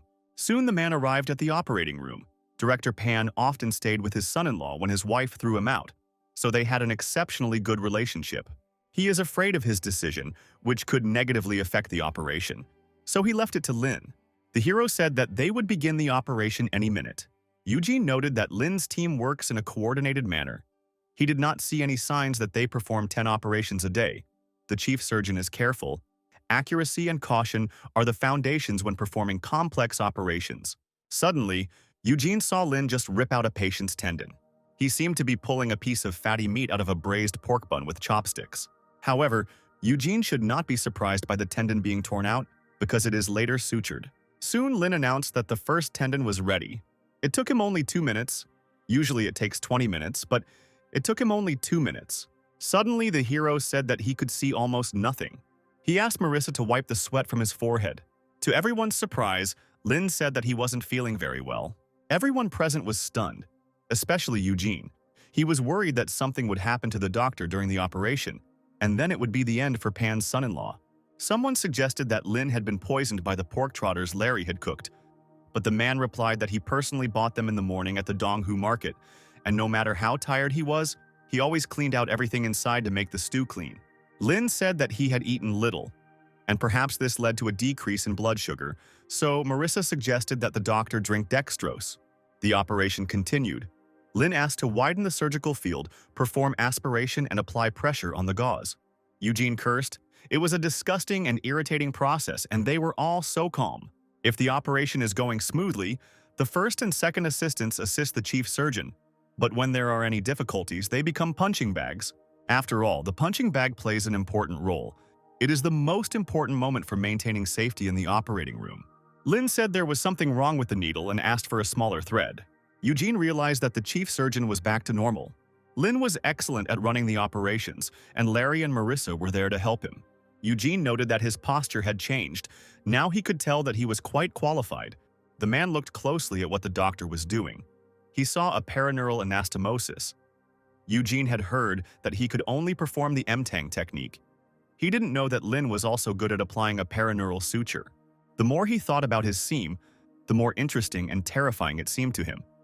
A few minutes ago, Lin was playing around, but immediately became responsible. He is young and smart. Was it really just because he was his son-in-law that Vice Director Pan asked Lin to carry out this operation? Soon, Lin reported that his work was finished and invited Larry to continue. Eugene tried to stop him. He wanted Lin to finish the operation himself. He said that his relative was a businessman, so he really needed a healthy hand. The hero agreed and asked if Eugene wanted him to make a small or a large scar. After the surgery, Larry went to investigate. Looking at Dr. Pan's previous performance, he thought that something was wrong. At that moment, Eugene approached him and said that the rehabilitation center was under strict surveillance and that you couldn't just walk in there. Larry offered the man 2 pig's trotters in exchange for information, but Eugene said he went to the bathroom and didn't see anything. Soon, Larry entered the room where the newly operated patient Justin was lying. He asked where Pan was now. Justin thought he was operating on him. Larry then asked if he knew the department's deputy director, Pan. Justin said he was his wife's younger brother and asked to call both him and his wife here.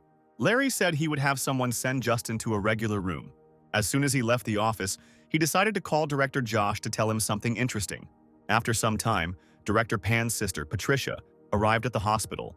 She was unhappy. Her husband had been stitched up only 12 hours ago. He definitely needed to do rehabilitation exercises. She also doubted the reliability of the doctor who operated on Justin. The gentleman asked her to remain silent. He asked the woman not to mention his name in this department. The man understood that if Lin had not been a good surgeon, he would have had to operate on him himself. He didn't want to admit it, but this bastard was clearly better than him. Patricia screamed. Her husband, he did not sleep yesterday because of terrible pain. He got up for rehabilitation today before dawn. Pan replied that if he started rehabilitation now, there could be bad consequences. The chief surgeon understands this better than he does. Justin suggested listening to his doctor. Pan left the office. Josh and Lin were already waiting for him at the door. The director asked if he was visiting his relatives here. Pan had to answer that he was really there because of his relative. Josh replied that he was fine. He then called Lin to go with him to check on the patients. The hero went to Justin. Patricia began to bombard the guy with questions. She was interested in whether her husband would be able to function with his hand like a normal person. Lin replied that the problem of tendon fusion had been largely resolved, but that restoring full function to a seriously injured arm was quite difficult. Justin was confused because some patients had a similar situation, and everything was fine with them. The hero explained that getting an excellent grade is quite easy. Most of his patients get excellent grades after recovery, 98% in total. Under normal conditions, even if the patient received an excellent grade, this does not mean that his hand has recovered. It means that the patient is able to perform simple tasks and take care of himself. For example, he will not be able to move heavy objects. Tactility of the fingers may also not be restored. Justin then asked if he would be able to write, eat, shower, and use a computer. And Lin said that if rehabilitation was successful, the man would be able to do all of these things. Justin and Patricia were very happy with this answer and thanked the doctor for the operation. Soon, the system informed Lin that it had received another sincere thank you from a patient. There were 2 new skills in the chest: osteopathic manipulation and manipulation of the cervical spine. They were related to massage, and Lin really wanted to try it out.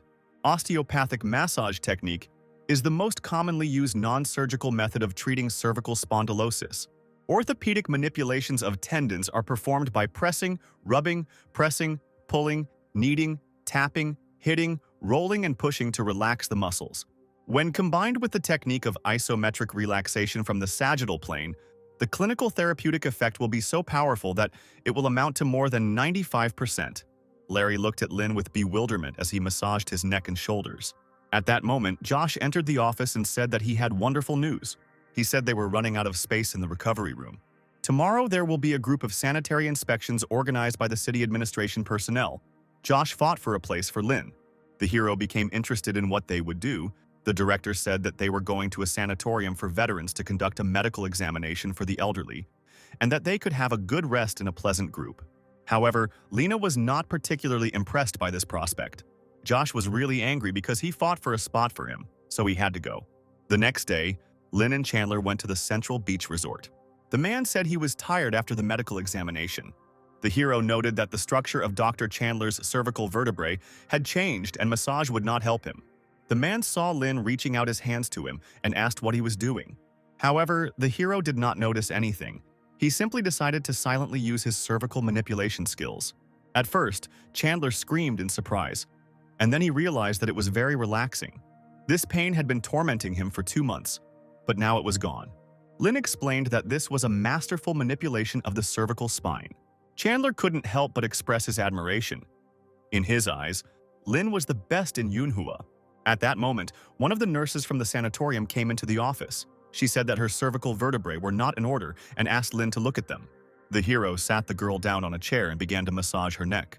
The girl liked the massage so much that she couldn't hold back a satisfied sigh. The stiffness in her neck disappeared in an instant.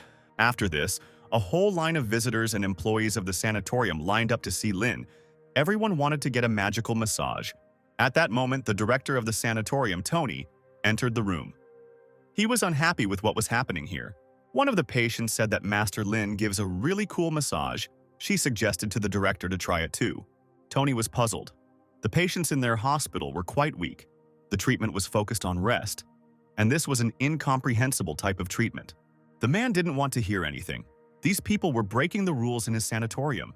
Then Chandler and the nurse joined the conversation. They also offered Tony to get a massage from Lin, and the man agreed. As soon as Tony sat down on the chair, the hero's hand touched his neck, and then the man felt something strange. He felt like he was sitting with his family on a comfortable sofa. Tony could barely hold back his contented sighs. The sensations were so good. Soon Lin finished. He said that the director had hyperplasia of the bones on his vertebrae. That is, nothing unusual. Tony said that the hero really had good technique. He allowed him to massage patients if they did not make noise. All the visitors to the sanatorium immediately ran to see Dr. Lin, so Chandler was forced to make them stand in line. Among the visitors was a green-eyed girl. She thought about how she could finally find such a precious young man in such a place.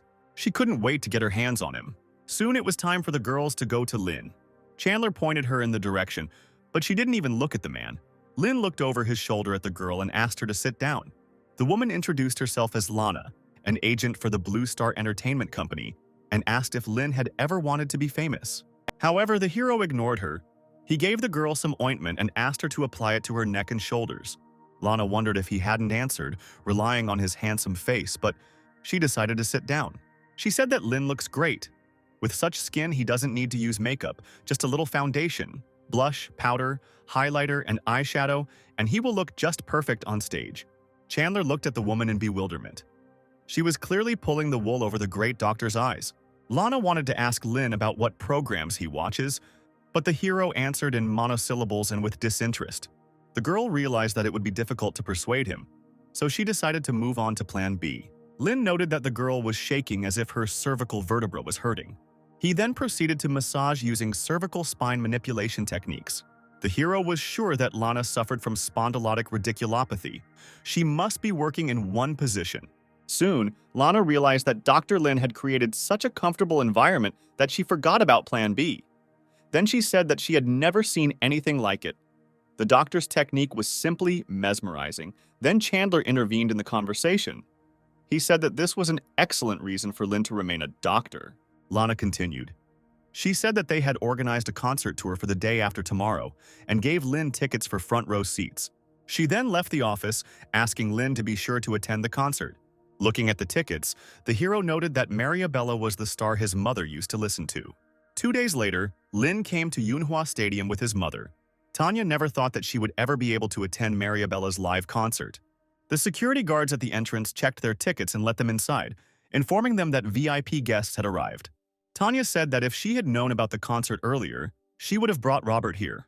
Lin and Matthew were preparing to take their places when suddenly they were called. It was Lana. She greeted Lin and his mother. The hero was surprised that the girl was waiting for him. Lana said that she called him herself. She then leaned towards him and whispered that if the doctor joined the Blue Star Company, she would guarantee that he would become as popular as Mariabella in about 2 years. Suddenly, one of the security guards approached Lena and said that Mariabella and her dancers had suffered cramps during the warm-up. The girl didn't know what to do. The concert was about to start any minute, and then an idea came into her head. She asked if Lin could use his massage technique during cramps, and the hero answered in the affirmative. Soon, Lana brought the doctor to the dressing room where the dancers were sitting. Mariabella and her dancer Sheila groaned in pain and rubbed their legs. Lin said he would have to massage his entire leg. Then Lana pulled the guy forward. First, it was necessary to cure Mariabella, and then to deal with the dancers. However, Lin did not go after the girl. He said that he would cure them all. It's not too difficult. It would be nice if Lana sat them together and let him massage them at the same time. Lana was not used to seeing this. Lin really did not divide people into celebrities and ordinary citizens. The girls were seated on a chair, and their gaze immediately turned to the handsome doctor. Lin did not waste time and immediately began the massage. Lana watched the guy with admiration. He had a look of high responsibility, love for his work, and a natural healer. It seems that no matter how much she tries to persuade him, she will not be able to make a star out of him, so she should give up this idea. Soon Lin finished. The girls thanked him for his help. The cramps passed. Their legs no longer hurt. Then Lana finally decided to give up on Lin and give him the opportunity to do what he liked. At that moment, the system gave the hero a new gift. Moreover, it itself opened the chest without Lin's permission. Inside was a reward for the finger replantation, which seemed very generous to Lin. At that moment, a man ran into the dressing room. He said that a man had fallen outside. His whole face was covered in blood. Lana was forced to ask Lin to help them again. Everyone ran outside, but the hero was perplexed because such a big concert was taking place here, and there was no doctor here. The worker said they brought in a doctor with quite a long medical history, but he couldn't even stop the bleeding. Hearing about the big medical history, Lin immediately remembered Xiao, the owner of the restaurant they went to recently. When he ran to the victim, it turned out that it was indeed Boss Xiao. The man smiled when he saw a familiar face. However, Lin asked him to be quiet. First, he needed to stop his bleeding. Xiao smiled and said that Lin was a very good doctor. Then he stood up and said that he was already feeling well. He would like to go to the concert because the tickets were quite expensive. Lin was surprised because the man looked worse since their last meeting. The hero knelt down and touched Xiao's stomach to conduct an abdominal examination. He then said that he shouldn't go to the concert today because he might have internal bleeding. Lin wouldn't be able to operate on the man without a scalpel, so they would go to the hospital now. Soon, Boss Xiao was sent to the Manhua operating room. Lin had already put on his white coat when Josh suddenly grabbed his hand. He told Lin to take a rest for the next few days. They had other reliable doctors in the hospital. Lin replied that he simply wanted to perform the operation. Josh stood his ground. He made the guy take a rest because now he has achieved perineural anastomosis. Most people think that he is a godsend for surgery. In the end, they talked and decided that Lin will do the finger replantation, and they sent him on rest so that Josh would have time to find a suitable patient for him. The hero smiled and said that he had thought about it. Then Josh asked Lin to listen to him and rest, and when he found a patient, they would work together again. At that moment, Vincent ran up to the men. He was pleasantly surprised to see Lin here, since he wanted to call him here himself. Josh guessed that the hand surgery department seemed to need some help. Vincent said the situation was urgent. The patient was a child. 8 of his fingers were completely torn off and needed to be restored. But the problem was that all the elite doctors were in the provinces or abroad. Lin thought, it will take 4 hours for each finger. It will take 32 hours to perform the operation. Moreover, the time for replantation of fingers should not exceed 25 hours. While the doctor performs the operation, it is recommended to cut the limb. Vincent said the plan is to open 4 groups at once to collaborate on finger planting. If Lin agrees, he will suture the tendons and perform perineural and non-neural anastomoses. Josh was sure the hero would do it. Lin changed his clothes and thought that he didn't have time to study the finger replantation to perfection. The first test would be in hell mode, but it was very exciting, and he liked it. Soon the men arrived in the operating room. Josh said that Lin would handle the stitches and anastomosis, and the rest of them should keep order and follow the plan. The hero decided to look at the MRI and X-ray. He soon came to the conclusion that he fully understood the condition of the nerves and the finger, but the most difficult thing remained. All the doctors were nervous. Someone made an incision in the wrong place. Josh called Lin over to him. The hero asked to put on him all the necessary items for the operation. He was ready to save the child. Marty was very nervous during the operation. Lin tried to reassure him. He needed to keep working as they were starting to treat the wound. The junior doctor of the hand surgery department, Felix, was present at the operation. He needed time to prepare mentally. He asked the second and fourth groups to report on their progress. The junior doctor in the hand surgery department, Howard, was finishing cleaning the wound. Lin was in the fourth group.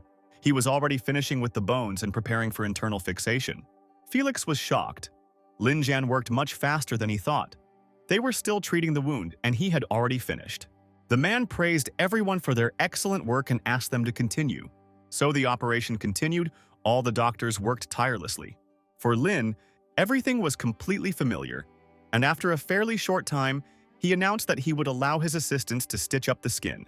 Everyone was extremely shocked by the speed of the doctor's work. Marty felt like he was back in the emergency room. Felix was amazed. He had just finished the anastomosis of the blood vessels. In Lena, it only remained to put stitches. Apparently, he was good not only in the processing and restoration of bones. Their boss usually spends 20 minutes on stitches, and this kid from the emergency room has already done everything and is ahead of everyone. This is not right. One of the doctors asked Felix why no one was checking Lin from the fourth group. Marty shook with fear. He felt the man's gaze on him. However, Lin asked him not to be distracted during the operation, and then asked Felix how he could help. The man understood that now was not the time to sort things out. The other 2 groups needed help. They have only reached halfway, and the most important part, the blood vessel anastomosis, is still not completed, and the neural anastomosis, which is even more problematic, will take them at least an hour or more to complete. The patient is only 5 years old, and if they want him to be able to use all his fingers normally, they must take into account that every second counts. Lin doesn't lose to other doctors. Moreover, he is better than them. He is unstoppable. Then Felix asked him to continue with his left ring finger. The hero asked to bring him an MRI scan of this finger. Lin looked at the picture carefully. The stitches, blood vessels, and nerves match the last finger. But the fingers are broken in the middle. The bone should be shortened. The shortening of the finger bone will be about 0.5 centimeters shorter than usual. Marty soon reported that he had completed the suturing. Lin then asked him to perform surgical treatment on the ring finger of his left hand. The hero adjusted the position of the microscope and began further work. Soon they, together with Marty, announced their readiness. The ring finger was ready. Everyone present looked at the guy in amazement, not believing that he had already succeeded. Josh sighed and asked the men if they could continue. Lin said he was ready to work some more. Vincent said he would leave him the thumb on his left hand that was assigned to Dr. Felix. The man prayed to himself that speed meant nothing. Quality was the main thing. Lin thought, after the operation on 2 fingers, he adapted and now he can fully use his techniques. He asked Marty to finish treating the finger. The hero thought that he wouldn't be tired if he hadn't used the M-Tang technique 3 times. But today, he was a little tired. And the finger transplant was not finished yet. Marty noted that he had never seen Dr. Lin tired during surgery, but today seemed to be more difficult. The hero understood that the operation was important, and therefore decided to take the energy serum. Marty noticed that Lin's energy seemed to have been restored. It even seemed to him as if tongues of flame were swirling around him. Meanwhile, Felix had just started with the middle finger of his right hand. However, he was curious about what Lin Jian was doing. As expected, he couldn't see the details, but he saw his calm expression, his precise movements, and the absence of problems, which meant the operation was going well. The surgical process looks like an elegant dance. Soon, Lin announced that he was going to perform a neural anastomosis and also needed to do a skin graft. Felix asked the boy to come help him as soon as he finished his procedures. As the man returned to his work, he thought, "This operation seems easy because of Lin." Meanwhile, half an hour had passed. Felix felt that he had already lost his former strength, since he could not finish even 2 fingers. Then he asked Lin to go and stitch up the artery. The hero thought, he can analyze how much time he spent to try to increase the speed of the process. The replantation of the severed finger went perfectly, and soon the artery was ready. The whole team looked at the doctor with admiration. After some time, Lin announced the completion of the operation. The system opened up several new achievements for the hero. All of them were associated with praise from colleagues. Lin himself was very satisfied with this operation.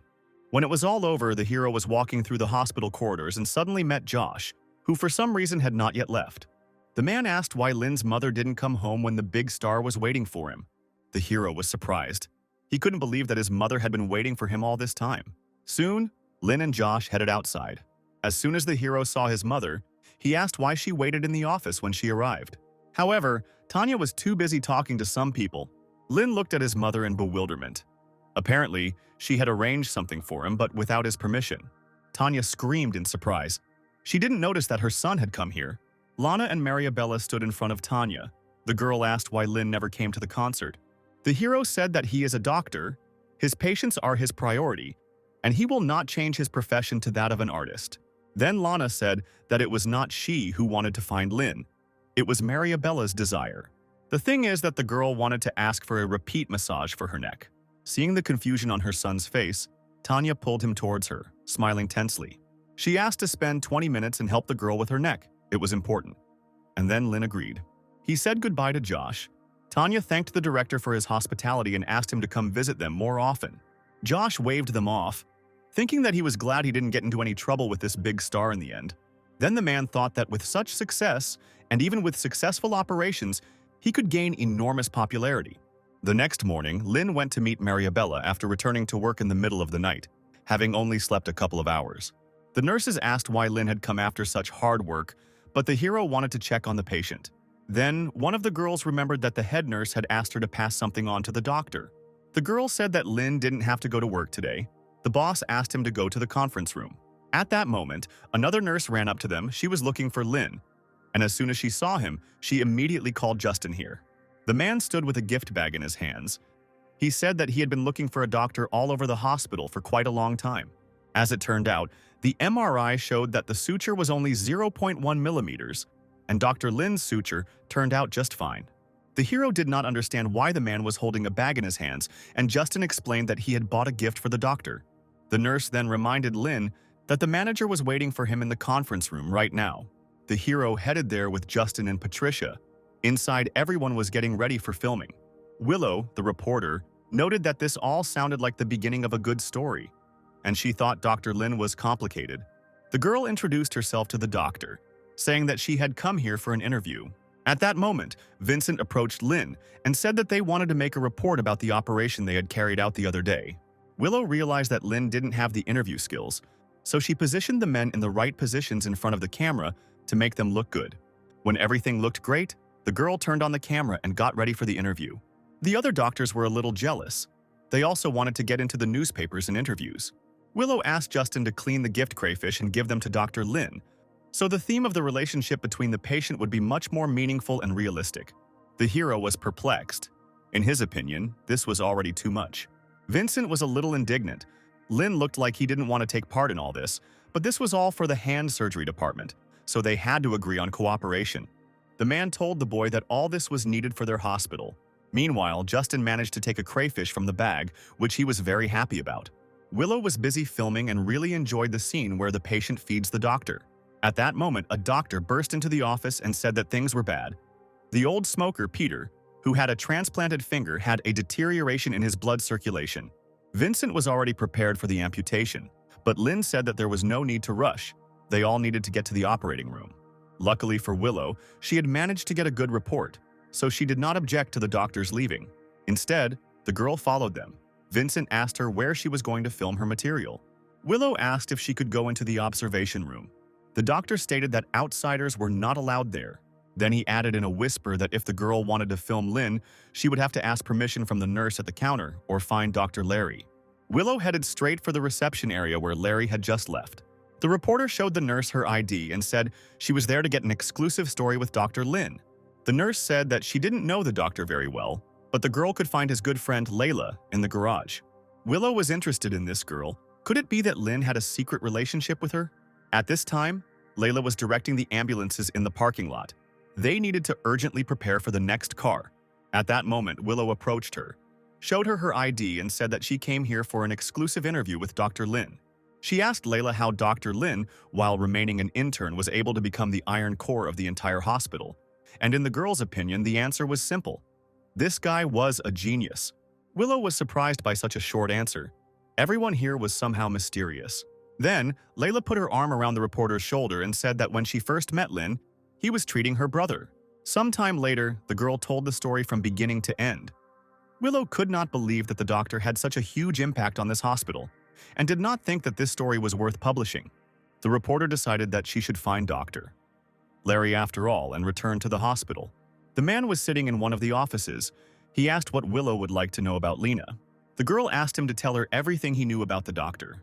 Larry said that Dr. Lin from their department is the man who does what none of them can do. He works hard and spends so much time on surgeries that Larry once brought a diaper into the operating room to avoid going to the toilet. At that moment, one of the doctors entered the office and asked Larry to get ready. Dr. Lin was tired after the finger replantation surgery, and the doctor wanted Larry to perform similar surgeries with him.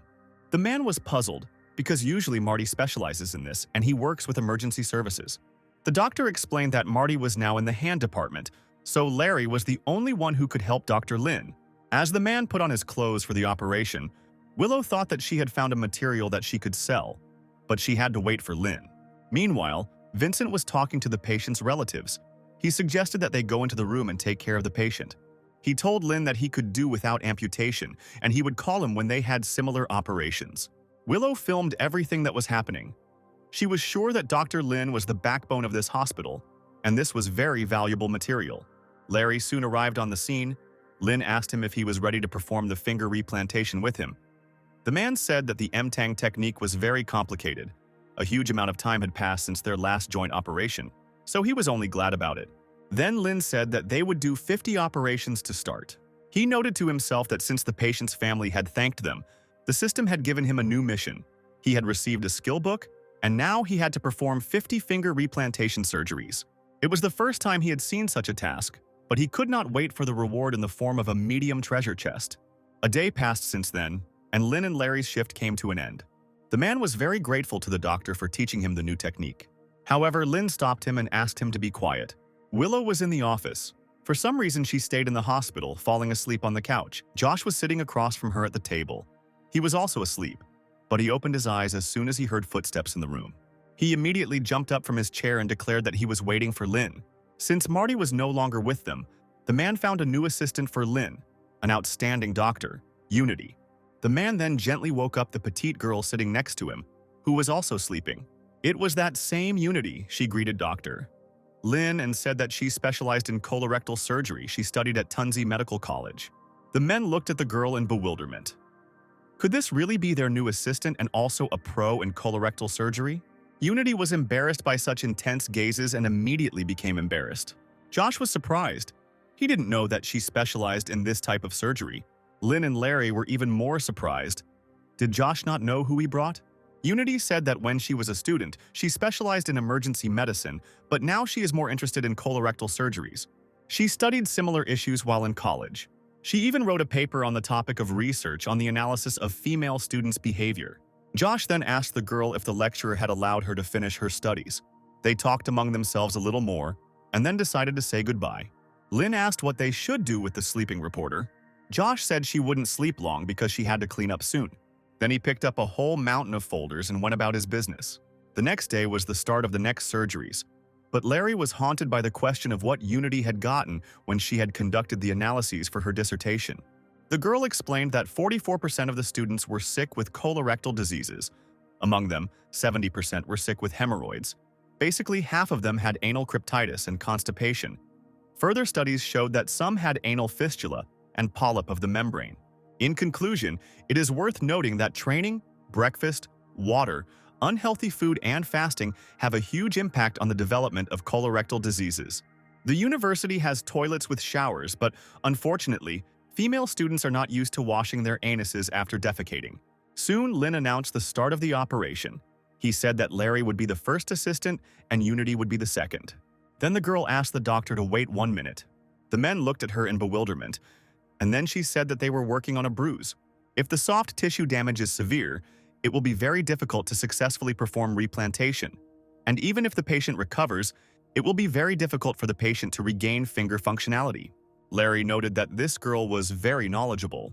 Lynn said the patient and his family were strongly demanding replantation, and then asked if Unity had been to the orthopedic department. The girl said that she had read about it and also often met them in her department. But at that time, she was most focused on foot bruises. Common leg bruises occur as a result of industrial or construction accidents. Therefore, when treating a patient, they must understand how the accident occurred. They will know the mechanism of injury by paying attention to the patient's condition, namely the area of injury. First, it is necessary to palpate the pulse of the main artery of the back of the leg. Initial treatment includes debridement, drainage, micromanometer, facial compartment depression, and antibiotics to prevent infection. 4 megapascals. Pressure is critical as it can lead to muscle and nerve necrosis and secondary fibrosis. Larry was surprised at how clearly the girl explained everything. She's almost like Boss Lynn. She also doesn't show her weakness in front of others. The girl said that was all she knew. Lynn thought, even though he had an ideal level, even his knowledge was not comparable to Unity's knowledge. She's a quick learner, so it'll be pretty easy to cooperate with her. He then asked her if she had had a finger replantation performed before, but she replied in the negative. The hero said that she should take the tongs and begin. While the operation was going on, Unity said that Dr. Lin had loosened the tourniquet, which meant that he had sutured the arteries. But now it would be more logical to examine the veins. Lin noted that this girl was capable of many things and asked her to wet her hands. To prevent blood vessels from drying out due to prolonged exposure, they should be moistened with a heparin saline solution. However, Unity spilled the liquid past her hands, and Larry barely managed to close Lin's glasses. As soon as the girl saw the empty cup, tears appeared in her eyes. Larry was puzzled. Unity was acting like she was in some movie. The girl sobbed, asking her to forgive her for her clumsiness every now and then. Larry asked her to be a little more careful next time. Lin also asked Unity to pour some more liquid. The girl began to water the right place, but did not do it quickly enough, and then suddenly poured out the entire cup with all her might. She began to cry again, apologizing for her actions. Larry noted that this girl was not very good with her hands. Suddenly, Lin noticed that there was blood on her gloves. There are strict requirements, especially for details, and the main one is not to have blood on clothes, since it can easily stick to the thread. The girl wondered where it came from because it didn't touch anything. Lin asked Unity to change her gloves and get a new pair of tweezers. The girl knew that tweezers are used to hold blood vessels. They are made uneven and have small ends. This prevents damage to blood vessels and other fragile tissues, which could otherwise cause pressure even with minimal damage. And now, Lin asked her to hold the blood vessel with tweezers. Unity aimed the forceps, trying to hold the artery, but she was unsuccessful. Lin said there was no need to use extra force or grip too loosely. Unity was surprised. It turns out that this does not require additional strength. When the girl succeeded, the hero immediately stitched up the artery and ordered her to move on to the next one. Unity was surprised by the speed of the doctor's work, and therefore was not going to relax. Lin then suggested starting a paraneural anastomosis. Unity said the effect of paraneural anastomosis is much better than epidural anastomosis, but it also takes longer and is not usually used in finger replantation. When performing a paraneural anastomosis, it is very easy to choose the wrong method. The girl thought that an epidural anastomosis would be more suitable here. When it comes to finger replantation, the price-quality ratio is not high. Everyone present looked at the girl in bewilderment, thinking that she had just said some nonsense. The girl continued, "The ulnar nerve is much easier to suture compared to the nerve of a severed finger. It takes less time, and the level of difficulty is lower. It is impossible to suture the nerves of a severed finger in the same time as the ulnar nerve." So, paraneural anastomosis was not the best solution. Suddenly, Lin announced that he had finished putting in the stitches. Unity looked at him in surprise, not believing that he had already completed such a complex operation. Lin didn't answer. He just instructed Lin to stitch up the skin and headed out. Larry said he never thought Unity would turn out like this. Her personality doesn't match her appearance. He explained that Dr. Lin was the best, extremely professional and amazing when it came to anastomoses, and the girl was always instructive in explaining the theory. Unity tried to explain that she didn't mean it that way, but it didn't matter. Compared to other doctors, it was easier to participate in operations with Lin. And since everyone here was in groups, the girl should know something. Unity thought that there was a special taboo against Dr. Lin. Then Larry explained that this was 10,000 times more terrible than any taboo, because once Dr. Lin starts an operation, he cannot stop. Larry soon reported that he was finished with the stitches. Unity was happy. It was her first time as an assistant, so she would be able to build a good resume. Larry said that she needed to rest before the operation. She didn't fully know Boss Lin yet. He also said that she shouldn't write everything down, but rather develop muscle memory. At that moment, a nurse burst into the office and said that Dr. Lin was waiting for Dr. Larry and Unity in the second operating room. The girl was surprised because the operation was supposed to start an hour later. Then she began to understand Larry's words. Boss Lin is not a newbie, and being a professional does not mean he has a lot of surgeries. It literally means he performs surgery after surgery. Soon the doctors headed to the second operating room. Lin said that Dr. Vincent asked them to come urgently. They just received a patient who is missing his right thumb. He planned to restore the finger from his big toe. Unity said the thumb is responsible for 40% of manual work, and without the thumb, a person would not be able to do many everyday things, such as holding a cup, writing, or fishing. When restoring the thumb, it is necessary to restore the functions of grasping and holding. Restoring a finger is considered a brilliant operation, but is Dr. Lin capable of such a thing? The hero said that Dr. Vincent gave him important instructions for this operation, and Unity had to research something similar in medical college. Larry thought, theoretical operations can't do such a huge job. Besides, for Dr. Lin, it's also the first time. Unity said the second big toe was the best option for recovery. Lin added that the patient was a worker. His hands were bigger than those of ordinary people, but unexpectedly his feet were small, size 36 or 37. Thus, in the hero's opinion, the right toe was the most suitable, so the task was to amputate the right toe.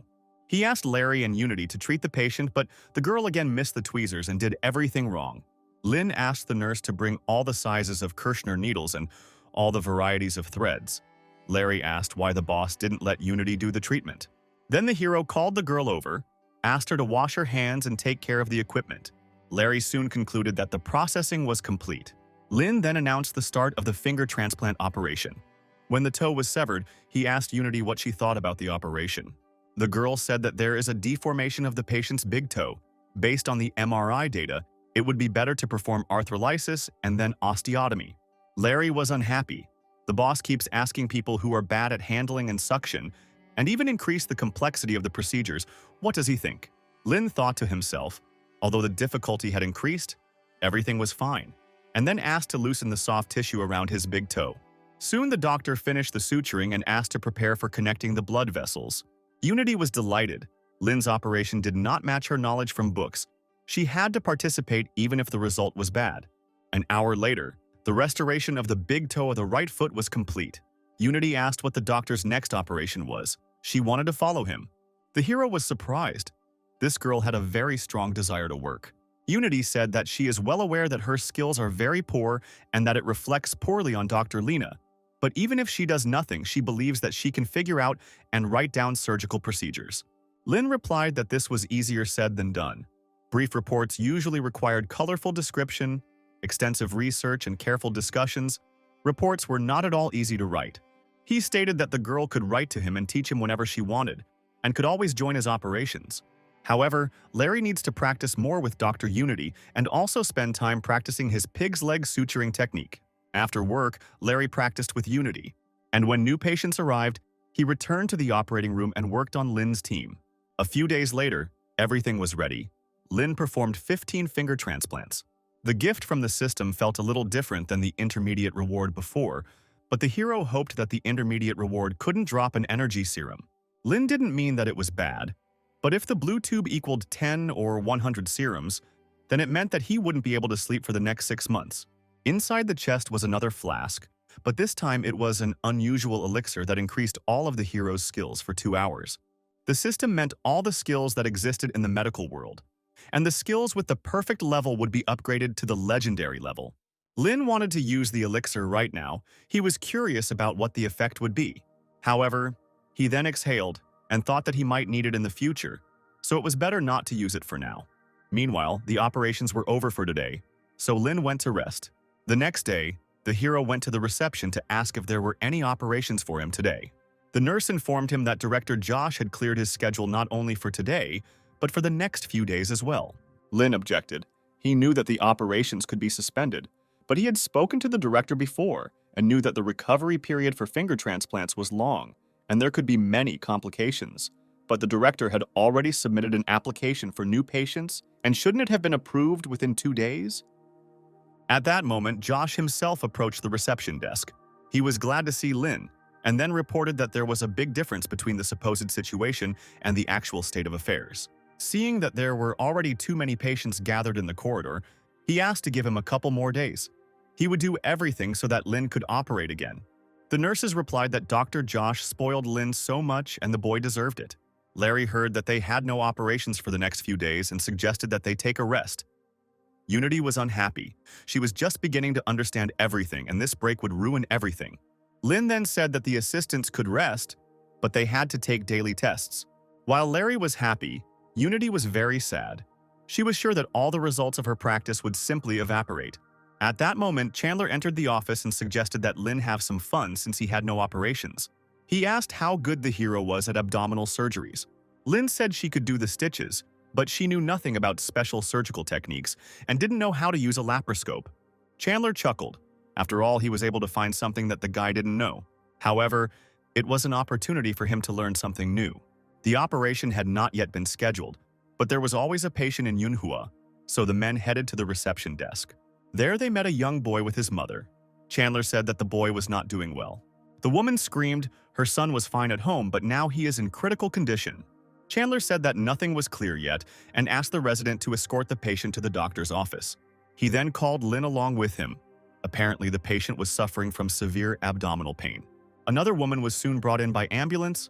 Her daughter said that her mother had an appendicitis operation at Yunhua Hospital last week, but now she was feeling unwell. At first, she had regular bowel movements, but then she stopped. No one paid attention to it because she had mild constipation before. Chandler said that her abdominal sounds are hard to hear. The doctors will do a CT scan and see the results. After that, they will do a regular X-ray. They suspect a blockage in the intestines. It can lead to serious consequences, but first she needs to pass all the tests. It looks like an age-related bowel obstruction, so it may not be simple, but regardless of the situation, surgery is necessary. The man said that Lin could be the main assistant, and then the hero said that he had to call someone since it was a matter of intestinal obstruction. It was Unity, and upon hearing the diagnosis, she immediately ran to the men. She specialized in colorectal surgery, so Chandler was going to give her a chance to show off her skills. Lin was surprised. Hadn't the man seen her work before? Chandler growled sullenly that Lin had simply never seen a bowel operation before. It was soon decided that the patient should undergo stenting. The examination results showed that the woman had intestinal stenosis, a narrowing of the outlet of the stomach. as a result of which the normal movement of food from the stomach into the duodenum is disrupted. Chandler handed everyone masks. This was one of the most dangerous types of intestinal obstruction. Soon, everyone went to the operating room. Whether Unity will be the second assistant will be decided after the incision is made. It turned out that the patient had not had a bowel movement for several days. This woman is 64 years old. She managed to eat 2 large bowls in one sitting. Her family was very proud of her. When Chandler made the cut, it became clear to everyone why he asked everyone to wear masks. He said there were 2 pieces of news, good and bad. Lynn preferred to hear the good news first. Then Chandler said that the situation was actually very easy. But there was also bad news. If they did not get a consultation in the general surgery department, they would have to do it themselves. Unity didn't understand why this was bad news, so Lynn asked her if she knew what to do in such a situation. The girl replied that it was necessary to remove the excrement in the proximal part of the intestine. Chandler confirmed her words. The patient had not cleaned it for a week. There may even be previous feces that were not completely removed during defecation. Then Lynn understood what doctor Chandler was thinking when he invited Unity to the surgery. To everyone's surprise, the girl was only glad that she would have to undergo such a procedure. Chandler initially thought she didn't realize she was about to remove feces from a woman's intestines. However, Unity knew what she was in for. She had read a special research paper. When they remove the excrement, different areas become infected. So for this procedure, they use special plastic bags that are used to create surgical gloves. Then insert another plastic bag into the intestines before tying off the end of the intestines. So they push the material from the intestines into a plastic bag, and if there is too much space, they replace it with another one. Chandler then said that Unity should perform this procedure. The girl was very happy. She finally felt like a boss. Soon she began the procedure. More and more bags were dropped onto the nurse's tray. The girl was horrified by their number. Unity reported that these were only the overcooked portions, and that there would be more packets in the future. Soon the girl said that she was now in the lower part, and then she would move to the upper part and clean everything there. Time passed, and Unity was still going through this foul-smelling procedure, completely immersed in the process. Chandler was angry. The patient's stomach was open long enough. The girl should calm down after all. This is an operation, not research work. The man knew they needed a consultation with the general department, or they could simply be transferred to the department. If they were surgeons, they would be used for what was happening right in front of him. Soon, Unity finished the procedure and then the entire operation was completed. Everyone immediately hurried to leave the operating room and finally take a breath of fresh air. Chandler noted that the nurses and assistants were just a bunch of weaklings. They couldn't even resist Grandma. Lynn was surprised. He didn't understand what was good about this ability. The man thought, this child refuses to work with them. He remembered his school days. Every summer he went to the dissection room for self-development. There were a lot of corpses there, but they did not stop him. And now young people are too sensitive. Unity was surprised. Then the man said that in the past, many students used corpses to get rid of the heat in the classroom during the summer. Compared to what Unity just did, it was nothing. Unity said that they simply did not find anything interesting in that activity. Research in the colorectal field is very important. The girl remembered how she went to a subsidiary hospital to observe an operation. The patient she encountered had a fecal impaction. That is, this is the group that cannot be removed by defecation. Chandler said he knew what it meant. The girl wanted to continue and tell more about this incident. However, the man stopped her. He didn't want to talk about feces anymore. Unity apologized. She got too carried away and forgot that there were people who didn't like what she was interested in. Chandler replied that it was okay. Most people didn't like what doctors liked, and that was okay. When everyone left the operating room, Unity thanked Lynn for allowing her to participate in this operation. The hero said that everything was fine as long as she was interested. Then everyone decided to take a rest after a very exhausting operation. Unity decided to buy some pig's trotters for Dr. Chandler and eat them with him.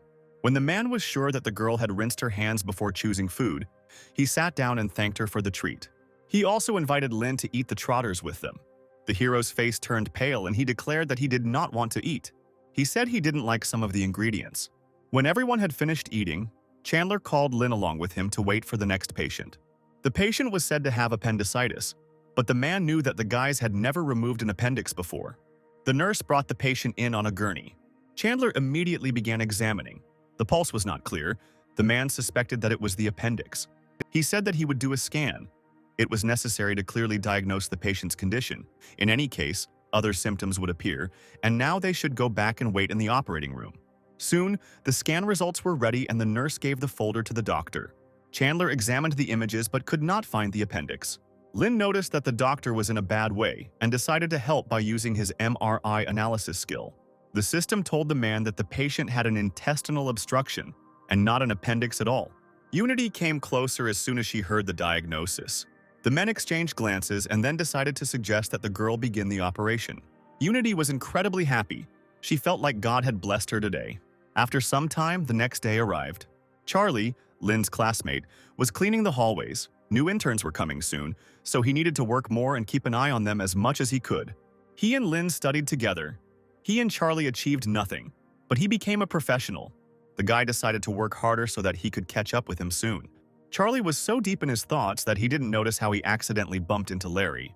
The guy quickly apologized, and the doctor immediately realized that he was an intern. Suddenly, Larry took Charlie by the hand and pulled him along, saying that now he would do everything as he said, and then they would do something else.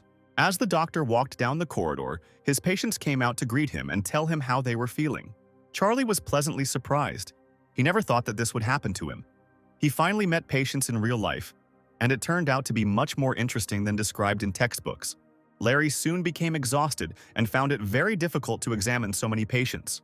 But Larry was very happy. He had never seen patients, and when he met Larry, he finally met them. Larry realized that he couldn't miss this chance and led the guy further, saying that after the inspection they had some more things to do. Soon the doctor brought the boy into the office, where there were boxes of pork and chicken legs. He said Larry needed to wash them and brush them, and then trim their nails. The guy asked if they needed pork trotters and chicken legs for him. Larry said he would find out if he stayed in the hospital longer. He also asked the guy to take a microscope when he plucked and trimmed the claws. Charlie was immediately motivated. This was his first serious assignment at the hospital. 3 hours later, he had cleaned all the paws. Larry returned to the office and was pleased with the work done by the intern. While the doctor was thinking about how else he could use this boy, Charlie asked if he knew his classmate, Lin Jiang. Suddenly, Larry had the feeling that he was in trouble. He asked the intern in surprise if he knew Dr. Lin. Charlie said that they had known each other for a long time and that they had gotten along very well at university. Then Larry told him to stop cutting the chicken feet's nails. The intern was confused because he wasn't finished yet. He became upset, thinking that it was all because he was working too slowly. Larry was quick to justify himself. He said that he didn't want to force him to do this. He just had an important patient, but now he was free. Charlie didn't calm down. It seemed to him that the doctor didn't need him anymore. Many doctors don't like that interns are perceived as toys. The head doctors understood this even more. Interns can't even be allowed near them. This was the only way for interns to acquire at least some knowledge, working and developing their intellect. Charlie knew he couldn't live without the experience of a resident physician, so he couldn't let Dr. Larry drive him away. The boy started cleaning his paws again and said he wouldn't leave until he finished. Larry didn't know what to do, because this was Lin's friend. And what's more, he wasn't sure he had the right to use interns at all. He never imagined that his path would be to be a teacher for a trainee. He stopped Charlie again, saying that he didn't want anything more from him. But the guy didn't calm down. He asked Larry to take a walk while he finished his work. The doctor felt very awkward. He had never met such charming girls before. Larry let out a tired sigh and asked what Charlie most wanted to learn. The intern was delighted. He would finally experience the real life of an intern, and decided to take advantage of this chance. Then he said that he had never been in an operating room, but he really wanted to perform the operation. Larry thought that since he was the boss's friend, he should take care of him, but if he got into trouble, it would be bad for him. The doctor said that Charlie should start by treating the wounds, since he had never performed surgery before. Later, there will be trauma patients. The intern will take care of them, and Larry will ask for an isolation booth for him. The doctor asked the nurse to bring the patients here. He then explained to the guy that in their department, patients are classified according to the severity of the damage they have suffered. Level 1 patients are dying. Level 2 patients with critical injuries are treated in the recovery room. Level 3 and 4 patients with minor injuries. Then he asked the intern if he knew what level 3 and 4 meant. Charlie knew that level 3 patients needed emergency care. Larry added that level 4 patients did not need emergency care. They were transferred to the outpatient department. The intern asked whether it was worth moving such patients to the outpatient department. The doctor replied that if someone asked him, he would have answered that this was private information. But relying on the good relationship between the doctor and the patient, they should be sent to the outpatient department. If they quarrel, then let them wait their turn. they will have to be treated anyway. So Charlie is better off not creating unnecessary problems. The intern listened to the doctor, spellbound, noting that he was too kind to him. However, he understood that the only people who were caring without reason were rapists and thieves, and all this confused him. Suddenly, a nurse entered the office and said that a patient had arrived. Larry asked to leave it for him. He asked Charlie to watch his further actions and remember them. When the doctor began to treat the patient's wound, Charlie was horrified. At the university, they had been shown something completely different. Larry explained that the cadavers in the anatomy room are in formalin for a very long time, and their patient is still fresh. As soon as Charlie heard this, he immediately threw up. Larry managed to push him away at the last second so that he would not accidentally contaminate the patient and his wound. When it was all over, the intern apologized for what had happened. As it turned out, he had hemophobia, a fear of blood, and this meant that he would not be able to operate. Charlie got angry. He wanted to operate because surgeons were considered the coolest doctors, and he saw a lot of blood at the university and he didn't feel sick. Larry asked him what he felt when he saw the blood. Charlie explained that he was simply disgusted. He had seen a lot of blood.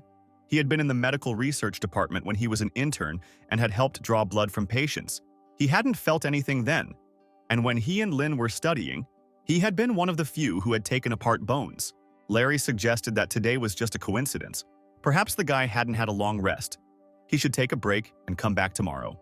The next day, Charlie came to the hospital again. He waited for Larry to hand him the tray, but he was still not there. Suddenly, the guy noticed a familiar figure to his side. It was Lin John. Charlie couldn't get through to his classmate, and Lin said he was in the operating room. Unity and Vanessa were puzzled. This boy was behaving too frivolously with the doctor. Charlie was glad to find Lin at work. He said that he had been to many different departments, doing many different things to see how operations were carried out. The hero realized that his friend wanted to see the operation, and then asked another doctor to refer him to a patient from the hand surgery department who needed the M-Tang technique. Soon, Charlie found himself in the operating room, his eyes immediately lighting up with interest. Lin gave instructions to his assistants, and the intern watched carefully, still in pleasant shock from finally being here. The hero announced the start of the operation and made the first incision. Charlie watched the operation very carefully at first, but as soon as the patient's skin began to be pulled tight, he suddenly felt beads of sweat running down his face. Vanessa noticed in time that the guy felt ill. She pushed him away from the operating table to prevent his vomit from getting on the patient or the doctor. Lin calmly asked for the cleaners to come and then continued the operation. Vanessa yelled at Charlie. This guy had the nerve to come to surgery with hemophobia, so now he's going to have to clean up this place. When the operation was over, Lin went out to his friend who was in a terrible mental state. He didn't know what to do. In the future, he wouldn't be able to operate. He wouldn't be able to feel the whole atmosphere of the hospital. The hero said that Charlie threw up because he saw dry muscles and tendons. He needs to concentrate on the operation itself, and only then will he be able to get used to it. The guy didn't know if he could even close the wound. Lin offered him osteopathic massage. However, Charlie was not sure about that either. He was afraid that at this rate he would soon be kicked out of the hospital, and he wanted to be as happy as Lin. So the hero said that he would introduce his classmate to Dr. Unity. Soon the hero brought Charlie to the girl, explaining that he was in a slightly specific situation and asked Unity to take care of him. The girl was intrigued by this peculiar case. Her eyes lit up with interest. Suddenly, a doctor entered the office and said that Director Josh was calling Lin. Unity said the doctor could go and she would take care of Charlie. When Lin walked out into the hallway, he saw Josh and Larry. The guy was holding a phone. There was a video of a report that was recently filmed in their hospital. He made it onto the Daily News, which was quite popular on television. Josh confided that their department wasn't the only one paying. The hand surgery department also chipped in. He explained that these articles were intended for a large audience, so they were obliged to pay. Lin suggested making a new branch since they had so much money. Josh chuckled, thinking that this kid only thought about surgeries, and then said that they would be opening a new department very soon. He then entered the office where Vincent was waiting for him. The man noted that Josh seemed puzzled by something. The director asked to dispense with formalities, since Vincent was not really worried about him. Soon, Lin entered the office and asked if Dr. Vincent needed anything. The man replied that the guy had done a good job. His operation had been a huge success and had even been featured on the news, so he offered Lin to be his assistant in some things. Vincent decided to tell him in confidence that they were talking about freelance surgeons. Lin knew that they flew to other hospitals to perform surgeries. These doctors were renowned experts in their field and the best in their region. Logically, there are two reasons why a hospital would hire such a surgeon. Either the hospital wants to improve their skills with his help, or they simply need help due to the serious condition of the patient. But whatever the reason, it cannot be said that he was hired based on skills. If we take the first option, the hospital needs a surgeon with a high reputation. This can motivate other doctors or establish a long-term relationship between the hospital and the surgeon. And the second reason is that the patient will know who is treating him and will trust him completely. Lin said he knew Vincent wanted to help him, but in terms of market competitiveness, he was not yet someone outstanding. Compared to doctors in Beijing, Shanghai, and Guangzhou, Lin had no advantage at all. The director thought. Lin is not afraid of difficult tasks. He is afraid of the doctor who will work with him. Then everything will be simpler. The man said that the hospital actually invited him, and since he had been to several places, he was tired, so he and Lin could go together. The operation was not complicated, just two-finger replantation. The fee would be 10,000 yuan. He had already bought the tickets, so they could split the fee. Lin asked why they didn't call someone close to them since the operation was not complicated, and Vincent replied that the patient was sent to the Yiwan County Hospital, which was a 5-hour drive away. But if they took the high-speed rail, it would take less than 2 hours. They would go straight there and be back in time for dinner. The hero was worried that he didn't have a license to do such things, but the man said that the most important thing was to be polite to the other doctors. Soon the men arrived at the right place. Killian, the director of the orthopedic department at Yiwan Hospital, was already waiting for them. Other doctors and nurses came out with him to meet the men. They wanted to see Lin in person. He was so young and already a specialist, he looked great despite the fact that he worked tirelessly. Vincent said, "Doctor, Lin is a specialist in finger replantation, having performed over 100 operations as chief surgeon, with a total of 300 operations." The director explained to the hero that good doctors, and especially good surgeons, must be actors.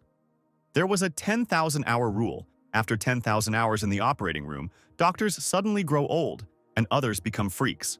Killian was surprised. Lin was so young and handsome with a good medical history. Vincent said that recently, Lin Zhan had performed 3 or 4 fingers at a time. The results were excellent. He had made a lot of effort to invite him here. Lin then asked if they needed to consult first. Then Killian smiled and led the men inside, and indeed, they had business matters to take care of first. The consultation soon began, and for half an hour Vincent explained the situation to the doctors at Yiwan Hospital. He said that lately he has felt like finger replantation surgeries are identical. The men smiled and agreed with the director. He then said that the plan remained the same. But doctor, Lin had something to add. None of the doctors expected this young guy to say anything sensible. Then, Lin stood up and said that the patient's blood vessel was displaced. He may have a ruptured venous arch of the spinal cord. During the operation, they need to make an incision and repair it. All the men present were shocked. This guy not only has a great appearance, but he is also an excellent doctor. Killian was shocked. This vessel is not the most important in the context of finger replantation. How did this guy know it was torn? If he can do this, then his resume is not fake. He can even become higher than Vincent's boss. Then Killian decided to ask Lin how he understood this. The hero said that there were clear signs of a rupture of the venous arch of the spinal cord. They should not waste time chatting while the patient's condition worsened. And as for the surgical plan, if they deal with the venous arch of the spinal cord, they would either make an incision and stitch it up, or they could not stitch it up. Here the doctors realized that they wouldn't be able to pull this off. They don't even know how to read MRIs, and this guy is saying things that are completely incomprehensible to them. Vincent said that Dr. Lin is excellent at reading MRIs, so it wouldn't interfere with their plan. Killian then replied that he would not allow Lin to be the second assistant. He would make him the main one in this operation. Then he sent the men to change clothes and go to the operating room. In the locker room, Vincent whispered to Lin that there would be fewer of them than usual, so they needed to be careful and more diligent. Lin thought, this is the so-called low-risk plan for multi-vessel replantation. The core of the replantation is the blood circulation. If the blood circulation worked normally, the other finger could be saved. Blood is the main energy supplier for muscles. Without it, muscles suffer from necrosis. However, connecting multiple vessels means that the surgeon must either extend the operating time or save it. Replantation of one finger is much easier, but when it comes to more than 2 fingers, the surgeon must calculate the time spent on connecting the other fingers. Everything is planned down to the smallest detail, even rest. Soon, all the doctors arrived in the operating room. Killian was ready to begin. Lin and Vincent demonstrated perfect teamwork, with the director noting that he felt so comfortable with Lin during the operation, as if someone was giving him a foot massage and singing him tea. He felt like he was running a marathon, like he was being supported by thousands of people. There was a cool breeze and calm, a relaxing feeling of the weight of the bottle in his hands, and ahead of him was the finish line and glory. All the other doctors were in shock. They had never seen anything like this. This guy doesn't kiss other people's asses. It's his ass that gets kissed. He has excellent skills. He's the only one in the world who can perform surgeries with such ease. After 2 hours, Vincent said he was tired and suggested that Lin switch positions. Killian was shocked. Could it be that the specialist had accepted his patronage? Dr. Lin will work in the place of Wang's boss. And if such a practice ends in failure, the hospital will be held responsible and they will have to pay financial compensation. Vincent shouldn't let Dean practice, but what purpose does he serve by giving his place to this guy? He decided that it was not worth asking the boss this question. He would rather ask Lin himself. He approached the guy and asked what he was going to do. Then the hero said that he had no strategy.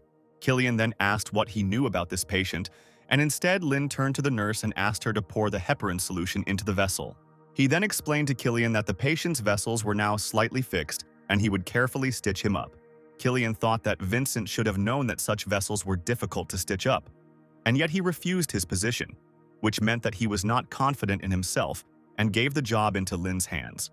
This means that Dr. Lin is much better and stronger than Vincent, and he is the real boss in their hospital. Killian was so shocked that he was speechless. Vincent knew he had called Lin here to test his abilities. He said the guy was stitching up arteries much faster, and then said he needed 4 more stitches. This patient has the blood vessels of a 70-year-old. If Vincent had to resuture the blood vessels, he would do a great job. But it would take quite a lot of time and effort. The operation could last an hour, or even more. If Lin accepts the challenge, he won't have to stitch up the old vessels. Killian watched Lin work in silence, as if the guy had grown extra arms. Soon the hero said that he had finished stitching up and could now stitch up the nerves. Vincent said he would leave it to him even if the outcome was not successful. Killian stood there in confusion, not fully understanding that the operation was already over. Then Lin asked him if he wanted to stitch up the skin. The man noted that Dr. Lin was a good team player, and since he couldn't understand what the men were talking about, he would have to lower himself so that he wouldn't get into trouble later. When Killian looked through the microscope, he was stunned with amazement. The blood vessel was in place. There was an excellent nerve anastomosis and an excellent position of the broken wrist. The operation was indeed over. All that was left was to stitch up the skin. Surgeons at large hospitals don't always have the opportunity to stitch up the skin, so the man agreed to do it. Soon the suturing was finished and the operation was completed. Killian quickly apologized to Chief Vincent and Dr. Lin for the inconvenience. When everyone left the operating room, he caught up with Vincent and invited him to eat together. The man thought, usually everyone leaves immediately after the operation. If they stayed, it means they will perform a second operation. Usually only the head doctors can perform 3 operations at once. The doctors from the hand surgery department were not able to do this, and he probably wants to detain him to ask questions. Vincent then suggested to Lin that they all eat together and then go home. When the men arrived in the dining room, Killian asked them if they thought the patient would get an A on the test. Vincent decided to ask Lin what he thought about this. The hero said that there is a chance of getting an excellent grade, but it is not high. You can count on a good grade, and there is also a chance of developing finger necrosis. Killian was in shock. He thought everything would be fine since Lin was such a good surgeon.